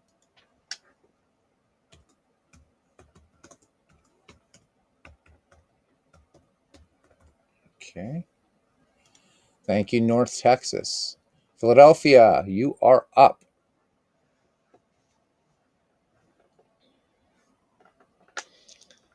For anybody that doesn't have out of the park baseball, Steam Winter Sales coming up. It's a great game. It is a great game. I know it's very, very, very polarizing, but give it a chance. You got to get your hands dirty with out of the park baseball. But for a league like this, not so much. It plays dead ball / 19th century baseball perfectly. You're not going to have to do like any manager profiles in this unless you want to. But I guarantee you, it does things like having number 4 hitters, like sacrifice bunting and stuff like that. It will steal on you. It will do double steals, runs, and hits. Um, it plays great, great dead ball 19th century baseball. So, but it's very easy. It comes with a lot of presets for managers too. If you really feel like you want to do it. Babe Adams is taken. And why I know that is because he's like the best pitcher in Pirate history. And so I commented on Babe Adams. So Babe Adams is taken. I don't remember by whom. I just know he's taken. Bob Groom is not taken. And Bob Groom was one of the players on Robbie's team. I don't know why I remember that, but there you go. Okay, Bob Groom. All right. And Maxwell's Silver Hammers are up. And Maxwell's Silver Hammers, I don't remember typing in his name, but I think he is available, and that would be Tommy Leach. Tommy Leach goes to my club.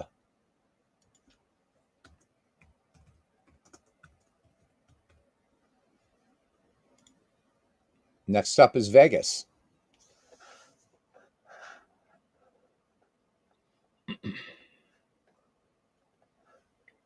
So I just mentioned the amount of picks that we've done so far. So now at 166. So out of all those players in all those years, there's still a lot of good players left.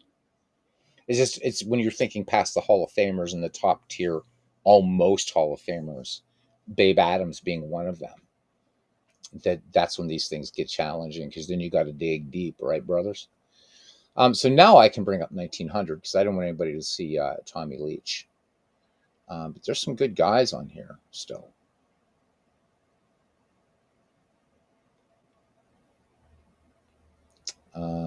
Yeah.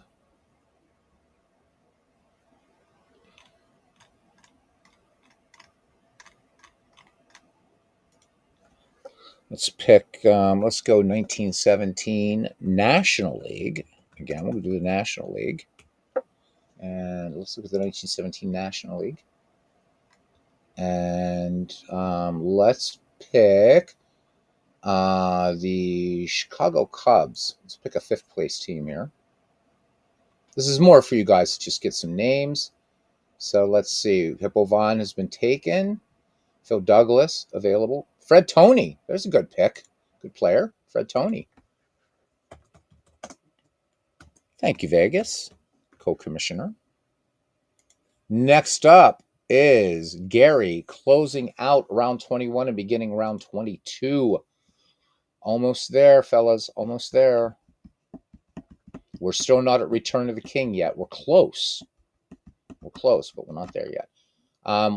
We're about, in fact, we're almost as long as the movie Gettysburg. We're pretty close to that, too. So I think Return of the King's a little bit longer than Gettysburg, but whew. Doc Crandall. Good pick. Wait, let me make sure. I don't think he was taken, but now it's getting to be a lot of names from my little brain to handle, but I do not think he is taken. Nope, you got him.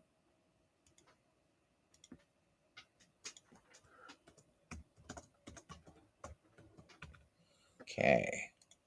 All right, we're into round 22. Gary, it's you again.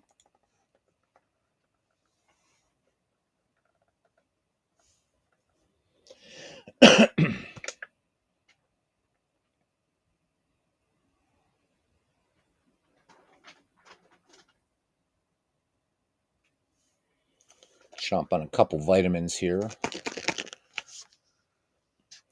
Claude Ritchie. I do not think he was taken.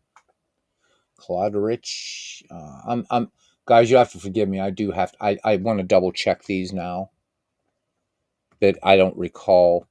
Claude Ritchie. Nope. You got him. Parallel League, man. Thank you for reminding me of Control F. Vegas, you're up. There's my vitamin D's. Anybody got any tips on taking eye drops? Man, I got to start taking eye drops before surgery and shit like that. And I, like Dwayne Martz, man, I hate anything around my eyes, even me touching near my eyes. So, anybody got any good tips for somebody that like really doesn't? Because taking eye drops to me feel like getting a sledgehammer, and I know I got to do it. So, we have any ophthalmologists, optometrists out there in the old chat? Let me know. Or just people that don't like shit put in their eyes. As the pain is becoming really, really unbearable. So I got to get moving on this before I get the surgery.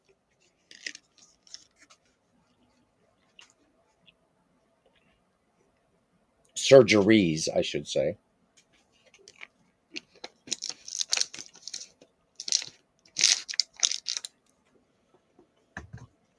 Man, I wish these Vita Fusions were like candies. These are so good. I just don't want to do a vitamin overdose, though. All right, Vegas is thinking out there in Las Vegas land. Yeah. Out there in Sin City, which is also the magic capital of the world, by the way. Put the eye drop at the corner of your eye near your nose and let it run into it. All right. I think you did. Yeah, you did mention that. David Lando says too.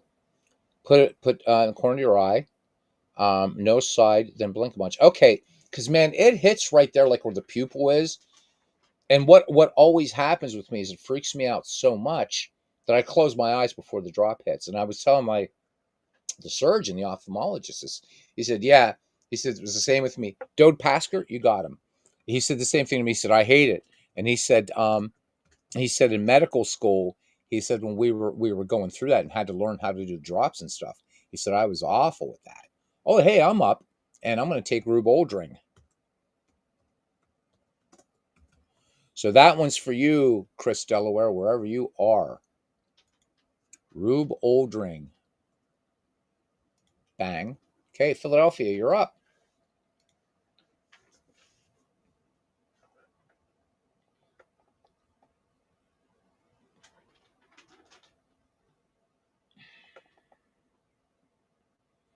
All right, thanks, David and Dwayne. I will give that a go. So the stuff I've got to take for before surgery, I've got to do those like 4 or 5 times a day, including the day of surgery. But I have to get this other stuff. Like I guess there's something like it's called artificial tears or something. Ray Chapman. Oh, that was so bad. Has he been plunked yet? Poor Ray Chapman. No, he hasn't been taken yet. And well, to be honest with you, there we go. So yeah. Um, Ray Chapman is with Philadelphia now. Ball hit him so hard. North Texas, you're up. Hit him so hard, it caromed off his skull and went all the way out to second base. People thought he actually had made contact with the ball. That's how hard it hit him. And it was not a spitball. According to many, many baseball scholars, they say that the Jake Weimer is available. Actually, let me check. But I think he is. But many baseball scholars say that the spitball is actually not a fast pitch. And they do believe it was a fastball that actually killed Ray Chapman. All right. I think Weimer is available. Yep, he's not coming up. So he is drafted by North Texas. Okay. Manchester. Manchester barely awake over there, but soldiering on.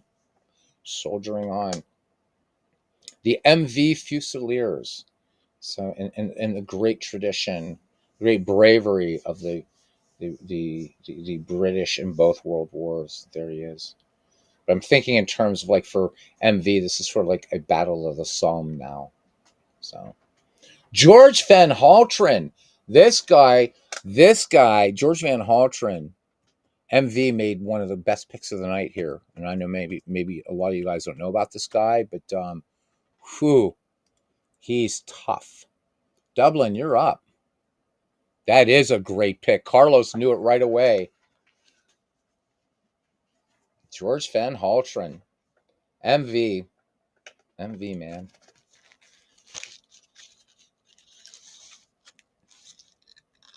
Yeah, you don't want to stroke. You don't want to stroke the massive Brit ego there, but um, credit where it's due. Hell of a pick there in Van Haltren.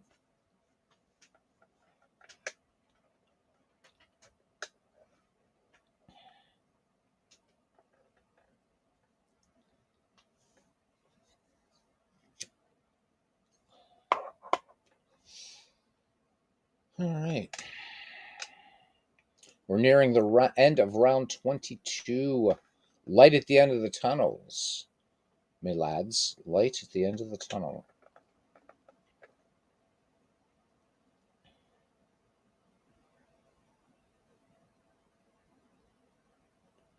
Guy Hecker, you got him.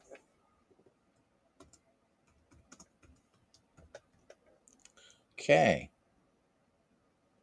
Louisville, you're closing 22 and opening 23. So hello to your friend over there. Hopefully we're going to get to meet him in here sometime. Shackist, yep. Shackist Parallel League. God, listen to me being sexist. Could be a her. Could be a she, man. Which would be pretty cool.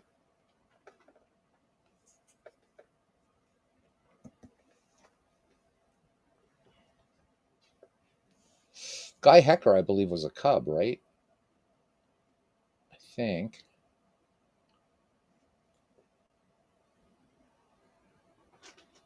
All right.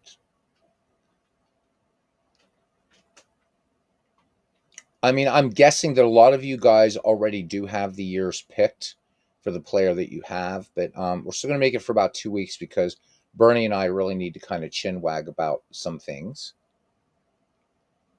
Louisville. Okay, thank you, David. Not sure what he needs. Carl Mays and Fred Merkel. Well, shit, because I was hoping nobody would pick up on Carl Mays. So you got two good ones there. All right, so Carl Mays and Fred Merkel. Nice job.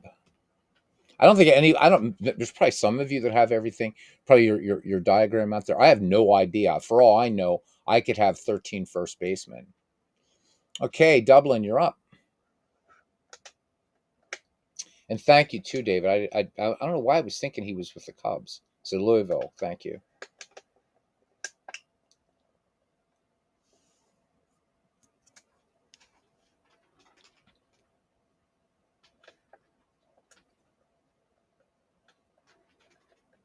Chick Gandil. All right. Okay. Done and done. Manchester.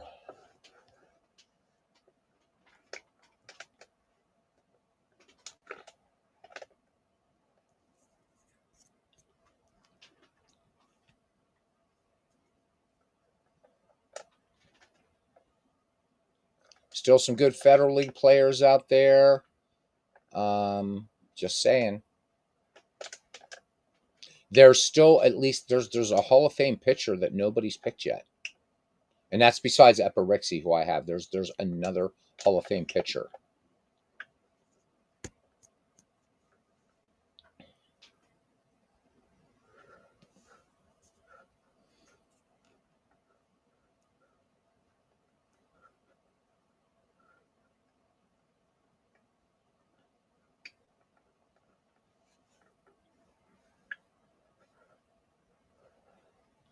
Man, we got 10 troopers in here. 10 troopers.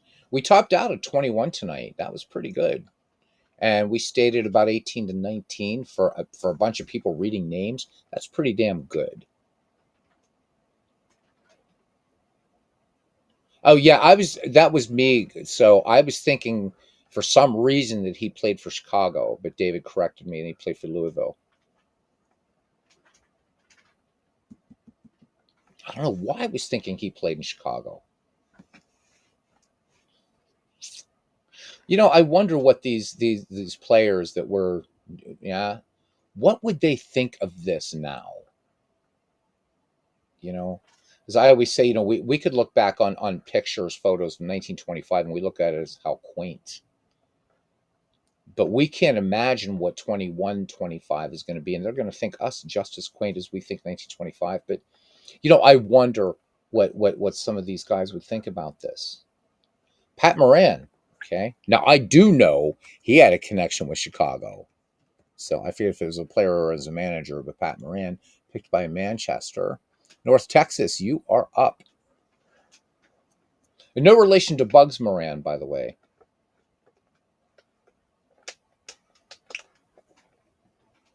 We should have an all gangster project or something. Now batting, Michael Corleone. Harry Wolverton is available. I certainly would remember typing that name. Okay, Harry Wolverton is drafted by North Texas. Philadelphia, you are up.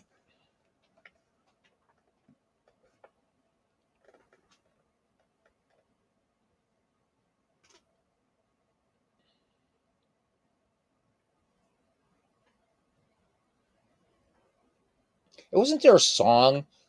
I don't like country western music, but there's some song. They say don't go on Wolverton Mountain or something.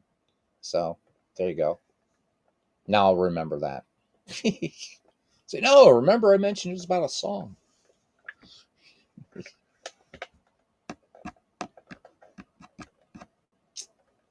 All right. My cats have given up. They've been staring at me all night. No, just my girl cat's next to me, and I think my big boy is sleeping. He's like, I'm done with this. This is nonsense. Okay, so Philadelphia is doing some thinking. And in the meantime, Germany Schaefer. There we go.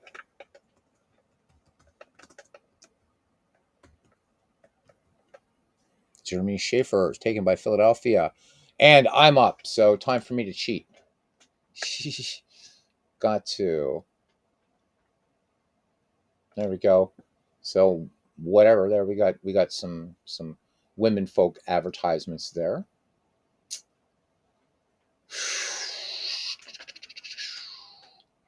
Because MV took Stuffy McGinnis, so now I have to look around here a little bit. Maybe. Oh, I know who I want. I think I know who I want. So thank you, Dwayne.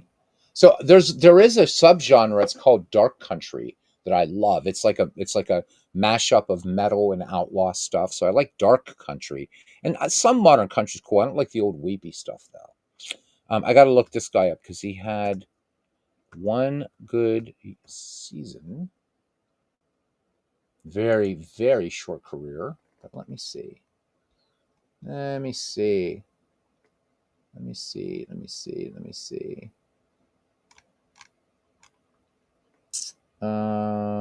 Yeah, I'm going to take Nick Maddox.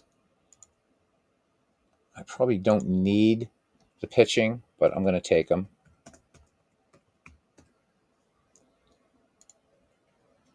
Vegas. Las Vegas. So Dwayne March says Claude King wrote the song about his grandfather. Cool. So don't go on Wolverton Mountain. Yes, you can. Of course, Bernie. Of course you can. Full roster here.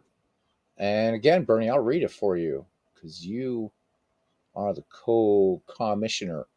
You got Pete Alexander, Nap Lajway, Joe McGinnity, Jack Cheesebro, Cy Seymour, Zach Wheat, George Davis, Jimmy Collins, Roger Bresnahan, Hal Chase, Max Carey, Sam Rice, Hippo Vaughn, Chief Myers, Claude Hendricks, Rabbit Moranville, Jimmy Williams, Dave Davenport, George Burns, Ping Bodie, Fred Toney, and Dode Paskert. And I'll leave your bottom picks up there so you can kind of consider.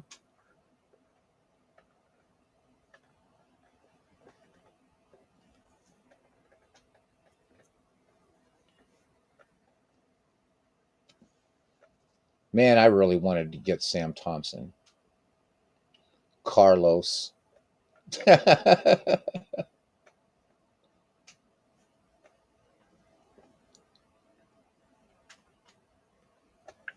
Jack Tobin. Okay, thank you, Bernie. Get that all done for you. Jack Tobin it is. For the Las Vegas Stars.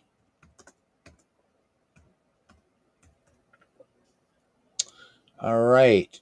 And Gary, you're going to end round 23 and begin round 24 as Dwayne sings. They say don't go on Wolverton Mountain if you're looking for a wife because Clifton Clowers has a pretty young daughter. He's mighty handy with a gun and a knife.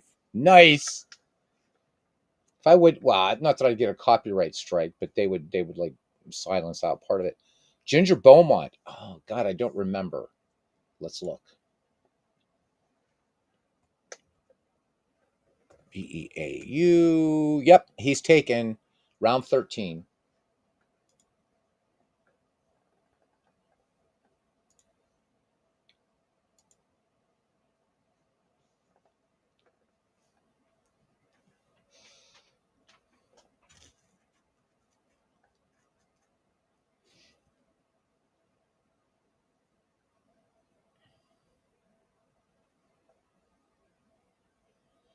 So we got to stay away from Clifton Clowers, man. Bobby Lowe, I do not think is taken. Let me double check, but I don't think, and that's surprising because fine player. You got Bobby Lowe. Great pick. Great pick there, Bobby Lowe. Nice one.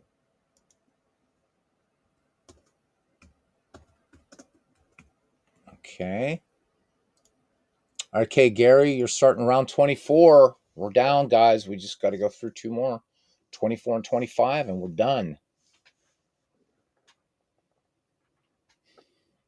I think Cousin Ken has long gone off to dreamland. We're down to 9 now. So it's the managers plus 1 left. So thank you guys, though, everybody, for coming in. 4 hours. I can't say the individual thank yous, unfortunately, but um, boy, everybody just hung out for quite a while.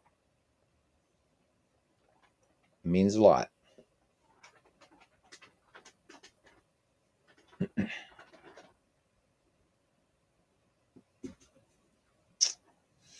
Dwayne says the Bears and the Birds tell Clifton Clowers if a stranger should wander there. Well, that's a pretty dark song, man.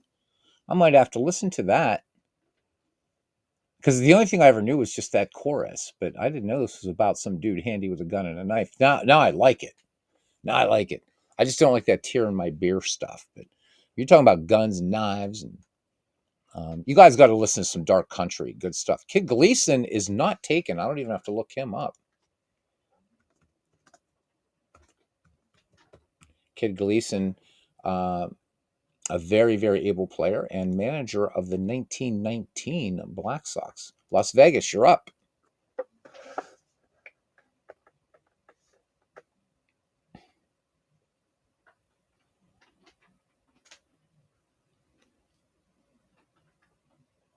Carlos, I'm really glad you're back, man. It's been a long time since I've seen you, and thank you for being part of this again. Carlos has been MIA for a little while, so good to see him back.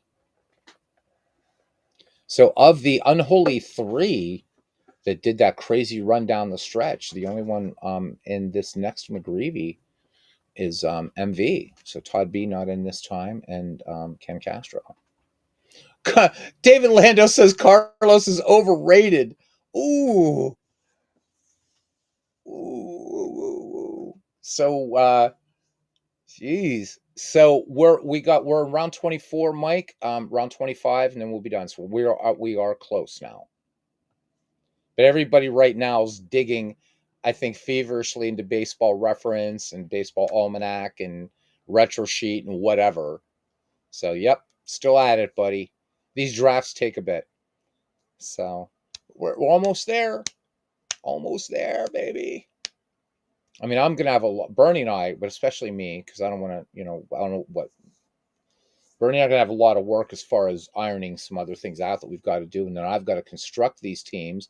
But that's not going to start, Mike, for a couple weeks until I get everybody's years and stuff like that. Then I got to start putting them together and making logos. I'd really love to draft Jamie to help with that. I wonder if he would do that. I know he's busy with you though. David Lando is way past his bedtime. He can't tell his ass from his elbow, says Mike.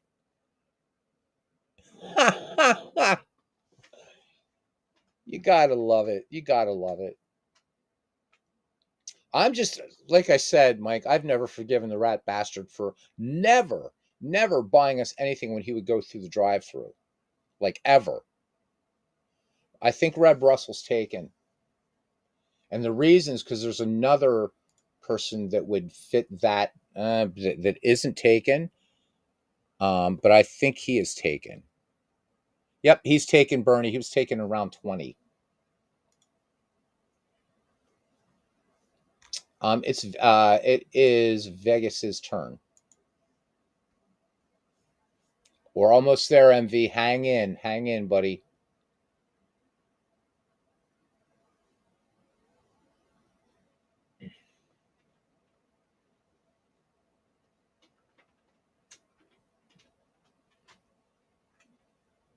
I know a lot of you guys work Mondays, so um, we're almost there, though. Joe Pesci nailed it on the drive. They fuck you in the drive-through. That's why I never want to monetize that channel, so I can just keep like cursing. I do appreciate you guys being careful in the chat, though. Mike using the dollar signs and stuff, because YouTube's still weird, even for a tiny channel like this. So thanks. But when you're on the mic with me, I don't. You can curse as much as you want. And I see some of the big guys like Brian Taylor Cohen. I subscribe to his channel.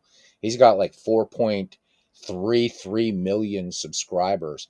And man, he curses and all that kind of stuff. So I don't know. I don't know how he's making his money, but I guess I don't know. He's a big political commentator and he's done some stuff on NBC. I guess it's MS Now, whatever. But he swears, he curses, and still has a gazillion subscribers. So doesn't bother me. I think sometimes YouTube's a little too puritanical. Come on. I mean, that's why when you're a creator, you're supposed to specify whether your channel's for kids or not. And no, it's not. Some of the things we've talked about on this channel, oof. Especially when Ken Castro's in here. Puh. But love it all the same. So Las Vegas thinking out there, scrolling, picking a random year, looking, and he will take Everett Scott. Everett Scott. Thank you, Bernie. All right, next up is, oh my goodness gracious, this wanker, Maxwell Silverhammers, who is going to cheat. He's going to cheat, man. I got to cheat. I'm going to pick me another year. Let's do 1095. No baseball in 1095. 1905. Let's do the American League for a change. Been hitting the National League pretty hard up here. All right. And let's, is there going to be anybody left on the A's? I have no idea. So we're going to look at the White Sox. And I know the guy I want's not going to be here. So let's see. Davis is gone. Hey, our old Jigs Donahue. Maybe. Oh, Nick Altrock. He could be. I don't need another pitcher, though. Fielder Jones is a possibility. Frank Isbell.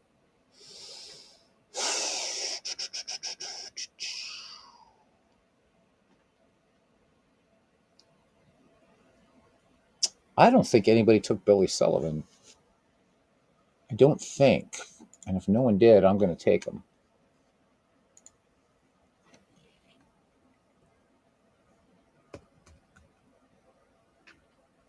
Oh, so far, so good. All right. So I'll take the Irish bastard then. I will take him. Billy Sullivan. So he had a shit batting average on there, but he'd be a good pinch runner. And I need another catcher. I can't expect Johnny Kling to do it all. So got me another catcher here. Billy Sullivan. Gonna take him.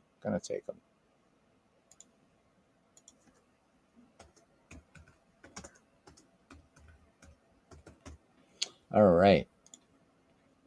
Philadelphia, you are up.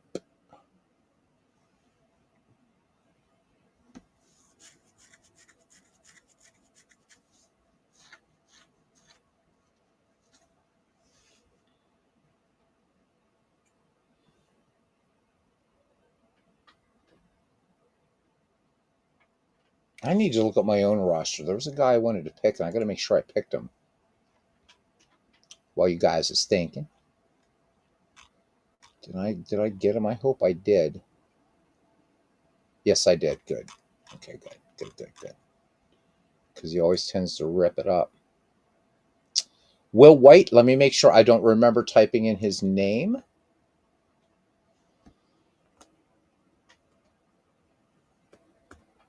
I think he is available.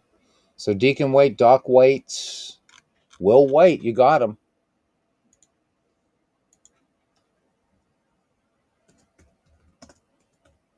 Okay. North Texas Trojans.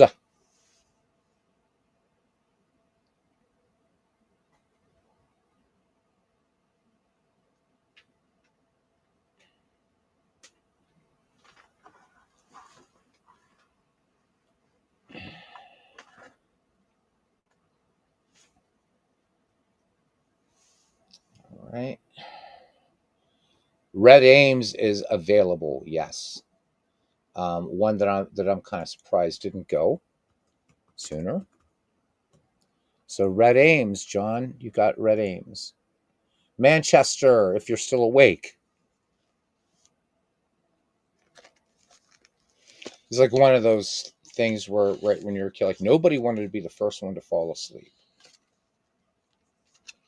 because they might have s'mores without you or something.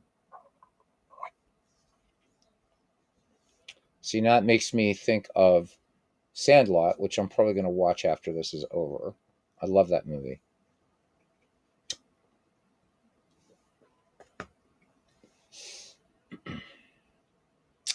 Um, Bobby Veach was picked back in the Pleistocene era, MV. David's right, long gone. Long gone.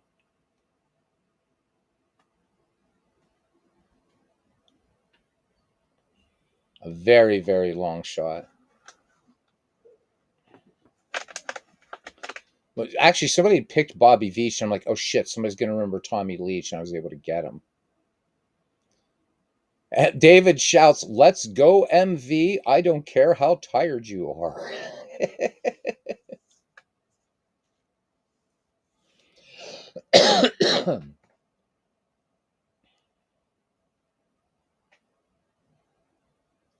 We are so close now, man. 10 more picks to go, and this draft is done.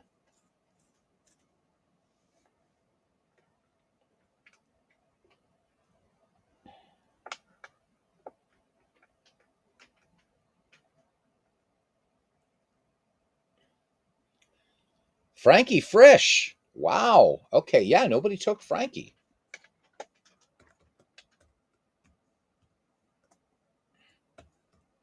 The Fordham Flash. Frankie Frisch. Hall of Famer that was hanging out there. Dublin. Oh, wait. Oh, shit. Oh, man, I just reread that.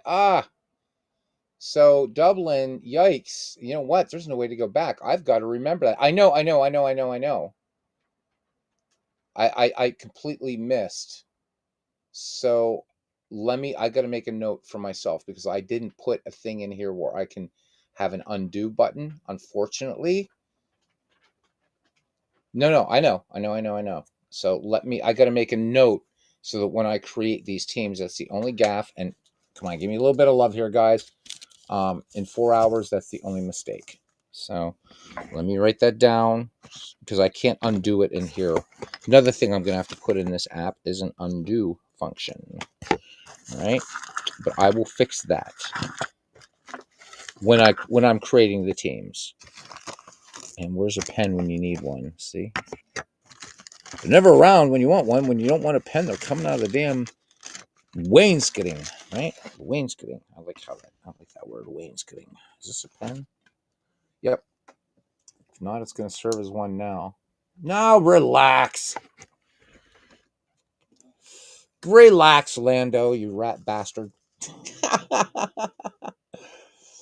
right, so right now I'm going to put, yeah, so Frankie Frisch is going to be not on the Red Bolts, but I will fix it. Okay.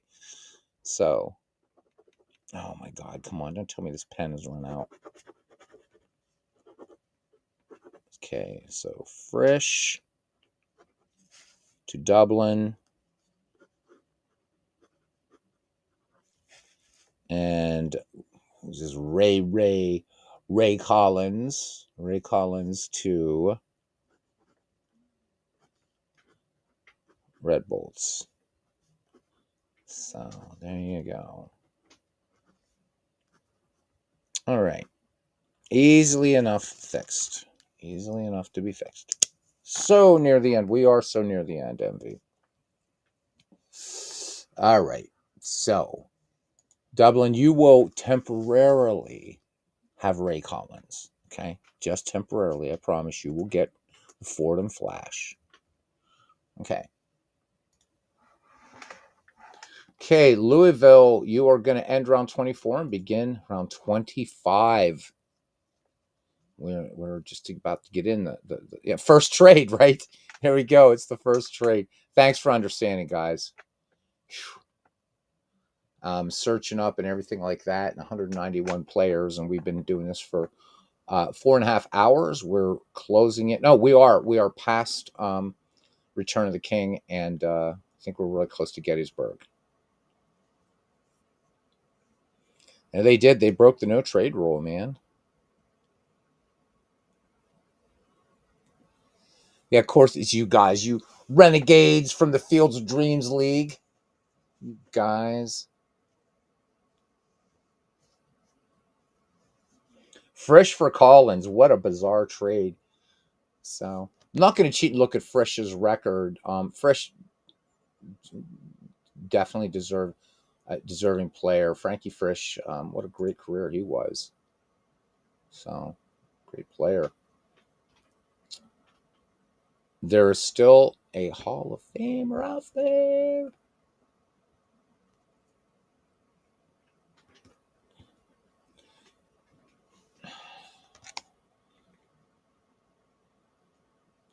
That I remember in the first McGreevy League, gents. Whose pick is? It's Louisville. Louisville's got to close out 24 and begin 25. Kid Elberfeld. Kid Elberfeld. Okay. This guy, there's some great stories about him, by the way. He used to like crash plates inside of restaurants when the waiters wouldn't like wait on him right away. Kid Elberfeld and Jim McCormick. So we're in round 25, gents. We're in round 25. And Parallel League, Shakis, he's got to be happy because he's just drafting for himself. Okay, Dublin, you're up. Dublin is up.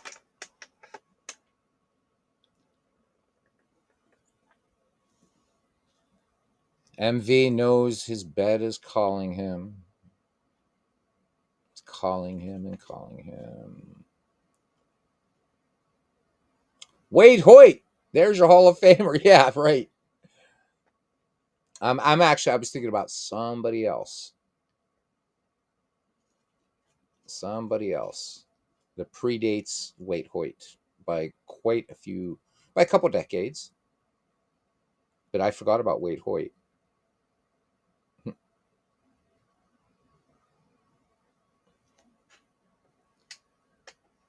So is that your pick, Dublin? Wade Hoyt. All right, you got it.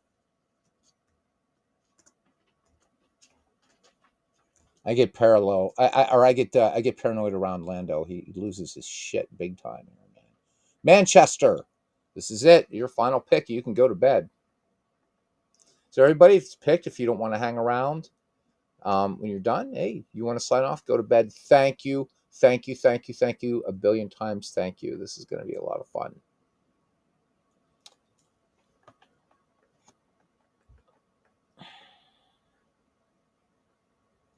I still have a couple. Yeah. All right, David. Thank you so much. You can DM me your address to send you the trophy now. All right, you got it.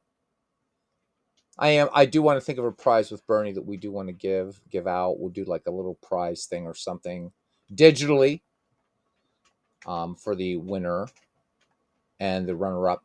We don't have enough managers to do leagues, unfortunately, so we'll figure out a kind of postseason thing or something. I wish we were hoping. I knew we wouldn't get 16 managers. Was hoping to have 2 leagues, but that's not going to happen. So. Carlos says, "Night, David, and thank you for wasting your last pick." Ooh.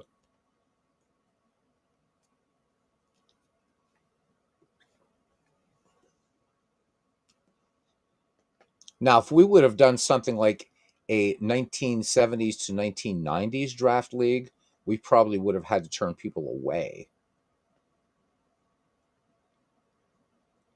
Because I'm sure right now there's everybody left in this chat and all the people that were in here before. If I would just say, okay, create a 25-man roster in 10 minutes, go between those years. Anybody could do it. I would say in like 4 minutes, if that. This is a little trickier. And I mean, you think about it, we're going back, what, 106 years is the latest year.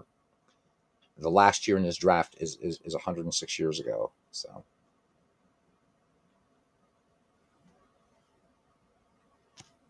okay. Manchester. Come on. All you got to do is make this pick and you can go to sleep. It is 5:03 a.m. Bob Besher and MV's going to bed. Thank you, MV, for being part of this again, man. I appreciate you, mate. Get some sleep. Ta. Okay, Manchester's going to bed. North Texas, you're up. North Texas can be ready to hit the sack here. Because he's got, yeah. All right, John. Carlos is hanging in, man. He's hanging in too. But, all right. Hi, Myers is available. I think he's an H.Y. Myers. All right. All right. Philadelphia. I know, man. I'll tell you what. If there's anybody that really deserves a good night's rest, it is Shaq's Parallel League because, gents, he drafted 50 players tonight. So he's drafting for a friend and himself.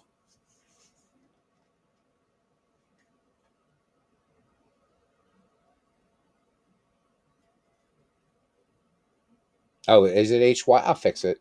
It's no worries. I will fix it. I'll even make a note. So, MV, and waking up to say, stick in your Carlos. It's boat time. Okay. Check spelling of hi or slash HY Myers. There. So I have a little bit of work to do there. Not bad, man. Come on. One mistake, one possible spelling error. You're welcome, John. David Lando says, good night to all except MV and Carlos. Parallel League says, been on vacation all week. This morning's going to be rough. Come on, buddy. Just get this last pick. You can go to bed. This is it. It's you, and then we got like 3 more to go, and we are done. David Lando says they will learn to pay proper respects to a 3-time champ. Oh, man. Good night, John. Thank you. Thank you. Thank you. This is going to be so much fun. Anybody that wants to be on a mic during broadcast, that's always open. I'm sure Bernie will be fine with that. He and I have to iron out how we're going to, because unlike, I don't know if we can do this as like transferring save games. I don't know how this is. Dave Orr. Okay. Dave Orr. No relation to the hockey Bobby Orr guy. I don't think. But anyhow, I don't know. I don't know shite about hockey except Wayne Gretzky and Mario Lemieux. All right. Okay. And I am up last, baby. And I just want to check. I might as well see. Dave Orr, triples galore. Got to look up my guy here. A good old 19th century player here. Blah. Where'd you go, man? Where'd you go, Mickey?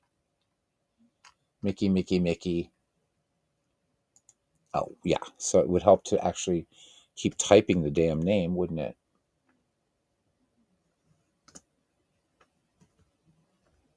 There we go. So going back on the way times. Yep. And there he is, baby. Mickey Welch. Mickey Welch will be the Maxwell Silverhammer's pick.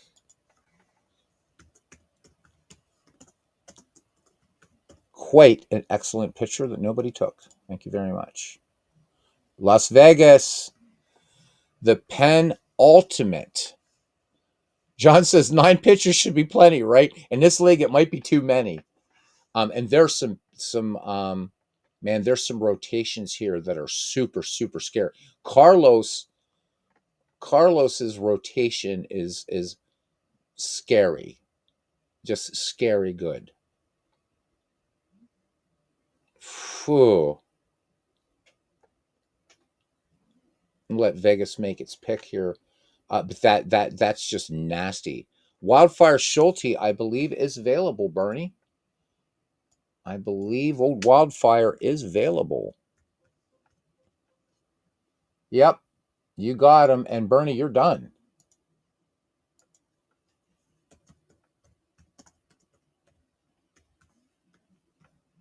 Okay. And Gary finishes it out. Carlos, this is it. And we are done. Done.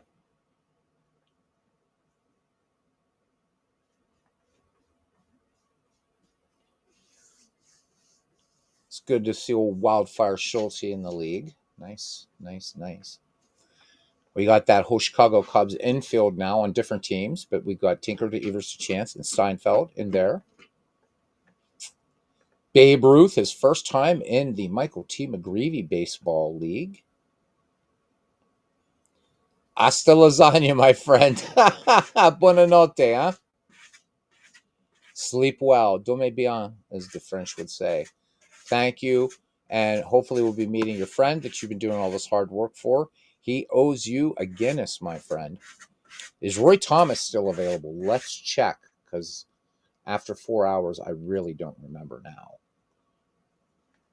Something tells me not. Well, no, he is there. He is available. So it looks like we are done.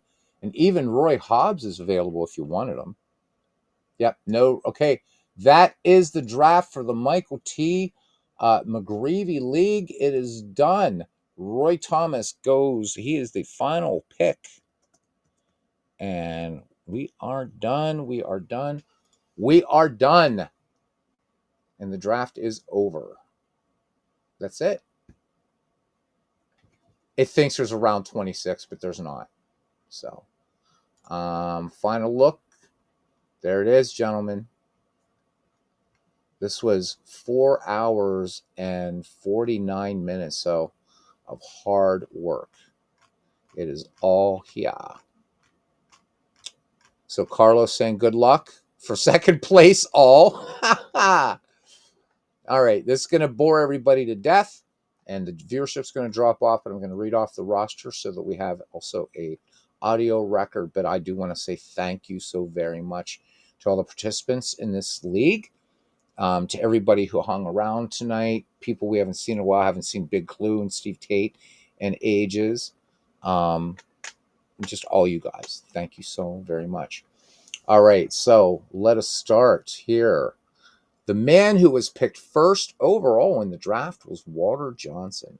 So Louisville, and Gary, they got scary rotations. So Louisville with Walter Johnson, Cy Young, Ed Walsh, Wee Willie Keeler, Pete Browning, Bill Joyce, Tip O'Neill, George Bradley, Ross Barnes, Rube Marquard, Deacon McGuire, Ed Williamson, Buck Freeman, Donnie Bush, Freddie Perrin, Bill Sweeney, Bill Everett, Howie Chemnitz, Frank Yip Owens, George Mullen, Red Faber, Carl Mays, Fred Merkel, Kid Elberfeld, and Jim McCormick. All right, you want to see those red bolts? All right, here we go. Hannes Wagner, Dan Bruthers, Slidin' Billy Hamilton, Wally Shang, Kid Nichols, Babe Adams, Turkey Mike Donlin, Deacon Philippe, Doc White, Cupid Childs, Bobby Wallace, Stan Kovaleski, Heine Zimmerman, Benny Kauf, Ed Rausch, Miller Huggins, Charlie Buffington, Nap Rucker, Jack Combs, Stuffy McInnes, Jack Quinn, George Van Haltren. What a pick that was. Pat Moran. You do not get Frankie Frisch. You actually get Ray Collins and Bob Bescher. So that's the Red Bolts. David's gone off to bed, I think. But Dublin, Ty Cobb, Home Run Baker, Bad Bill Dolan, Ed Delahanty, Cap Anson, Al Spalding, Ed Rulbach, Dutch Leonard, Jesse Tannehill, Jack Clements, Larry Doyle, George Gore, George Wright, Art Fletcher, Bob Shockey, Bobby Veach, Dutch Ruther, Jack Myers, Abner Dalrymple, Reb Russell, Jim Scott, Guy Hecker, Chick Gandil, Ray Collins, and Wade Hoyt. So there we go. Yeah, the Red Bolts do have a hell of a team. Scary thing, though, again, Mike, is look at these two. So the top three for Louisville for pitchers, you got Walter Johnson, Cy Young, and Ed Walsh. You look at the top three for Carlos's team, Christy Mathewson, Three Finger Brown, and Rube Waddell. Holy shit. Like Wally Shine, good player. Las Vegas has picked pretty good here. Just looking at some of these pitching rotations, and the thing is, because of this era, I don't think Out of the Park lets you do a 3-man rotation, but so it's kind of like picking that fourth starter. But those two rotations are nasty, and everybody's got some good pitchers. Yeah. You've got Waddell was just so incredibly dominant, and Mathewson and Brown, their matchups were legendary. Brown actually won one more against Mathewson, and their great matchups. But everybody has a really, really, really, really good team. Okay, how's it work again? These players can play in the year of the manager's choosing. Yep, the idea is just build the best team you can. So, like, I have a guy on here, Nick Maddox, who had one spectacular year with the Bucks. He only had a 3-year career, but so I picked him for that year, for instance. So, yep, this is just about building the best team you can. We already know, unless Philadelphia has some sort of like brain fart or something, Smokey Joe Woods' 1912 year will be probably the one for him. So, yep. So, what's been surprising, Mike, are there are some Hall of Famers that went really, really late in the draft, like Frankie Frisch, Wade Hoyt, Fred Clark, Red Faber didn't get picked until round 21. So pretty crazy. How do you collect your trophy? All right. That's it, guys. That's it. We're coming up on 5 hours. 5 hours. And Bernie picked himself a good team. Seems like a very good balanced team here. I think everybody made at least one or two players pick for a certain reason. Where's Chief Wilson? I have him. And you know why I picked him, Mike. He had that year where he had all those triples. So I picked Chief Wilson. Not only because he was a bucko, but he had that aberration of a year when he had all those triples. I think it was 1912. I'm not sure. But that's why I picked Chief Wilson. So you got my secret there, buddy. So excellent stuff, guys. This is but yeah, some of these, geez, I have a typo there. It's Wolverton, but I don't remember that. Thank you, Mike. And again, I do want to work out when we can get you on here with the big, beautiful baseball bash and maybe, some games or something. How many pitchers do you have, Bernie? Well, let's go down to your, let's see what you got, brother. Brother Bernie, you got Pete Alexander, you got Iron Man McGinnity, you got Jack Cheesebro,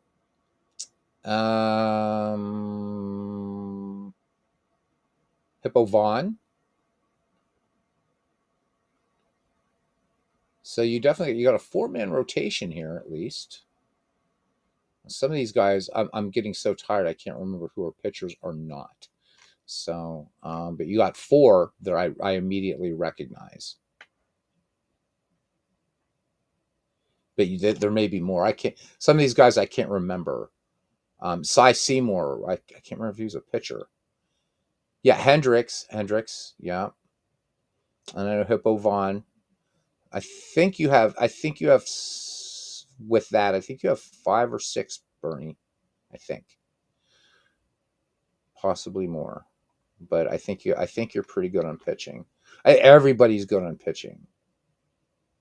Yeah. So some of these guys are going to be playing out of position. Some of these guys are going to be out of position. I know my team is going to be like meh. Fred Tony is. I think does Bernie. You have Fred Tony. Yeah, but Bernie has Fred Tony.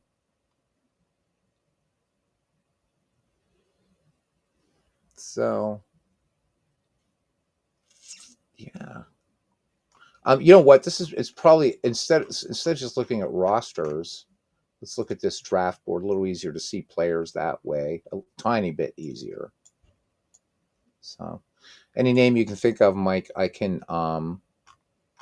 type in and we can see where he is. Or if you want to look at rosters, I could do the Control F. So yeah. So North Texas picking up Babe Ruth as a pitcher. Trying to see this. He's got Ruth. So this is John. He's got Babe Ruth as a pitcher. John Clarkson, Pud Galvin, Eddie Seacott, Tony Mullane,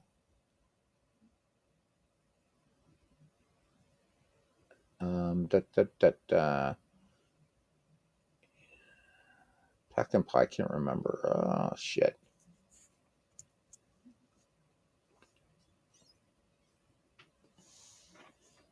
And let's just scooch on over here and see who else is just anywhere. I don't know. But Mike, as you would expect, yeah, Russ Ford is here. Good night, Bernie. Thank you. And apologies to Mrs. Bernie, but it's only 9:24, so I think you're good. John does have Chief Bender. Yes, he does. I was very happy to get Eddie Plank. Addie Joss. So everybody's first picks were so the players that went first were the usual suspects. So Ty Cobb, Hannes Wagner, Babe Ruth, Shoeless Joe Jackson, Addie Joss, Christy Mathewson, Walter Johnson. Yeah. So even the second tier, the only non Hall of Famer picked in round one was Shoeless Joe Jackson, the only one. MV, let's look at your rosters and I'll let you look at that. So Manchester, let me see. Looking, you got Kid Nichols, Babe Adams, Deacon Philippe, and I'll just go slowly so you can look. There's Stan Kovaleski, I believe, right? There were 2 Kovaleskis in baseball. One was a pitcher, one wasn't, I think.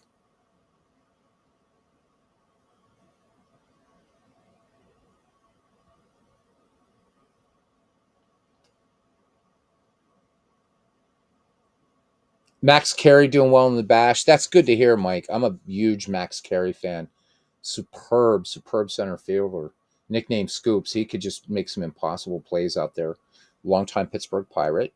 In fact, I think almost his whole career, if not his whole career, was with Pittsburgh. So nice to know Max is doing well. So MV, there's your. I know you're tired, buddy. Dots Miller. Yeah, Dots Miller. Oh my God. So there's a guy that should have been picked by somebody.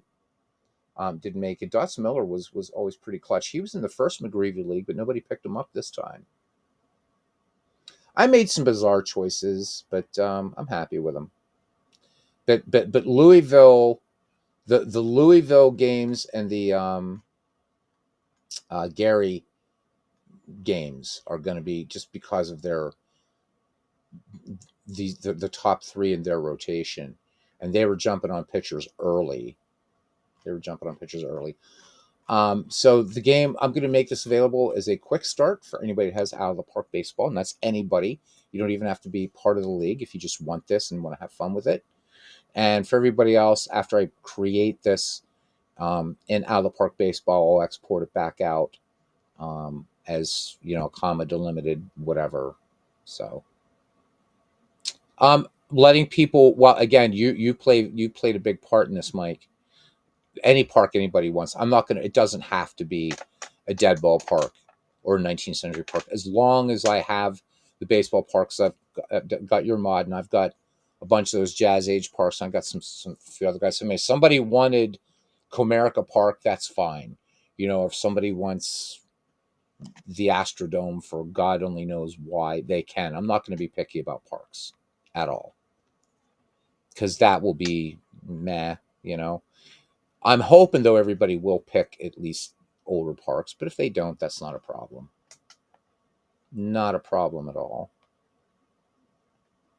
So, yeah, let's go back to the draft. So there are 200 players in this league. All right, MV. We'll be talking soon, my friend. Mike says what he's learned with out of the park is the inside the park home runs usually only happen in the big parks. Yeah, it's very true. Very true. Polo grounds. Yeah, early Yankee Stadium, Exposition Park. Exposition Park had a lot of them. Yeah, you're not going to see those in Baker Bowl. You see them in the South End grounds in Boston. You should see them there too. That was a big ass park. Or Huntington Avenue grounds. I'm sorry, Huntington Avenue grounds. Big ballpark. But yeah, out of the park is kind of, with handling, it's kind of weird. And but how you explained like how the geometry works in there, because you would see Huntington Avenue. Yep. Because like, and Baker Bowl, you have your right fielder, which I'll make those adjustments, but you got to like kind of drag them in because of the geometry. And also we would see, balls hit really deep, and polo grounds, if these players would be pulling up at second. So kind of interesting. 67 inside the Parkers in the Bash up to this point. Wow. So, Mike, I'm to understand that my Pirates as a franchise are doing pretty well in the Bash so far. Is my memory serving me correctly that Pirates are doing okay? Because we Buck fans, we need some good news here. All right, let's go home. And there we do. We're done. Okay, nice to hear. Thank you, man. Good to hear the Buccos are doing well. So the Pirates are 202 wins, 176 losses. Nice. Go Buccos. Go Buccos. I know you were talking, Mike, the other night, that part of this, and I don't want to keep you up, brother. I'm just talking here with you for a few minutes. That you were saying, so the Pirates are sixth in franchise standings. Good. You were saying what really hit you in the Bash is just how you got a much stronger sense of really how powerful a franchise the New York Yankees have been. You said how they just keep coming at you, and I know they're just, I mean, they are ridiculous. There's a reason why they have more world championships than everybody else, and they're scary. They're a scary team, but glad my Buccos are at least up there in the top 10. That's pretty nice to know. Whew, this was a lot of work. This was a lot of work. I'm looking at this and I'm like, how the hell did Steve Tate do this for every damn season, for Shanks and for Fields of Dreams? This was a lot. This was a lot. So, but we are going to get Mike on board here to talk more about the Bash, because he barely touched the surface. Hey, Paul. Paul came in. Paul, we capped out at 21 tonight, so it was a lot of fun. It took us 5 hours. First one's always tough. Yeah, I hear that, Mike. Bah. So, and no, I'm not going to recreate this in any other baseball sim. That was just crazy. So, you too, Mike. We'll see. I'll see. I mean, I'll stop maybe the Discord maybe if you're around tomorrow night or something. I don't know, just to chat. So we did it, Paul. We have 8 managers and drafted players from 1871 to 1919, and got it all done, brother. Got it all done. There it is. There it all is. 200 players ready to rock and roll. So you say as an ex-Brit, you don't get drafts. We just don't. Well, you missed MV being in here tonight. MV's very good at it. But yeah. So Paul, I haven't checked my email. I'm guessing we didn't get the maximum respect. He says. So Paul, I guess the Pocket Pennant Run update. There was no update tonight. I'm guessing today because I know Craig usually pushes those out on Sundays, but I've been doing this for 5 hours, so I haven't checked my email at all. So Paul visiting in from Cyprus. He says he's an ex-Brit. To me, he will always be a Scouser wanker who fancies a gem bossy all the time. So Paul's such a good guy. We're gonna have him on here. We got to work out with the time difference for his app, which is just phenomenal. So we're going to try to work it out with Paul. We'll have some time that we have a live Q&A. Okay, first week of December is what we're hoping for Pocket Pennant Run. Okay, end of the first week of December. So final update of the year for Pocket Pennant Run. I haven't played that game in such a long time. The HQ app is finished, and that's so. Paul, you were talking about wanting to wait for the Pocket Pennant Run next release, so we can do that, so that you would have time. So you're doing the encyclopedia now, so you can have because it'd be nice to have a sort of live Q&A with you if we can. I can't do your app justice. There's no way. But for anybody that's crazy enough that's going to catch this at the end of 5 hours, but I'll be mentioning it on ensuing broadcasts. I'll be doing a baseball game tomorrow. Tomorrow during the day, I'm going to show SI baseball again because I want people to see it. And we might even play a game of Dombrov baseball too. So I'll in the group. So yeah, thank you for that, Paul. I appreciate it. But I really, really would like, again, we'll get you on. Just find a day that works best for you after the final release for 2025 of Pocket Pennant Run. And let's, show people its integration. But to remind everybody, it's going to be part of the Pocket Pennant Run download as well. Nice.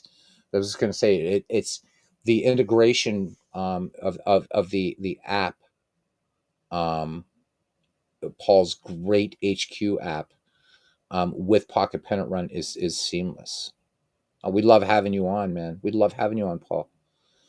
But remember that this baseball app that Paul created is game agnostic. You can use it with anything. So, and with anything, doesn't matter. Any baseball game you have, you can use it. So, cards and dice players, you would love it. So everything from out of the park baseball to National Pastime 3 and everything in between.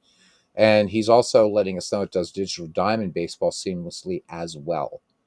And I know we have a lot of Digital Diamond fans out there. And I love Digital Diamond baseball, but searching and doing things on there is meh. So I think Paul's HQ app is going to really, really address and no knock on Mark at all. What a fantastic game it is. I don't do it on the channel because it's been a long time. I have a couple rosters that I've created that are on Mark's page for Digital Diamond, but I haven't played. I don't feel comfortable enough with that game to play it a lot on here, so I don't. But I love it and I buy it every year and highly recommend it. So I don't know. I'll hang out with Paul here for a few minutes so he goes off for his brekkies. And then I'm going to cut out and maybe watch Sandlot or something. I was going to practice some magic, but I'm too tired to even think about sleight of hand right now. So nick another fag here, talk to Paul. So Paul, for those of you, again, who are going to be really bored tomorrow and watching a 5-hour draft, is the play tester, but much more than play tester for Pocket Pennant Run baseball. Many, many, many, many of the things that we are seeing in Pocket Pennant Run baseball now directly as a result of Paul's madness, as Craig has said many times. So the Pocket Pennant Run community as a whole, we owe a huge debt of gratitude to Paul Fay, obviously to Craig, yeah, but I mean, just the game has elevated to something that's just something very, very, very special. And in fact, I had considered doing the Michael T. McGreevy League version 2 in pocket pennant run baseball, but again, I want to experiment with the player development thing, and out of the park baseball is the only baseball simulation that has that. It's the only one. So we did it there. I guess MLB The Show has something like that, but I can't. The only thing I do is play MLB The Show. I don't know jack shit about how to get in there and create players, and it would have been forever. So I'm not too kind, my friend. I am truthful. I am honest, and I'm not taking anything away from Craig's efforts, because he had to create this amazing game whose database, right? This game's database rivals out of the park baseball. It's huge. I know he said there's going to be more coming, but your ideas have taken this to just stratospheric levels, buddy. It really has. Um, let's see. So do you think I need to include seamlessly any other digital box scores? Digital box scores. So a good guy to talk about that, Paul, would be Clinton Parks, because he plays National Pastime 3, which is a game I wanted to get into, but unless Cyrus is willing to offer some really good deals on getting a bunch of seasons, because it has everything. I don't know how well it does, as far as moving around the interface or anything like that. So, but it would seem to me that, because that's a game you have to play every game in National Pastime 3, you can't skip anything. So any one of those, like that one in National Pastime Next Generation Plus, I think Clint would be a really good source for that. Apago, love it, but it doesn't export native box scores. Yeah, I know you were saying that. Does Strat Max? We could look at Strat Max for a minute if you have a moment. I'll be glad to bring that up. I don't know if Strat Max even does that, to be honest with you. Let's see.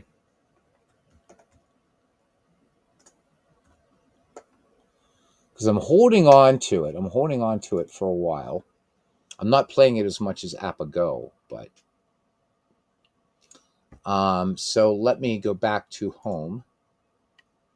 Yep, I'm gonna leave. I'm gonna lose all my progress. Doesn't matter. I'm not really playing anything. There we go.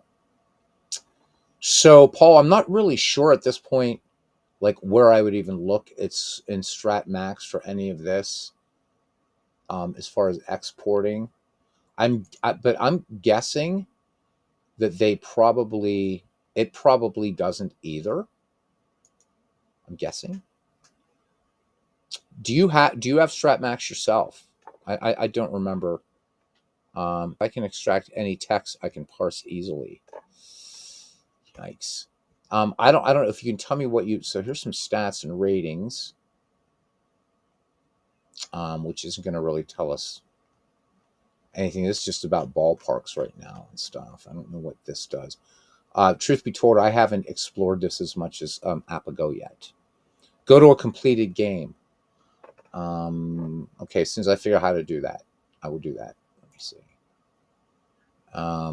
This Apago tells me what I've done. I can't remember if this one does. Do I have? Oh yeah, there we go. I have a win in there. There, I do have a game that's finished here. There. So I had a win versus Montreal. You stopped your subscription. So there we go. So I'm doing 1991 here, but I don't know what else I can do here. Look at stats.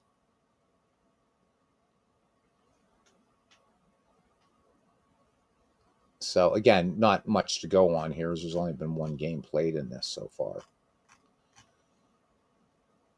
But I don't know how, like,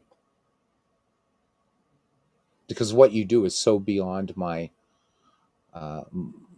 quite lacking gray matter for this. But I mean, there are some stats in here for these guys. You think so?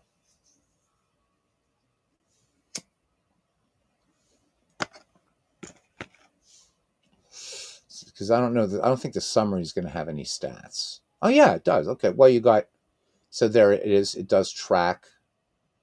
Um, there we go. It does do that. Music and magic beyond your gray matter. Well, so that's what makes the world go round. But it'd be really boring, right, if we were all. So let me just click on a player. Let me see what it does for players.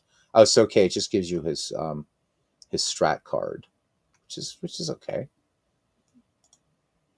One thing I do like about Strat Max that AppAgo does not do is I can look at this. I can look at any player's complete career and all his strat cards. So I could look at Andre Dawson in 1984 and look at and see his strat card, which I think is pretty cool. I do like that they do that, but nonetheless, yeah. I mean, if that would work, that would be cool. Um, so yeah. But I guess that'd be the statistics thing you'd be really looking at. I do like you can sort everything down by position, which is good. Both of the games really complement one another very nicely. I don't know though. It seems like there's more people wanting to do AppAgo head to head, and I don't know how to do it yet in this game. So I'm hoping that John DFW, who's a strat player, will show me how to do it, and we'll play some head to head baseball max. So. Try the writing manual for Pocket Pennant. Oh, you are right. The manual for Pocket Pennant Run. Nice. Nice, nice, nice. Really looking forward to that. That was something I'd offered to Craig, and that at that point I didn't know you because of my academic background. A lot of it is writing. I mean, he said, "No, I've got somebody kind of," and this is before I met you. Somebody working on the manual, and I said, "Oh, okay, cool." Um, so we're in the first week of peak season at FedEx. So let me see what kind of work. Fridays are always going to be like a never. So what I'd like to do, if possible, Paul, would be maybe next Sunday afternoon, because I want to be respectful of the time difference for you. So yeah, I'd love it. If just let me proofread it. Yeah, I'd proofread it certainly. If you don't mind me being a bit of a grammar fascist, because I am that, uh, you know. But I'm glad you're writing it. I'm glad you're writing it. It's something that's been desperately, um, needed. And trust me, I'm not going to like disseminate it to anybody. What was the thing that I saw that they were offering the print and play for some ridiculously low amount of money? Is Craig still doing that? Because if so, I'm going to mention it on the broadcast tomorrow. So I thought I saw something in Facebook where it was like some stupid low price. We need grammar fascists. but and I know we do don't get you started. Uh-oh. Uh-oh. Uh-oh. I will not get you started, Paul. I promise. I promise. I don't need the wrath of a scouser. I'm gonna head here at 12:45 a.m. I don't. I don't know. I just thought I read that on Facebook that it was going for some. So $8, $8. Holy, and that's for the print and play version, which still gives you access to Pocket Pennant Run software. That's nuts, man. That is nuts. I mean, God bless him, but I would have, if anything, I would have given people a break on the physical game instead. It's $8 and wow. Oh my God. So I'm on a mission now. So tomorrow when I come on, um, people know, man, just get over there and get it. It's $8. The printed is reduced too. Best card stock I've ever seen, man. I've ever felt. Love it. I've said it a billion times. I would use it. I would use those cards in a magic effect if I could think of a magic effect, and I might. I will think of some magic effect to do with those cards. They handle so beautifully, and If a magician likes the feel of a cards, we are super picky, super, super picky. We have to be. Cards have to handle well for us to do some the things that we do. And that card stock is incredible, just incredible. Yeah. So, what the hell does this button do? Oh, these are the how-to videos. Okay. Apago needs to do a lot better with their videos, by the way. So Strat's got them on. They got Strat has Apago beat on tutorials and stuff like that. These are good. Do I have a magic channel? I do not.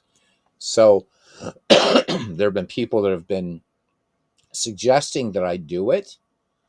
And I'm kind of like, I'm not sure yet if I want to do it. Part of me does to like teach magic, so teaching magic for beginners. Um, I've taught people in the past, but magic doesn't have a learning curve. You kind of go along and then you hit a wall. So, but if I were to do magic, performance magic, if I would do it, the one thing I would have to do is disable the DVR, because that's kind of cheating. I don't want people, kind of going back, because I don't really. There's a lot of people that do a lot of exposure on YouTube, and my thing is they're not my secrets to expose, but I don't want, if I'm having a sloppy day and I'm having an off day with sleight of hand, and I like to do live work too. I really don't like to record videos. So if I would do a magic channel, it would always be live performance, always live performance. So thinking about it, I might need to, as I'm building and getting ready to get this going, getting photos done. I've got to create my websites, all this kind of blah. For fuck's sake, it's the fun. Exactly. And a lot of people that go on those sites, and there are tons on YouTube. Well, that's what my specialty is, close-up magic, Paul. That's my specialty. I used to do the big stuff, but it's pain in the ass. And as I tell people, it's harder to make, it's harder to make a pound coin disappear than it is to make, it takes more skill than to make an elephant disappear. But I used to, saw people in half and did that stuff. But I just never felt, there's something about close-up magic, that immediacy, and the fact that it's my two hands and some coins or cards or dice or whatever. That's what I do. And, I'm going to be investing in a projection system, so that way I can do close-up magic for very large audiences as well. I also do mentalism, which is fun, and a branch of magic called bizarre magic, which is kind of darker. It's more storytelling stuff, but it kind of has some edgy sorts of things going on. But my main show is close-up magic, but it's where I play, and I do it in character with accents, Irish and all that, where I'm a cheat. So that's what I do. So never trust an Irishman with two hands. Exactly. I did a performance actually on Thanksgiving. It was fun. So I said, so do y'all trust me? Everybody's like, no. It was great. I love it. Magic is fun. The problem with it, there are two things. So it's the only adversarial performance art, right? So if you think about it, you go to see a film, right? You're going to suspend disbelief. You know that Al Pacino is not a mafia don, but for that 3 hours, he's Don Michael Corleone, right? And in fact, those pictures are right. What is film? It's just still, they're still pictures. Film is an illusion in itself, but people will accept that, and that's fine. The worst that comedians get are hecklers, right? Dancers, they don't have to worry about any of this stuff, right? But for magicians, exactly. My job is, I've got to fool you, and you're trying to catch me. It's been my experience, and I think it's because of the character, that people just kind of like, I've had people even say to me, I'll say, look here, make sure this here, shuffle a deck of cards. I want you to make sure it's legit. And they're like, no, we trust you. And then people, and I've asked people after my shows, I'm like, why do you say you trust me? And they said, well, We trust that you're just going to fool us. We know that it doesn't even matter.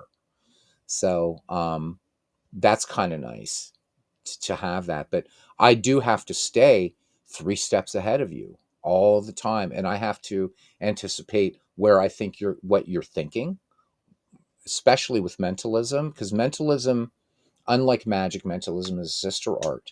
So mentalism is not as exact as magic is.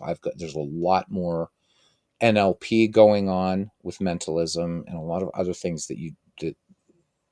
Yeah. So, but yeah, but it's adversarial. Some people don't like magic. They feel that a magician is trying to one up them, and that's not what we're doing. It's such a small art that there's very, very few people that have actually seen professional caliber close up magic. You're more people have probably seen illusionists.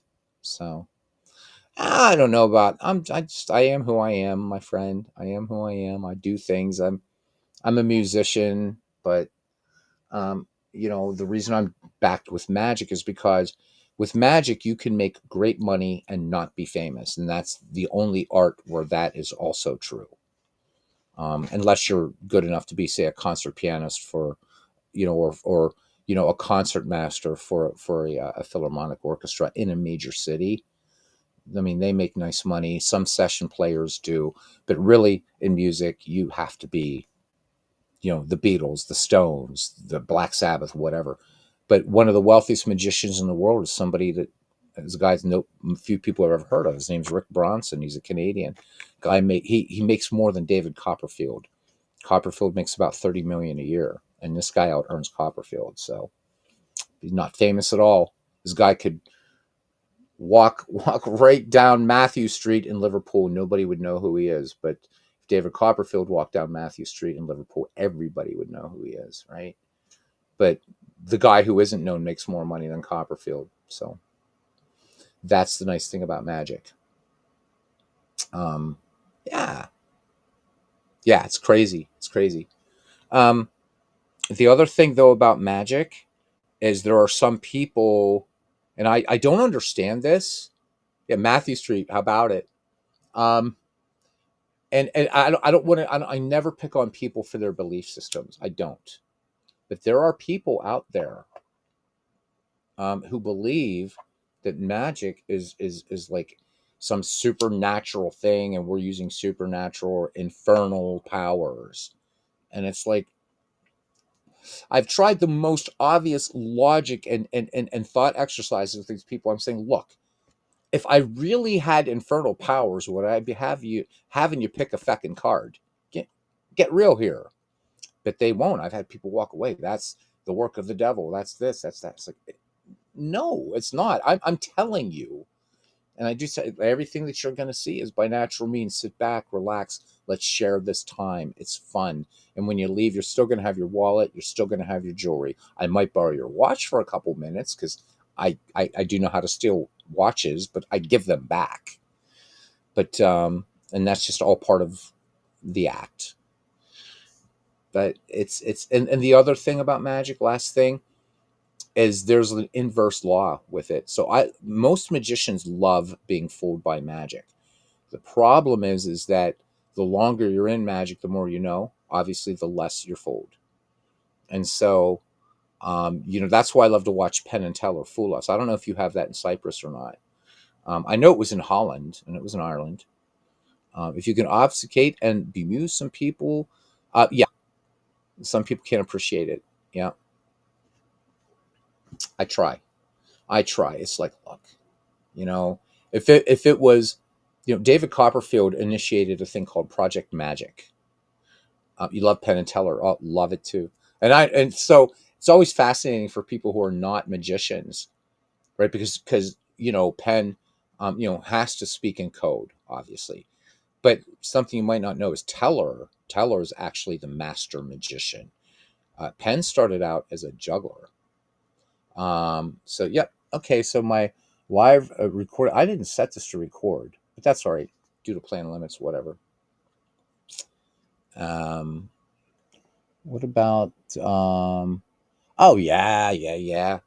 So so much. I love those guys, but I love listening to. I love listening to the code, but I watch that because some of these guys are the best in the world, and some of these guys have fooled me like just insanely so.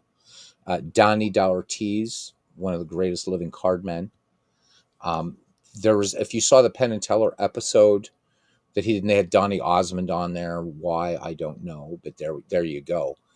That thing that Donnie Ortiz did for that 20 minutes was ridiculous. I have no idea what he did. Um, Aaron Reed's jumping in, getting us back here with baseball. He says he has several projects going on right now: 1901, 1911, 1962, 1978, and 1996. Some good seasons in there, man. Some good seasons. 1911's a fun one. 78's a superb season to play. So, but it's fun. It's fun. Just getting back to Magic for a minute. To I wish I could experience like watching Penn and Teller fool us from a non-magician perspective, because I often think about, okay, when you're hearing um when you guys are hearing that code, the teller is, or the pen is speaking, I'm wondering what you guys think, because I know what he's saying. um I know what he means when he says a turtle, or I was watching, there was a Chinese magician the other day, and I watched the thing, and Teller or Penn didn't say anything. He didn't fool him, but what people didn't catch was it was Brooke Burns' introduction. So I think they had this guy on and said, "Look, we really want you on our show. You're excellent. You're our friend." Because some of the magicians go on there not to try to fool them, but Penn and Teller really admire these guys. This guy's name is Jimmy Wong, and what he did was absolutely beautiful, but didn't fool Penn and Teller. But the opening of the show, the way Brooke Byrne, who hosts the show, she actually, that whole intro was the code, which was really, really cool of them to do it. So if you check that out, it's not going to make any sense to you, because she talks about these guys really doing a lot of reps and really muscling up. It's not going to make any sense to you, but to a magician, it's like, oh yeah, I know exactly what she means. So, but that was neat that they did that for him, because he is a superb sleight of hand artist, and what he did was extremely difficult. Yeah, Jimmy Wang, Wang, Jimmy Wang. So um, you want to check that one out. That episode, I forget which one it is, but her beginning is the code. So kind of the way, if you watch the movie The Prestige, and I'm hoping enough people saw it, that movie is a magic effect. The whole thing, Christopher Nolan wanted it to be that way. And the whole explanation to the thing is the beginning of the movie, the very beginning, and nobody is paying attention. And it will fool you the first time you see it. But now I've kind of given away the store. Yeah. So Paul says, he says, he says, loves Apago. So Aaron, of course, is playing baseball for Windows. But yeah, the Prestige is, in my estimation, as a magician, the best movie about magic, because it is a magic effect. And I was fooled the first time I saw it. I didn't expect it, and then the second time I'm like, holy shit, there it is. But I've rewatched that movie many, many times, and it's very accurate. Magicians in the 19th century. I have journals, magic journals from the 19th century. These guys did not play nice. Magic was, and still is, it's a very cutthroat industry. Very cutthroat industry. But they played, it did sometimes get violent. But the man in there, Chung Ling Soo, do you remember the little guy, right, who stayed in character? His real name was William Robinson. He was from Brooklyn, New York. And what the movie doesn't tell you, obviously, he was killed in 1916 by the bullet catch, which is a dangerous magic effect. If you mess up, you're dead. But he never, ever, ever went out of character in public. He played like this old, crippled Chinese man. So, yeah, The Prestige, Math, Fun, and Games is the best movie about magic. Forget Now You See Me. That is like, there's some genuine magic in there, very little. The Illusionist is decent. It's pretty good, but what you're saying, The Prestige really, really, really reflects what magic was like in the 1890s. That sort of grandiose type of thing. But again, it is a magic effect. The whole thing. So many red herrings in there. And as a magician watching it the second time, it's like, damn it, this was so masterfully crafted. Masterfully crafted. And they're even telling you the secret through the movie, but it's like Sir Michael Caine says, you don't want to know, right? Because what does he say as the ingenue, right? He's saying he uses a double, right? And Hugh Jackman's character, right, the great Danton, he doesn't want to accept that. No, he can't. It can't be that simple. And yet all along the movie's telling you, right, the two-headed coin. So remember the scene where Christian Bale was up to the little girl, right, the niece or the little boy who is the nephew of the woman he's going to marry. And I never caught this the first time I watched the movie. He was spinning the coin around after he made it appear. And it was a double-headed coin. So you get those little things in there. The movie keeps telling you the secret, but that central line from Sir Michael Caine, but you don't want to know. And again, the first 3 seconds of that movie is the answer to the movie. Are you watching closely? And no, you're not. You're not watching closely. You're seeing a whole bunch of upper hats at the very beginning of that movie, and then it just kicks right in. So I love it. I'm glad you're another fan of The Prestige. Great, great movie. One of Christopher Nolan's best, I think. The thing that still messes with me a little bit is, so remember at the end, Hugh Jackman's character is dying, and he's talking to Christian Bale's character, right? And he said, I never knew if I was going to be the man in the box, or if I was the man that was, right, taking the applause. And that's a weird, that to me, that is an existential bothering sort of thing, right? Oh, you'll love it, Paul. Even with everything I've said, you're going to hear it, and it's still going to get you. And I think you're going to have fun with it too. And I think as a Brit, you're going to appreciate it. It captures Victorian London beautifully. This was not a cheap movie to make at all.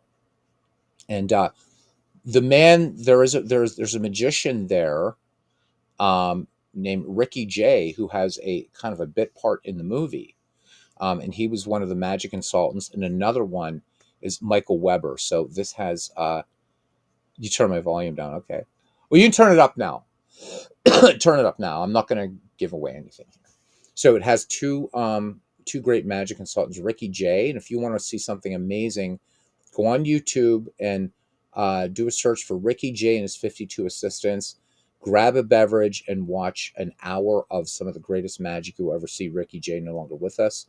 May his memory be eternal. The other magic consultant on that film is Michael Weber. All right, yeah. So look for Ricky Jay. You'll see him in The Prestige. But on YouTube, look for Ricky Jay and his 52 assistants.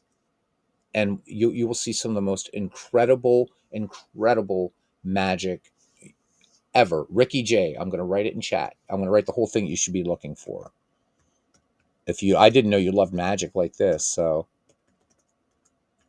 this is the name of it. It was a show that he had running on, I think it was on, I don't know if it was off Broadway or on Broadway, whatever. But there you go. That's the video that you want to look for.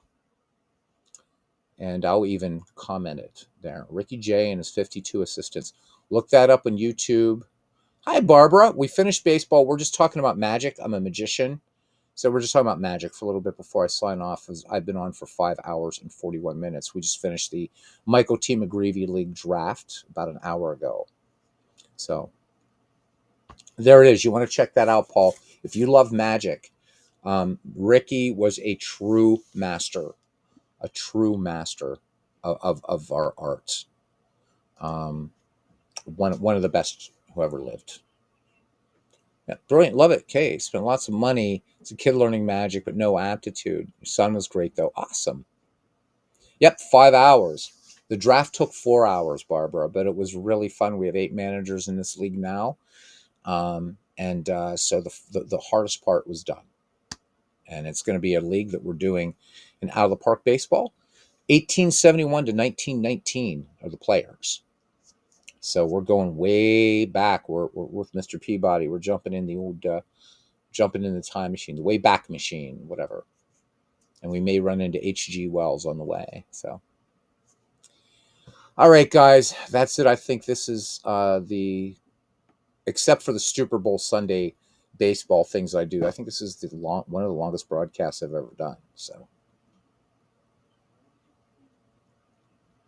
yeah, it's gonna be a lot of people naming names and stuff like that, Barbara. But you might learn about some names. As we do comment about some of these players from that time, because a lot of this channel is about, even though it's baseball centric, it's really the heart of this channel is about the 19th century and dead ball eras of baseball as well. And the majority of my videos take place in that time of baseball, and to remember those great players that people have they've forgotten. All right, be well, everybody, and tomorrow, later today, I should say, I'll be on with SI baseball. We're going to be talking about SI baseball, you guys. Love you too, brother. All right, good night, everybody. We'll see you around the batting cage. Aaron, be well, my friend, and everybody else. Thank you.